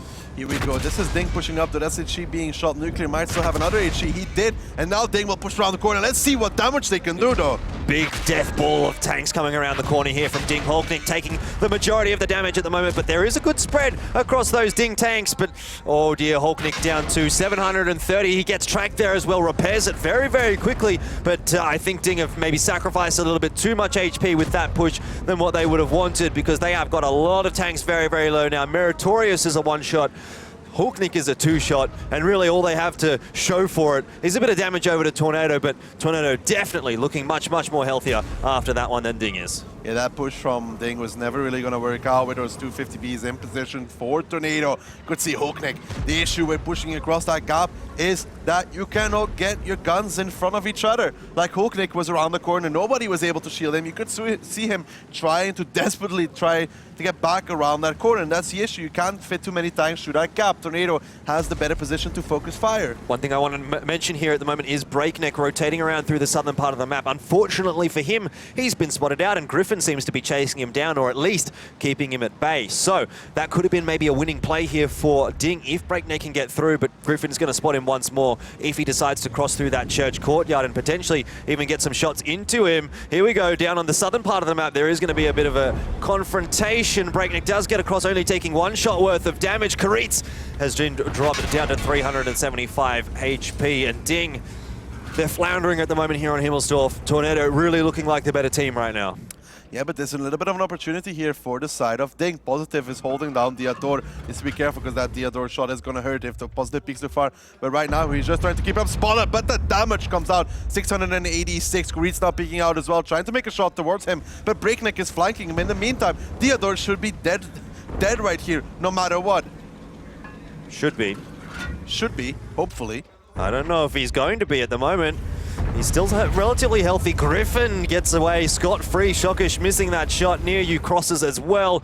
Tornado, a very, very fast rotation over to the one flag. And Ding, they're caught in all sorts of trouble right now. They're going to have to rotate across in 30 seconds to get a reset. And I just don't know if they're going to be able to do that. It's going to be down to Shokish. Doesn't look like it's going to happen. A very, very quick rotation from Tornado Energy. Shokish now in trouble as well. Apowow, he's taking the damage because he wants to shield the cap. 17 seconds left. The tanks from Ding will not get there on time. Those mouses won't make it. And Apowow's just blocking Shokish with his tank. Shokish can literally not do anything. He cannot push past the IS-4. Now he's taking damage. 5 seconds left on that cap timer. And Ding, I don't believe they're going to get there in time. It doesn't seem as though that's going to be the case. I think that this is going to be the cap out here from Tornado, and it is. It's going to be 5-1 up. The advantage for Tornado at the end of the first 3 maps. Ding, ever so close, ever so far. I mean, it looks close, but in essence, it's not. That's what you said as well. They seem to be getting close rounds, but at one point they just fall off. Here, yet again, it was close, but not enough. Yeah, and that's been a very, very interesting first passage of play. I'm sure that our lovely friends on the analyst desk are going to have a lot to say about that, so we'll hand it back over to Ryan. There, Elfish Guy. Well, this is turning into a bit of a slugfest between these two teams. Any kind of advantage that Ding can bring back into this game, Tornado just slap it down almost instantly. Yeah, this has been a pretty rocky road for Ding because honestly the coordination between Tornado guys is almost on animal instinct level. I mean, I thought really 1,000,000% this is it, Ding is coming back in a game on a mines, but no, and then Niryu has to have the best streak in a game like that in the end. Diodor in the E3, no surprise to see him absolutely in command on Hamosdorf. This man is a monster when he's in that tank and on this map, absolutely monster. Now our first map started off on Ghost Town, it ended up being 2-0 to Tornado, and during that, Mojo, you were saying, watching the match, oh my god, look at the map control coming out from Tornado. Yeah, it was really unbelievable because any angle that Ding was actually trying to play, it was really covered by Tornado. Even in the first map, it was really, really bad. But look at this. This is the mines we were talking about. This is the push that is practically recycled here by Tornado. This was a game 4. This is pretty much a groundbreaking game in my eyes because Ding knew what they're doing. They were camping. They were trenched up. But look at this. Even with server dead, Apowow on brink of death, and so on, they are managing to somehow come back in a game. How? Why is this going on? 4,000-5,000 HP advantage. Yeah, that was an extremely close game, and it was just near you at the last second that managed to clean that up. It could have gone either way, but Ding just a little bit sloppy in a couple different places where they just couldn't focus fire and take out tanks quickly enough. 5,000 damage advantage. Yep, exactly, and just thrown away. And it was, the thing is the round just before this it was exactly what Ding needed. Ding just won the first round on maps 7. Oh, they didn't lose a single tank. They took down everyone off Tornado, and then in the next round they just couldn't seal out. And Mojo, all 3 of us were screaming at this moment for it to end for Ding. We wanted them to win so hard here. Yeah, but they are lining up the play, the personal play is so well done by Tornado. The selection of targets, sacrifice of HP when needed. I mean, this is done to the second. They're timing the reload of Niryu together with sacrifice of 50, 100. They knew when with the positive have the shot, they knew what will happen. And Niryu knew he has exactly chance when he finishes positive to take one shot from Koritz and finish the game. Prior to that, he finished an E4 on the top of the hill with his very last shell. If he missed it, they would actually lose the round. That's how close it got. 196 HP being all that was left on Niryu at the end. You can't ask for really a closer situation. And I mean, from when they looked like they were coming back into it, then we went into Himmelsdorf, and again it just seemed like a bit of an uphill struggle. But I mean, tactically here on mines, they were just outplayed, weren't they? I mean, we should better actually watch on the map what happened here, because that will explain quite more. That's why I was so shocked why they didn't lose. I mean, guys, come on, look at this. This is really already established. They knew from the previous match that they will push a mouse. This was not even well synced. One mouse went this way, one little here. Budget was annihilated on the way there, completely. Only advantage they really had is this Budget, who could roam, climb up and play from the back if he wanted and do whatever they want.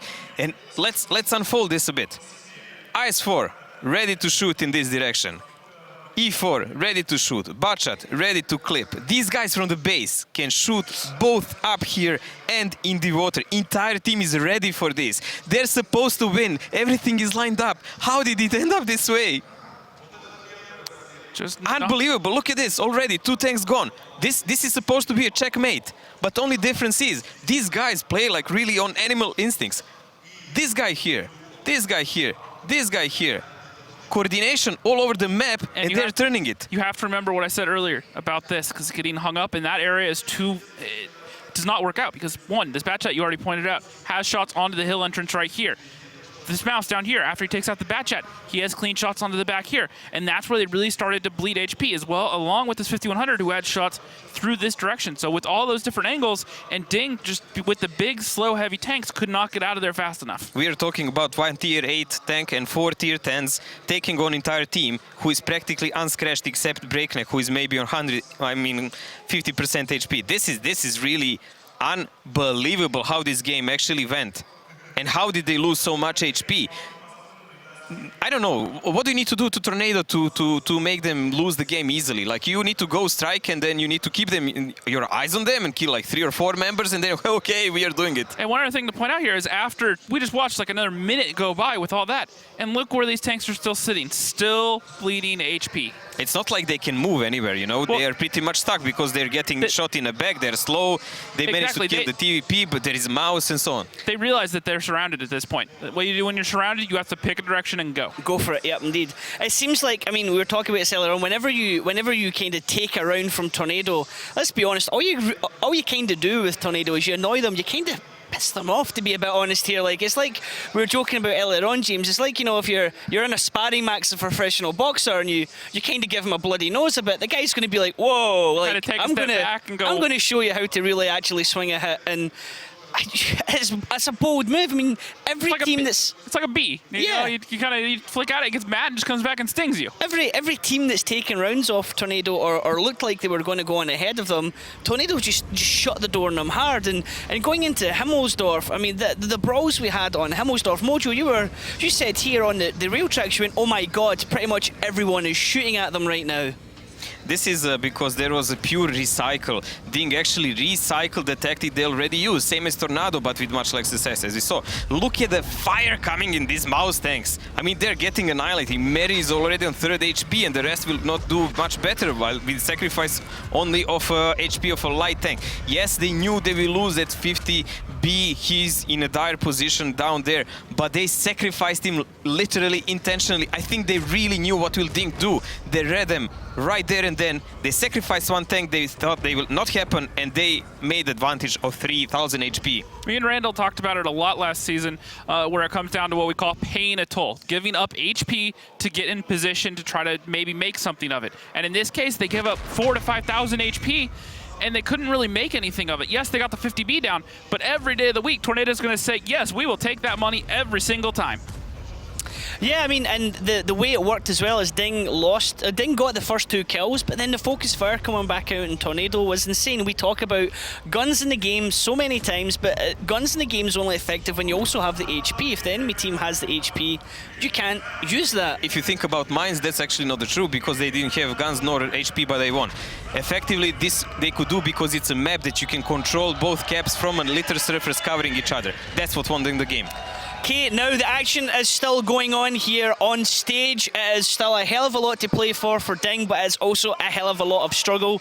Don't forget, you guys can still participate in the quest system. You have the potential to win premium tanks by doing so. Just simply go to your local World of Tanks portal, and that will have all the instructions there for you to follow. You can also join in on social media. You can use the hashtags WOTGF2017, or you can use the hashtag WatchPlayWin. Send your predictions in for the match. If you're here in the audience, send us a picture. Just sit back and enjoy the show, guys. We still have more rounds to go, so it's time to go over to Dekilzor and Elfish. Cheers, Ryan. More rounds to go. I wonder how many more. That's the real question for me. Come on, Jordan. You can't do that to me. We think it is going... Well, I think it's going the distance at least. You already seem to have lost faith in Ding. Well, I'm not about to give up that quickly. Prokhorovka coming out, solid 2-0 map for Ding, then another 2-0, and another 2-0 to finish it off. 6 straight rounds, I believe, and so should you. I do believe now. You filled me with confidence here. I think the momentum's going to be strong enough for Ding, but in reality, I don't believe. I don't believe that it's going to be a 2-0 and a 2-0 and a 2-0, and we're going to see Ding back. How can you fail? I would love to see it. I would absolutely love to see this go all the way, but honestly, the way that Tornado Energy is playing right now, I think that they're just going to be far too strong for Ding, and I think this is going to be closed out. If they win this, I'll still dye my hair blonde, Jordan, so you better hope. Your hair already is blonde. No, it's not. How is it blonde, Jordan? How does this work out exactly? You have blonde hair, mate. What are you talking about, Jordan? What are you... Okay. Back on track here. How blonde do you want? Like white? That's not blonde, that's white, Jordan. Whatever. But now back on track. Prokhorovka coming out between Ding and Tornado. We saw Tornado on Prokhorovka against NSS. A fairly solid performance, if you want to call it like that, at 2-0. Close rounds in essence, but again, that player skill from Tornado just came out ahead of the skill from NSS. Now, I'd say arguably Ding has maybe a little bit less than that of NSS or an equal level. Will they be able to take it? I don't know. Looking at these lineups, it's very, very standard from Tornado. Heavy as always. They just love those heavy tanks. Yeah, and they do a good job in them as well. So, a couple of 113s, in fact 3 113s coming out here on Prokhorovka, WZ111s as well. That is a very, very heavy lineup. Like you say, only 2 bat chats on a map like Prokhorovka. Is that going to give them enough mobility, or is that going to be maybe their undoing here? Well, their typical Tornado style, they're going to go towards the middle with everybody. Ding is doing the same thing, so we're going to have an old-fashioned brawl here in the middle, Jordan. It's going to kick off rather soon, rather quick, and we will see if Ding's player skill can finally win against Tornado. Breakneck going for the scouting run there. Does take 1 shot for his trouble, but not really nothing to be too worried about. Hulknick, he gets absolutely wrecked in that bat chat. He's lost his commander as well, so his impact on this game is potentially going to be down and out already. Karit's being focused now as well by Tornado. What a fight coming out here between the two teams. Breakneck does drop Applewell, but that's a tier 9 tank here for Tornado, and 2 kills come quickly in response for Tornado Energy. Ding, this does not look good at all. 4 tanks against the 6 that Tornado has still alive. Now Shockish the focus of fire, and you can just see the difference in skill level between these two teams. As I say that though, Ding do find a couple of quick kills, but is it going to be enough here? Because Tornado, they seem to be 1 step ahead of Ding right now. It's not going to be enough, because look at Tornado. They still have 3 of those single shooters alive. Hulknick not surviving in the beginning is the downfall for this team now. The autoloaders are out. Breakneck positive, they're trying to run away, so they lose Meritorious, and this leaves Tornado with 4 tanks left standing. Yes, Nesquik is low, but they're all single shooters. They'll chase these bad shots down. Yeah, there's going to be no problems at all here for Tornado to end this one out. A cheeky little ram coming out there from Griffin as well. Positive, he is off the reload, but at the end of the day, it is going to be too little too late for him. He does get the kill on Nesquik at this point of the game, though. What does it really matter? Breakneck 1v3, 2 113s to deal with, and a bad chat. It's not possible. It is impossible for Breakneck. He's just going in again. Ding just ever so slightly making more mistakes than Tornado, who pick up that round, and that will be match point for Tornado Energy.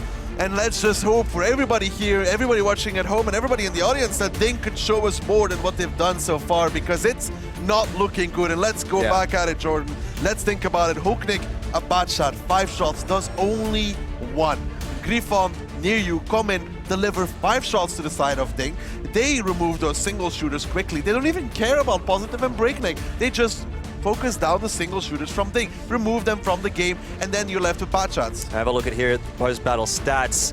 113s, bat chats there, all up the top for Tornado. Positive, he got some damage done, but this is the other side of the story. Hulknick and Karitz, 0 damage How done. did Karitz do 0 damage? That's another question. He didn't even shoot. I don't know. You tell me. But I think the Russian fans here in the arena are going to be pretty pleased with how this one has turned out. Now, Daki, you were fairly confident before that round came out.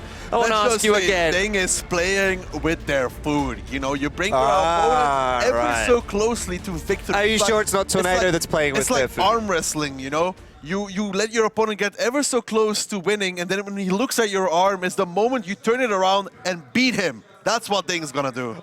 I wish I could share your confidence at this point, mate, but I'm unfortunately going to have to be siding with Tornado Energy on this one. I think this is going to be well and truly wrapped up. Maybe not this round, maybe not the next round, but I don't see Ding coming back from a deficit that is 6-1. Would be a miracle run for them if they were able to do it, and we'll find out if they can, but we're heading shortly on to the second round of Prokhorovka. What we just saw from Tornado Energy, though, that was an awesome performance of individual skill, teamwork as well, focus fire. Everything seems to be working like clockwork right now for Tornado. Yeah, man, that's scary. It's very scary when a lineup like this dominates throughout an entire grand finals, but it's not over until the last tank of Ding dies in this round. And that is gonna be hopefully what Ding does, survive throughout this game or kill everybody from Tornado. I believe they're bringing this Yak Panzer. Again, it's worked for them before. Not the Yak Panzer itself, but the scare factor of that tank coming out. He did one shot of damage last time they played it, but the scare factor was enough to scare Na'Vi away from the original strategy. I don't know if it's going to be enough to scare away Tornado Energy at this point. I think they're going to be rolling in with as much confidence as they need. It doesn't really matter what you throw at them. I'm predicting Tornado Energy to come out of it with a win. Near you, just going for a bit of a spotting run here, pushing forward in the back chat in the bush. Very, very good for spotting some tanks out. Now, Karit, did he go unlit before he went in that bush? He was lit it when he drove into that bush, but I don't think it's going to matter much. The Tornado seems to be rolling in the deep, and Ding could have it all available towards them here. Could be Tornado just walking into the trap here that Ding have set, but I don't know. I always feel like Tornado's one step ahead. Some shots coming out now, though. Tornado taking a lot of damage, but immediately Karitz gets dropped to a one-shot. He's not dead yet, and that's what's important for Ding. He's still a bit of the focus of the fire right now for Tornado. Eventually, he does get dropped. It's a good start there for Ding in the fact that they've got the damage out, but they do lose the first tank. Well, Meritorious is just about to reload it in that Yak Panzer, and he removes Nesqui in that WZ. That's that heat ammunition. 420 penetration coming out. Nesqui didn't even have to be set on fire. He just went down, and this is not a good push for Tornado. Yeah, but they're going to try and make it work. They have no other option. They have to continue the push forward, and they need to turn things around. Meritorious very nearly off the reload here. He's down very low on HP, but he will get at least one more shot off. A big one right into the face of Nuclear, who is now down to a one-shot and now dead, as Hulknick will clean him up. Tornado, this is a failed push. This is a failed round. Ding should be able to pull this one through at least and hang on for at least one more round. Ding showing us how that Yak Panzer strategy is supposed to work. Meritorious removing gun after gun from the side of Tornado. The initial damage was there with Breakneck clipping out as well. Yes, Kuritz went down for that, but sacrificing the raid for killing two tanks pretty much is going to be worth it. And Ding, they look hungry. They look to close out this round in quick succession, and the next five.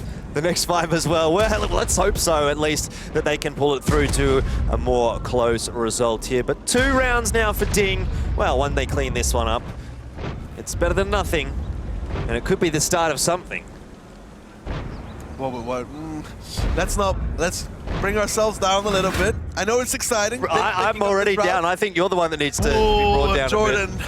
Please. You're making my heart burn here. I'm the realist, not the dreamer. I thought we had something going as Positive picks up the final kill of the first round on Prokhorovka. Will make it 6-2. But Jordan, you're hurting my heart, honestly. I thought throughout this event we grew to be a unit, two people that have bonded together, synced, grown towards each other, become a unit. Yeah. A team, even if you want to put it like that, and it feels like you've just separated yourself. I still remember all those times you bullied me about the APAC team, so now it's time Well, for I me don't to see bully any APAC teams in the finals. Yeah, well, I'm not going to be seeing a Ding team in the final for much longer either. Well, at least they got to the final, right? Well, if you're not winning, you're losing. Well, I don't remember any APAC team in the semifinals, even for that matter. Oh, see, I feel like we've taken a turn for the worse now. Maybe Ding's going to be taking a turn for the worse as well next round. Prokhorovka is done and dusted. It's one apiece there, but Tornado Energy, they're still sitting at a 6-2 lead. Very, very difficult for Ding to come back from this one. Yeah, but mines between these two is going to be an interesting one. Tornado obviously has Cliff coming out. Excuse me on that one. Cliff. They just look the same. No, they don't. But Cliff coming out between these two, with Tornado going to be attacking first. Now, there is an opportunity for Ding to pick up at least one more round on the defensive side. But again, Cliff is one of those high-skill individual maps. Those bat shots, you need to hit every single shot, because if you don't, then you just get out-traded. Yeah, absolutely. And I'm pretty excited to actually see Cliff coming out here because that aggressive push that we saw there on Prokhorovka from both of those teams makes me think that they both want to go for a bit of a fight. And Cliff, it sometimes does lend itself to that kind of a round. If both teams have the inkling that they do just want to run in there with a bunch of bat chats and take a brawl, they can definitely do that. Yeah, they definitely can, Jordan. I was just enjoying the reaction to your to the APAC discussion we had. Yeah. Feels like you definitely got the worst out of that. Oh, rubbish. But yeah, Ding coming out on Cliff. Against Oops, they had a decent showing on it, I'd say. I mean, they got kind of lucky on their attack with Insane flipping himself in the bat chat, so I don't think Tornado Energy is going to be doing that. While Apoa is rhetorical. It's known for getting stuck, not flipping himself though, and I think they've removed all those areas where he could possibly get stuck, so I think Tornado should be fine. Maybe he'll find a way. Apoa always finds a way. Potentially, he may find a way to win the Grand Finals 2017 as well. Tornado Energy, they just need one more round. That's what they need, 7. They're on 6, so it's still just one round away, but I feel how like much longer is it going to last like that? Will always be just out of reach. When Ding comes back, takes round after round, brings them to tiebreaker, and they bring the trophy home, then Jordan, then we'll have seen everything. And I don't believe in it, actually. I was going to say, that's so unlikely. I love the optimism, but in all honesty, being realistic, Tornado's definitely in a driver's seat right now. That's not to say it's impossible here for Ding, but how does Ding actually go on Cliff, generally speaking? Well, they've tried a lot of aggressive style against Oops, but that might have something to do with the fact that the teams played against each other so often, so they didn't bring their standard tactics. Now, against Tornado, they might be falling back into more of a standard. They do like that German light positive, been playing it very well, and that HE ammunition really does the job as well. We do, especially against bad shots. Lorraine 40T as well here by the looks of things for Koritz. Just about to get underway on the first round of Cliff. We will show you the tank lineups. Here we go into what could be the last round, could also not be the last round. But nothing super out of the ordinary there. Nuclear has picked up something a little interesting though. Yeah, the latest addition to the German heavy tank tree. Yeah. That it's a good heavy. I mean, I kind of like it in essence. It has a good gun. We saw Navi play it as well on Morovanka. It can work. Its armor is also very hard to punch through, especially for bad shots. A lower plate is almost impossible to get through. He needs to be pretty much facing towards you to get those penetrations. So when he gets into the fight, it's going to be a struggle bus for Ding. So I feel like they might be trying to do the initial damage towards Tornado. Potentially. Nesqui going for a cross. Not going to be punished for it at all. No damage coming out just yet from either of these two teams. And having a look at the initial setups, the initial positions from both of them, I don't think either of them have really won the day at this point. They're both looking fairly standard across the board, though Tornado, there is a bit of movement coming out from them here. Yeah, initial damage, though, from Ding on towards Griffon. Server took some too. Shokic has taken that 1-2 land control, and we can usually see him playing over there with maybe binos. Not this time, though. Sometimes bad shots on that side have binoculars available towards them to spot that climb that a lot of teams go for, but Shokic is not going to be having those on this round. You can see already the reaction from Tornado is going to be going a little bit around that eastern hill, but they need to be careful because Ding could have taken the hill while they weren't watching. Ding has pretty much taken the hill as well. Not quite yet, but it's a very, very quick run up there, and they should be able to do it if need be. Tornado, though, starting to gain control along the eastern coast of the map. Griffin and Server pushing forward. Breakneck, unsurprisingly, he's climbed up at the back of the map in the TVP. Always such a dangerous position for the attackers. They really need to sniff him out and figure out where he is, be it a TVP, be it an STRV that's in this position, or be it the Grill 15 back in the old meta. Always such a key tank. Alien there takes one shot from Griffon from that position, but he will be fine for now. Near you and near you and Server, actually. Theodore is a little bit further behind. Are starting to make their way up on that hill to the backside. You can see that near you in the TVP over there, and Server in the matchup. It's a really good position there that Alien is in as well. Can cover off that 2 flag very, very safely from pretty much everywhere else on the map. So he's going to be an important player here for Ding as well. That's just another piece of the puzzle that Tornado need to dislodge.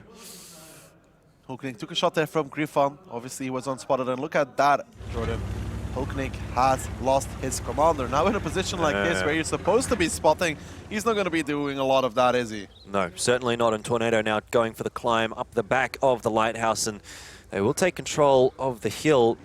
I feel as though Tornado slowly but steadily are gaining control of the areas of the map that they need.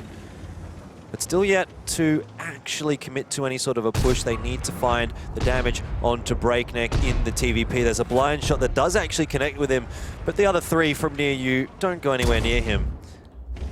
Some more damage being done though now on towards positive in that German tier 10 life. Shockers takes a shot as well. This is going well for the side of Tornado so far. They have traded back everything they took and more. Ding a little bit worse for wear. Not in the worst possible situation. It's not like this is anywhere near over just yet. Ding have got a lot of HP to play with still. Near you gets spotted out, takes a shot for his trouble. But again, he just backs off. So it's been a trade of damage, but nothing too crazy. Look at that HP. Look at it. Just because of that German tier 10 heavy tank. Oh, Nesqui. Oh, Nesqui. That's not good for him at all. 341 HP. I'm not sure what's going on there, but he's gotten absolutely wrecked. And now this could be potentially the opening that Ding need to secure another round. If they can push forward there, take him down. They don't know that Nuclear is there covering him off, but they have to suspect that someone is going to be there to give him a bit of a hand and not give up that tank for free. Yeah, great play there from Shockish in that bad shot, catching him out, doing the damage towards him. I think Helion came in with a shot as well from that middle position, peeking over. Obviously, it has great angles, but look at that. It's Apowab, Diator, and Griffon. Nuclear is there as well. It's the big rotation coming out from Tornado, but Breakneck has relocated as well. Kuritz is there. Will Ding have enough to hold on? No, that is the question. If that German tier 10 goes first, Breakneck needs to make sure not to clip on towards him. He needs to keep the shots for the bad shots that are going to come behind him. Same for Shockish, actually. Yeah, Shockish is going to be a key player here as well. Still, the Tornado tank's not yet spotted, but now comes Nuclear, and the shots still not yet let loose by Ding. So they're playing this one smartly. The patience is potentially going to pay off for them, but as of yet, the kills not coming across. The damage, though, is coming across for Tornado. Karitz is down to a one shot. Now he's dead. Not sure why he stuck around for that long. Breakneck does trade one out onto Griffin. Overall, favorable there for Ding, but they do lose another tank, and that might just be a little bit too much for them to deal with now. Server down to 32 HP. All the control of the map in the favor of Tornado. They've got control of the hill. They've got control of the 1-2 line, and now just a matter of time before they clean up Ding. Well, Alien is pushing in though with a fully reloaded Batcha. This is what they need. Take down Nuclear, take down that heavy tank that they would not be able to deal with otherwise. They have the timing right now. Alien, there a nice connection on towards that gunman, but it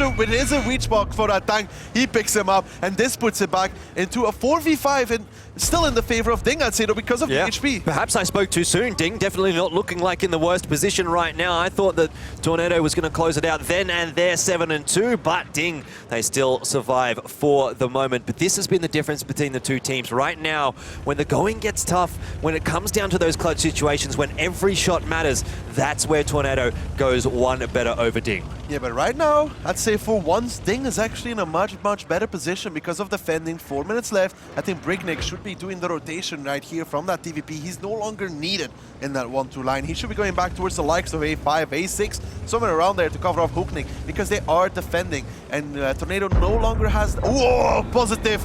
Risky peek, but picks up Server. Great play there. Worth it. Can't fault him for that. Yeah, but what I was talking about is that they have to attack with less HP on towards the defender. On Cliff, it just generally doesn't work. Potentially can work still here for Ding. Now 4 versus 4 with that kill coming out. Tornado at a health deficit, albeit a very, very slight one. Across the board, it's 4 tier 10s against 2 tier 10s and 2 tier 9s for Tornado. And Ding on the defensive side, you mentioned that earlier, it is very, very good for them that they're on the defensive side. It means that they have a bit more of a relaxed time here. They can allow Tornado to come to them. They don't need to take those risky peaks. It's up to Tornado to win this one for themselves. Apowab is now starting to flank around though. He needs to be careful because Breakneck is in A5. There's nobody right now from Tornado that is in position to punish that. Usually we see tanks on top of the hill that can do the damage towards the likes of Breakneck. But near you is so far back, Hooknik is not going to let him shoot on towards his team. Ooh, near you takes a shot there from Hooknik, I think it was. Hooknik, he's in a bit of a difficult position here. The pixel shot's coming out from Applewell. He doesn't really have much of another option. And he's hitting them. Hulknick now down to a one-shot, needs only one more, does Applewell, but he's going to fall back. Still a lot of big damage coming out from Applewell there in the Batchat AP. Yeah, Applewell doing great in that Batchat AP actually. Oh, another shot. Ooh, he has one more available. Near you has 3. I don't know about Ding. I don't know if Positive going there is going to be the best option for them. I think Breakneck right now should be going to help them because they're in trouble. This is what I like as well about the Batchat AP. You can take shots like that and hit them as well. Positive, the only player left alive up on that hill now as we see an exchange of kills coming across. 2 versus 2. Elian is down to a one-shot. Breakneck needs to do the job here for Ding, but there's 2 minutes left for Tornado to work with. They've got a Batchat and a Batchat AP. The Batchat AP on the reload, the Batchat with only 2 shots left in the clip. And this is really coming down to the wire once more. Elian's a one-shot Diodor. He really wants to come in and get this frag. Maybe he's going to Goomba stomp him, and he won't need just that because the shot does come out. But is he going to trade his life for it? More than likely the answer will be yes here because Breakneck comes in for the trade. Breakneck needs to run away right now and get despotted because Applewell's going to come on the chase. Breakneck has enough ammunition to kill him once he comes off reload, but Applewell needs 3 shots just about to kill him. So Applewell versus Breakneck, but Breakneck technically is in the better situation. If Applewell catches him first though, that's it, that's done and dusted. It could really come down to who gets the first shot out here. Applewell, I think he's just gone a little bit too late. The timing so crucial here right now for Breakneck. He may just survive. Still 1 minute left on the clock here for Applewell, and he can catch that TVP if he scurries around the corner here, but it's really going to come down to the final seconds of this last round. Breakneck now back over around the corner. Applewell still trying to chase, but Breakneck is in the advantage now. He's been despotted for a while. Applewell does not know where he is. Applewell, when he peeks over there though, Breakneck needs to be the first one to react. Applewell, he spots him out. Breakneck looking in the correct direction. Applewell now takes a shot. Applewell needs only one shot. One shot. 38 seconds to work with here for Applewell. He's got enough HP to take the shot. It's a low roll. It's a low roll. Breakneck survives for one more shot. And Applewell still has 30 seconds. Breakneck's on reload right now. 25 seconds left. Breakneck Does Applewell know it? No, he doesn't. Apple needs to come off though. He's going to come around the corner. He should have this. It's going to be Tornado. Tornado should close it out here. Applewell, he cleans it up. That's going to be that. Tornado Energy 7-2 over Ding in the final, and that will mean that Tornado Energy are the winners of the World of Tanks 2017 Grand Finals. Tornado, they deserve this. They have worked an entire year towards this moment, and once more, they have shown everybody what kind of a dominant team they are. They've had the hardest road throughout this tournament, beating the likes of NSS, beating the likes of Na'Vi as well. Everything they got, they deserve. They deserve to be in this final, and they deserve to be the grand champion as well. They certainly did look like the best team throughout this tournament. They have looked very strong throughout the past year as well. This competition, it's been tough for Ding, but they have to hold their hands and hold their heads high as well after that one. But really, it is today the day of Tornado Energy. Yeah, I can hear on the other side the Russian commentator very happy about this one. Obviously, we would have liked to see Ding win it, right? But Tornado just show what a masterclass team they are on every map. They just... It's not even tactics, it's just the individual skill coming out from these players, not just as individuals, but as a unit as well. The way they play together, it's just so good, it's so on point, and they just make it work no matter what position they're in. Fitting as well that it is Applewell to close that one out for Tornado Energy. But once again, congratulations to Tornado Energy. They had the most difficult run through to the final there as well, and they were able to close it out. So you've heard from us. Now I think it's time to hand it back over to our analysts and hear from them. Thanks very much there, Elfish Guy. As you were just saying there yourself, what a fitting end to the tournament. Applewell last season, heartbreak on Cliff when he got himself stuck. It cost his team the grand finals. This time round, he is vindicated. He wins the final round for his team. He takes home the trophy.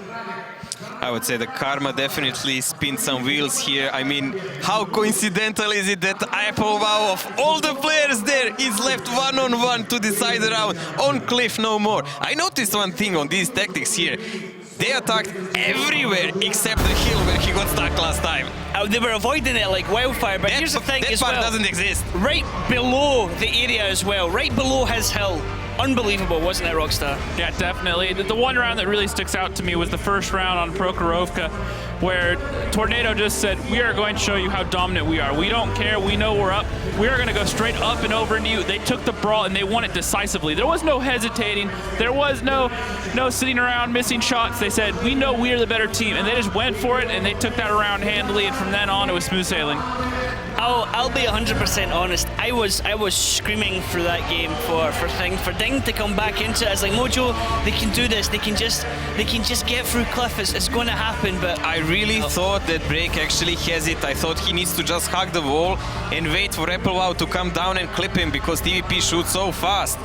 But evidently he missed some shots. What can you do? Even happens even to the best. And he was playing so great as well for Ding. I mean, everyone in Ding, let's take nothing away from what Ding have accomplished here.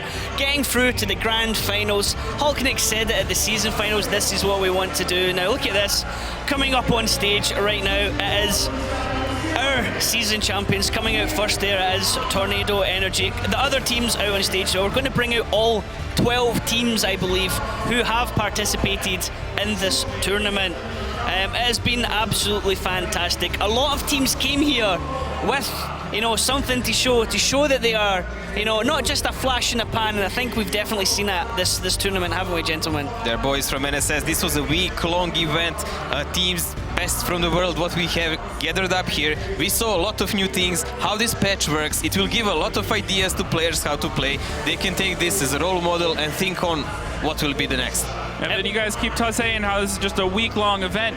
This has been a year-long event for most of these guys. Multiple seasons, hours of practice, all leading down to this. And once again, congrats to Tornado Energy. A very fitting end.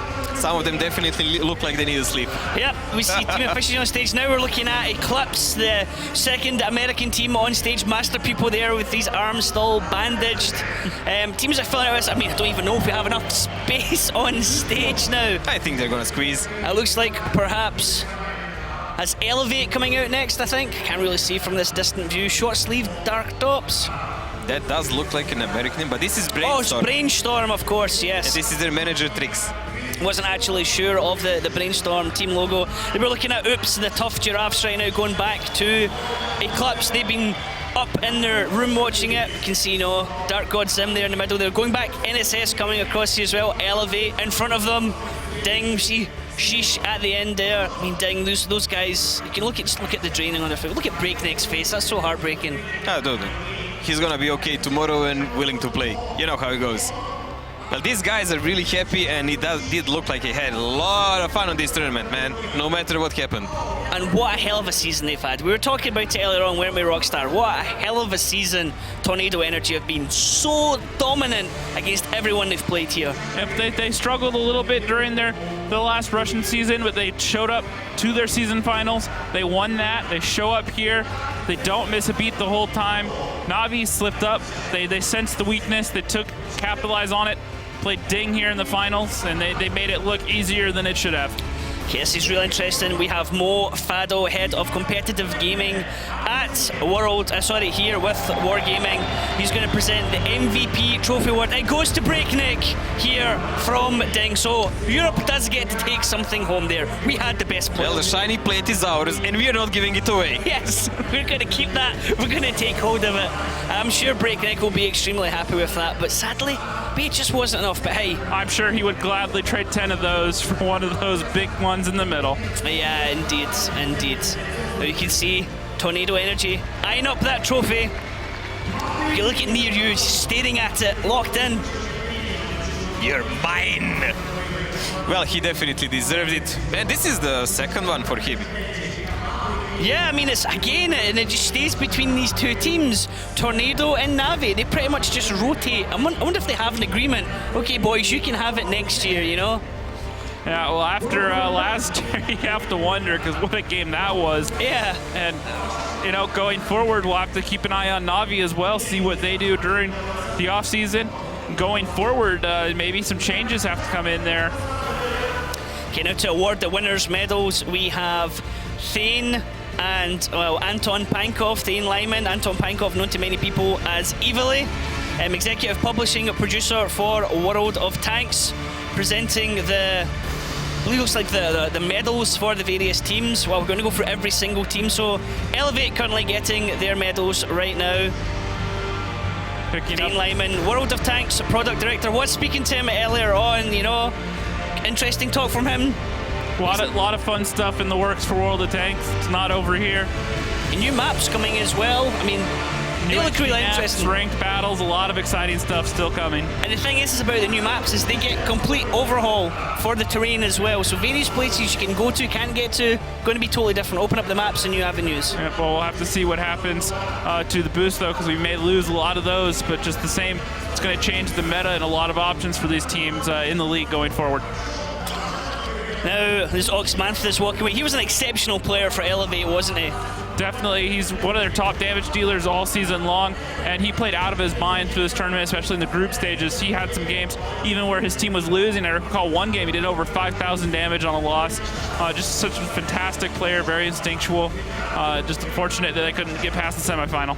Canadian Impact, last one to get the medal there on the unfortunate end of a ram incident from an E50M there on Himmelsdorf. And Elevate put up a hell of a fight during this tournament.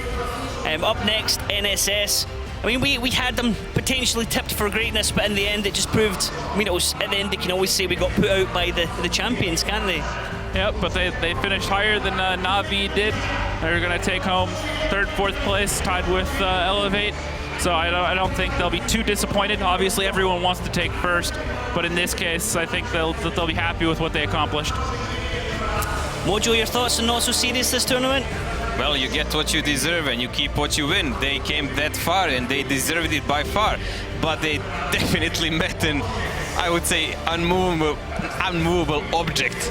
That would be Tornado. I mean, how, looking at this from like an objective point of view, looking at this from unstoppable, actually. How do you do that? What, in your opinion, what do you think would work against Tornado to try and, you know, try and get advantage on them, try and get ahead of them, hold that advantage? This is their time. They are young enough, they are eager enough, they are skillful enough, they invested enough time. All of those components are there here gathered in one team that can play so explosive with minimum requirements of tactics. Yes, they read the map perfect, they have initial tactics, but most of it relies how will they cooperate with each other. That's the basis of it, and this is the best tanks you can imagine. Yeah, what it comes down to is it's not just the fact that there's no one thing that's going to make another team come and take them over. They do so many things well. Their tactics, their individual skill, their eagerness, how they work together. It's a lot of different things. So until another team comes around and can challenge them on every single front, will they be toppled, right? Not one thing is going to suddenly make it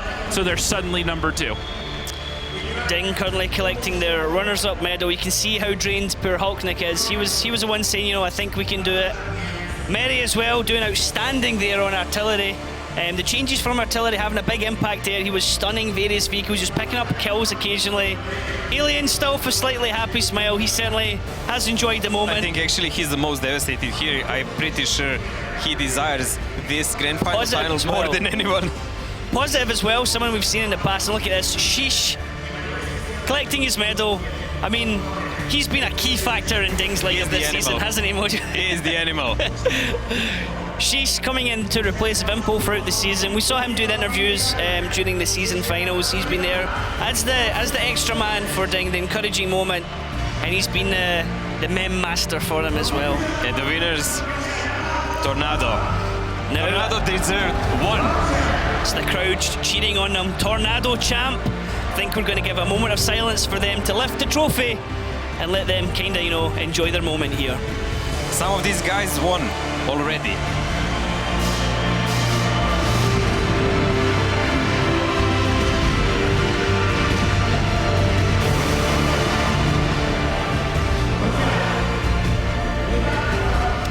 Okay, looks like first we're going to do a medal ceremony, then we'll sit back and let Tornado enjoy their trophy moments. That must be so So tempting on stage, so teasing on stage to, you know, just, oh, not lift it yet, boys, not lift it yet. Some of these boys already won the Grand Finals, Grand Final 2 against Navi, Nirju, Neskvi and Diodor. You can see them here.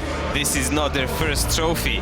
On the next Grand Final, they're so close, one game away, and that cursed hill got in the way of The Applewow. smile from Applewow, they're holding the gold medal thinking, hey, Finally. this is a lot different from the silver one I got last season. Nuclear, Applewow, Griffon were the guys who played with them in the last Grand Final, and the only person who didn't is Server. First Grand Final, first gold medal. So this is the player awards, so they get their individual copies of the trophy. Oh, that looks so cool. That's so awesome. I wonder how they're going to go and lift the actual main trophy after collecting their individual trophies. They're going to put them down now, or they're just going to have one person lift it? I'm pretty sure someone will find a way. Diodor looks big enough, he can do it like both. One in one hand, other They're in the other. happy. This is Tornado's moment. 2017 World of Tanks Grand Final champions. Just look at the sides of those smiles. Those guys are super happy. Rockstar, your final, well, not your final thoughts. We still got a little time here to kill, but I mean, your thoughts on this tournament as a whole? Just fantastic World of Tanks all week long. Just the crazy amount of matches from the group stage all the way through. Even the teams that got eliminated first put up some great fights. Teams like Yato surprised us out of nowhere. It was just fantastic World of Tanks all week long.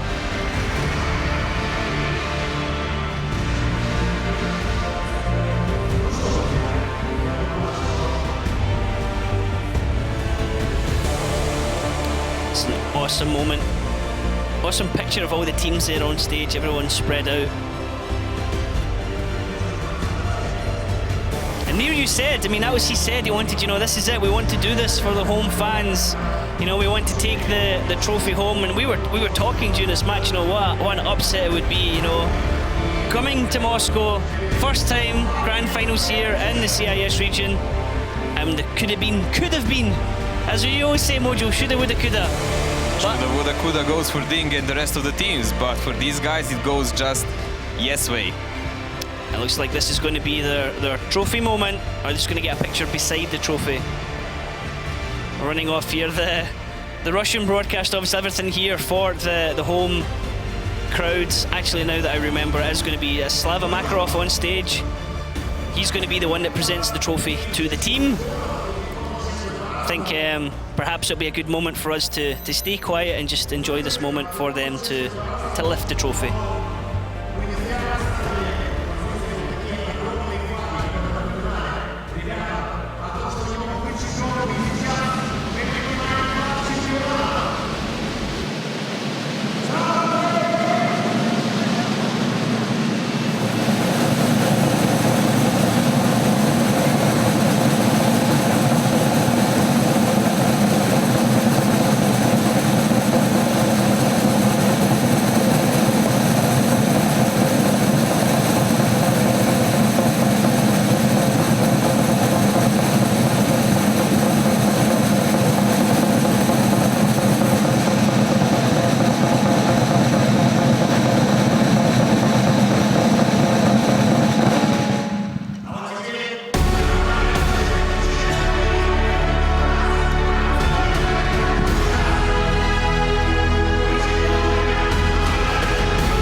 wee trophy there, didn't it, Mojo?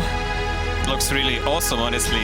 Nicely polished. It's gonna make a great paperweight. Great paperweight. They've got those individual trophies as well, don't they, Rockstar? Yeah, definitely. Really, well, I said it earlier in the tournament, but I'll say it again. I think it's just so awesome. New trophy every year, redesigned. It just makes it unique every single year, unlike the other sports where you recycle the same trophy year after year.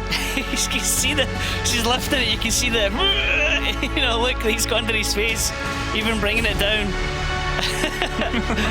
It's like solid metal. This is their moment. I mean, they've certainly earned it. Well, a fantastic season. Perfect way to round off a fantastic season for Tornado Energy in front of a home crowd here. And, well, boy, have they deserved it. Yep, I can't agree more. They beat everyone. No one even took around like a game off them this time. They took on Na'Vi. It's not like they got around any of the tough opponents. They took on everyone that they had to. Na'Vi, Ding, just completely established their dominance. Showed why they're the world's best team right now. I mean, yeah. Let's not make let's not have two bones about it. Nobody really came close to doing anything to them. They were never really riled. Nobody took more than 4 rounds at all of them here. It was simply a masterclass in playing competitive World of Tanks here. I like what Tornado is bringing to this game now. It's a new style of super aggressive play combined with some tactics, you can say, definitely. And future is bright because these changes will make the game better. It will look better. It will just feel better. It certainly does open up new avenues for teams to explore. We're seeing new vehicles coming in, new rotations. The first time we saw the Jagdpanzer E100 being used, it was used by 2 different teams here. We saw the new Tier 10s being used. We saw the difference that artillery's been used. Lots of changes here, Rockstar, yeah? Yeah, definitely. We saw pretty much everything the game can offer now, from the light tanks to artists to the consumables and so on. So let's no debate there. We will see what will the future bring. Yep, definitely the Swedish tanks as well. The STRV, quite a lethal tank when you throw it into the mix. We saw it used by Tornado a couple times and some other teams. There's so many different little unique nuances that teams are bringing together and putting together to make just these awesome strats, awesome plays. Ding was doing it quite well earlier on, but Tornado at the end of the day showed us, all these different little things they put together. They made them work, and they showed why they're the world's best team. Another interesting thing as well, something we generally always forget to talk about, because we talk about all the big changes to the vehicles, but the changes to the consumables had a fair impact as well during the tournament, didn't they? We were questioning a lot of time why people weren't taking enough medipacks. Yeah, I really don't understand that. Playing without commander on button, like, come on, we've seen it so many times. Why are they not taking? They might have even lost some rounds because of that, yeah. But that's their decisions. Like, they're going for every inch of performance of the tank, and they're sacrificing everything else to it, I would say, and that's it. Here we had multiple games where some Batchats are only playing with 2 crew members left alive. One left alive. And as we're talking about, you have that split second. Okay, you take the food rations. It gives you like quicker, slightly better stats. But like, how many times have we said, oh, he won that because of the rations? Or how many times we said, well, he lost that because he didn't have a gunner, or he lost that because he didn't have his commander? Yeah, I mean, one thing I'll say is when it comes down to it, if you're planning on not taking any damage, not being shot, and guaranteeing that you're not going to have a dead crew member, by all means, run rations. It makes perfect sense. This is World of Tanks. Tanks shoot each other. Crew members are going to die. It is a fact of World of Tanks. It's going to happen. So I don't necessarily agree with it, especially in a tank like a Batchat. And who are we to say anything? They won the championship. Exactly. We're just here doing all the talk. They're the guys that won it. And from a team that have the team motto of don't just win, do damage, they've certainly done both today, haven't they? They were not even scared to take some in the process. Their tactics rely on heavy brawl, heavy one-to-one. I mean, this is so good to watch. Yeah, well, like I said, the first game of Pro, they were fine taking damage. They said, we're going to go brawl, but we know we're the better tankers. We're going to show you right then and there, and they did. And that one in Prokhorovka as well was interesting, so it was a 1-1-3 that came out top damage, and we talked about that in the past before. If you have these clashes and the Batchats run off and reload, the 1-1-3s can just pick their shots and farm away. If you bring burst damage, you have to be effective with it. Your shots have to count, and you have to take guns out of the fight quickly. If you don't, the end result is what we saw. Okay, now we have Matt on stage right now with one of the winners here from Tornado Energy. Let's listen into that happy interview. Thank you very much, Ryan, and all the analysts and casters who've done such great work this weekend. Talking of great work, the new world champions, the World of Tank Grand finalists, and the winners are you, near you, and Tornado Energy. We've had a couple of chats this weekend. We've been building up to this moment. That's a bigger smile than I've seen all the weekend long. There's been a few. That's a big one. Yeah, it's the biggest moment of our lives that we twice can be the champions of the Grand Final, especially Grand Final 2017. I hope that is a great show that we can do for our viewers, for our fans, and thank you all for your support. No doubt, it was a great show, a great performance from everybody, culminating in winning this. This is the brand new Monolith for 2017. Custom made, 3 types of metal, nothing like that else in the world.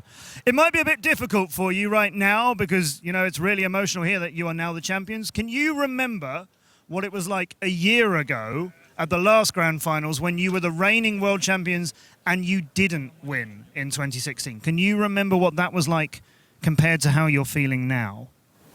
We was too sad to fall because of our final, the Grand Final 2016, and we hope in 2017 that we can do it. And we really did it. We really made our team the world champions, and it's really amazing. Oh, I can say anything. Yeah, we understand. It's been such a big year for you to come back from that defeat and win it now in that amazing final. Congratulations to you and your guys, Tornado Energy, the new world champions of World of Tanks. Thanks very much there for that hand off there, Matt. It was brilliant for you. Now, this has been a brilliant tournament, guys. It's been, 11 months, hard grind. All the teams have put in a heck of a lot of effort. Mojo, your final thoughts of the tournament? It's been a blast, nothing less expected to my Kazna crew and my Serbian friends. See you all soon. Rockstar, you came all the way over from North America. How have you enjoyed it? It's been fantastic. The experience, everything I thought it would be and more. I'm happy for the North American teams to do as well as they did, or Elevate did anyways. So definitely can't wait to see what's in store in the future. But once again, congrats to Tornado Energy. You guys earned it. Yep, once again, congratulations to Tornado Energy. They are the World of Tanks 2017 Grand Finals. On behalf of me personally, thanks to everyone who's been involved in making this happen, from everyone behind the scenes to everyone on stage in front of the cameras. It's been a fantastic team effort. And also thank you to everyone at home watching. You guys have been awesome. We've seen some fantastic viewer numbers. Thanks for sticking with us the whole day through. That's going to be it for us today. We have another thing to look forward to, which could be, whoever wins the next season. Are Ding going to bounce back? Is it going to be Tornado and Navi at the top? Well, only time will tell. That's it for us this evening here in the VTB Ice Palace in Moscow. You guys have a great evening. Thank you and goodbye.